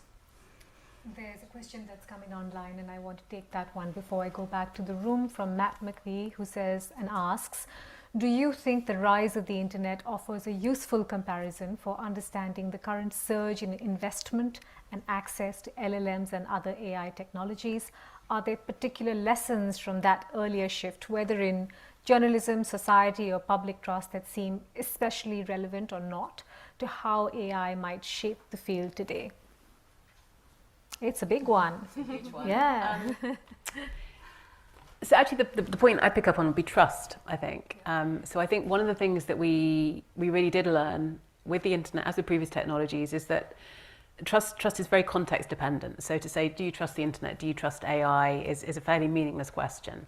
But what you can ask is, who trusts this particular technology in this context? So to go back to the sort of point about, for example, excluded minorities, very often, particular groups will feel less trusting because they are, either not represented, or they are excluded, or because it's not built for them. So for me, that would be the lesson I think I would take away from previous studies of how, we developed and invested in internet technologies, is to think really carefully about what are the conditions under which people will trust an instance of a new tool, a new service, and can we please not have to learn those lessons all over again? Would anyone else like to add to that, Roxana? There's this idea that we're seeing more and more around us, that the internet had the .com boom and then the fall of that market very quickly, and that we're approaching a similar situation for AI models. There's a lot of investment, but obviously they're yet to prove in many cases their value, because we still need that verification, right? Inaccuracies, hallucinations, all of the things that we know about these models. So people fear that we're going to approach that. I personally am not so worried about this particular aspect of the investment, but I am seeing a huge difference with the early history of the internet. And that's the lack of that technical community that was more public interest minded and was doing the work to set the protocols and make the systems interoperable. There is no equivalent for that in the AI ecosystems we're seeing today. For the internet, we had those dedicated individuals, a lot of them from academia, some from industry, who were really, some from government even, who were really working night and day to make all systems interoperable and continue to do that to this day. It's not at all the case for AI. In fact, what we're seeing for AI is the imposition of unilateral rules or standards or protocols. It's a lot more about de facto standards than it is about negotiated standards in international venues. That's a big difference for me, and I think we still need to think about who can look after the public interest and who can make sure that all the geopolitical tensions that Vicky was talking about have at least one fora in which they can be aired or fora in which they can be mediated, because ultimately we don't want to live in worlds that have non-interoperable systems and AI systems that can't talk to one another when we're relying more and more on AI. Yeah, it's such a good point, and I wanted to ask you that, Chris, and sort of turn Karen's question on its head a little bit. Not for academia, but for anyone out there who's listening, who is a young innovator, you know, not sort of in the world of journalism and not in the world of academia, but a young, bright engineer who's looking to do cool things and is thinking about it, you know, in a way different from how some of the big tech platforms are thinking about it. What would you say to them? Well, I mean, it's the best time to be alive, right? The wealth, I mean, it's extraordinary. If I think of when I joined Oxford in 2008, almost everyone who came through my research group, their one aspiration was to go on into academia and have an academic career. I would say now that has dwindled to less than a quarter, probably. Most people want to go to, not just to industry, but they want to go out into the wider world and build things and fix things. I think people are acutely conscious today that, you know, kind of like the ability to sit down and study esoteric problems in academia is like an absolutely enormous privilege and one that should not be worn lightly. And, you know, kind of there's a wild space of opportunities that have been made available largely by AI to go out and do innovation in really kind of exciting ways. And I think, you know, kind of the language models are a technology which essentially kind of they cut the training burden for being an innovator. They slash it to an absolute minimum because, like, rather than having to learn like all the intricacies of coding and different platforms, you can actually use the technology that we use for interacting with each other, which is natural language. You can use that to communicate with systems that can then do really exciting things for you. So yeah. Any more questions from the room? Hi. I had a question about vulnerabilities and new kinds of vulnerabilities or vulnerable communities to AI. And I think you're kind of all touching on this in different comments you've made. But I'm just thinking about how, in the way that young women, and particularly mothers, are the most vulnerable group to kind of scaremongering advertisements and social media, and in the way in which you could say that young creatives who are entering performing arts and the risk of them being sort of their face scanned, voice scanned, and their likeness being reused in perpetuity might be more vulnerable to generative AI systems today. It just strikes me there's kind of new types of groups that are becoming more and more vulnerable to the risks that we're concerned with as these systems are more widely deployed. So I was curious, you know, how are you thinking about vulnerability? How are you thinking about how you might find those groups, and what might be some solutions to addressing those kinds of risks? Just to put something out there, we often have framed it, I think, in the past in terms of vulnerable groups, whether we're thinking about, as you say, sort of children or, you know, vulnerable adults, say, from a financial regulation perspective. One of the things that I think we maybe need to do differently here is to think about individuals being vulnerable at a particular moment in time. Again, not sort of super new. I think we've had advertising, for example, on, you know, social media, picking up on sort of, you know, emotion-laden words that'll advertise you, I don't know, some reduced price chocolate and things that, you know, but I think we're going to see much, much more of that, obviously, with the types of tools and services that can now be applied. So, yes, there will be traditional vulnerable groups, there may be some new ones where we can generalize, but I also think we need to focus a bit about what does it mean to, you know, what ethical guidelines actually do we need to ensure that all individuals in their sort of, you know, the everyday online activities are treated responsibly, so that those moments of whether it's financial or emotional vulnerability are not capitalized upon, particularly I think in the context of things like advertising. But actually, as we move to autonomous or advanced agents, there may be even more sort of significant concerns around that. So I do think this is something we need to think about. I don't have the answers yet, though, I'm afraid. But I'd be interested to see what you think. Would anyone like to add to that? Yeah, really quickly. I think we've also had this approach of individual risks. So we've looked a lot at what it means for an individual to be exposed to a number of vulnerabilities and so on and so forth. And maybe that framework has to be reconsidered when it comes to some of the collective risks that AI brings. And again, we can be still using frameworks of human rights that are very much about individual protections, individual safeguards, but we probably need to think about what happens with these artificially created groups, because ultimately AI will pull together information sometimes without the possibility to ever explain how it got to that, and it will create new groups, and then it will treat those new groups in different ways, and that's not yet captured very well by our legal systems, and we have to think about that. But I definitely agree with what Vicky was saying, that any one of us can be vulnerable at any point in time, and this is what is changing with AI. I think we're out of time, and I don't want to end on a very gloomy note. From experience with our climate work, what we've noticed is what works with people is when you leave them with something to take back, even if it's a small story about a neighborhood and how they're redoing and refurbishing a particular space to bring the biodiversity back. So let me ask the three of you for one AI tool that you may be using either personally or professionally that you think has been really useful, and anyone out there could go out and use it. And if the answer is none of them, that's fine too. Roxana, let me start with you. Yeah, for me it's actually none of them. But I think we also need to have that protection embedded, that we have some AI-free spaces. Sometimes I sit in these online meetings and there's always an AI note taker, and I always disable that because I actually want to have a conversation that is not recorded in a particular way. So I don't know, this is something that we need to consider. Where do we implement those AI-free spaces as well? Vicky? That's a good point. Yeah, actually, one of the things I'm looking forward to about coming to the end of my term as head of the department is having the space and time to experiment and play a bit with a lot of the new tools and things. But one of the things that I am excited by the prospect of is real-time translation.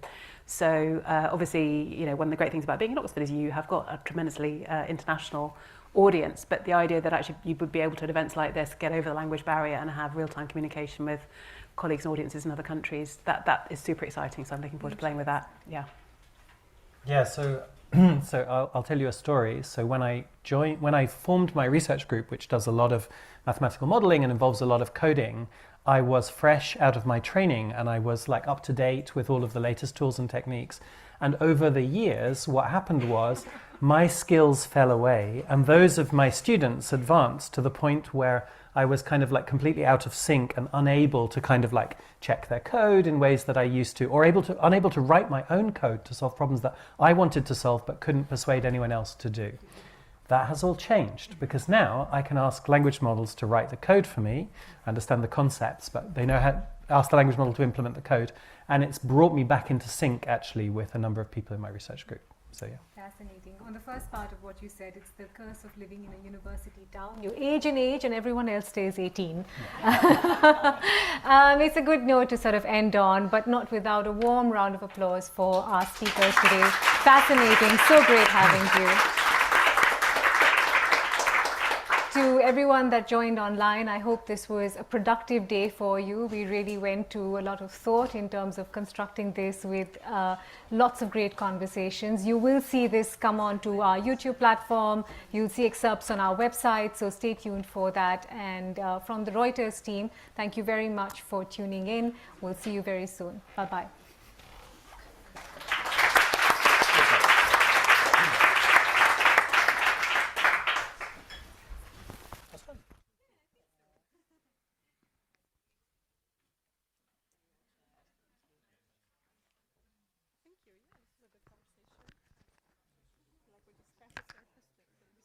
To say.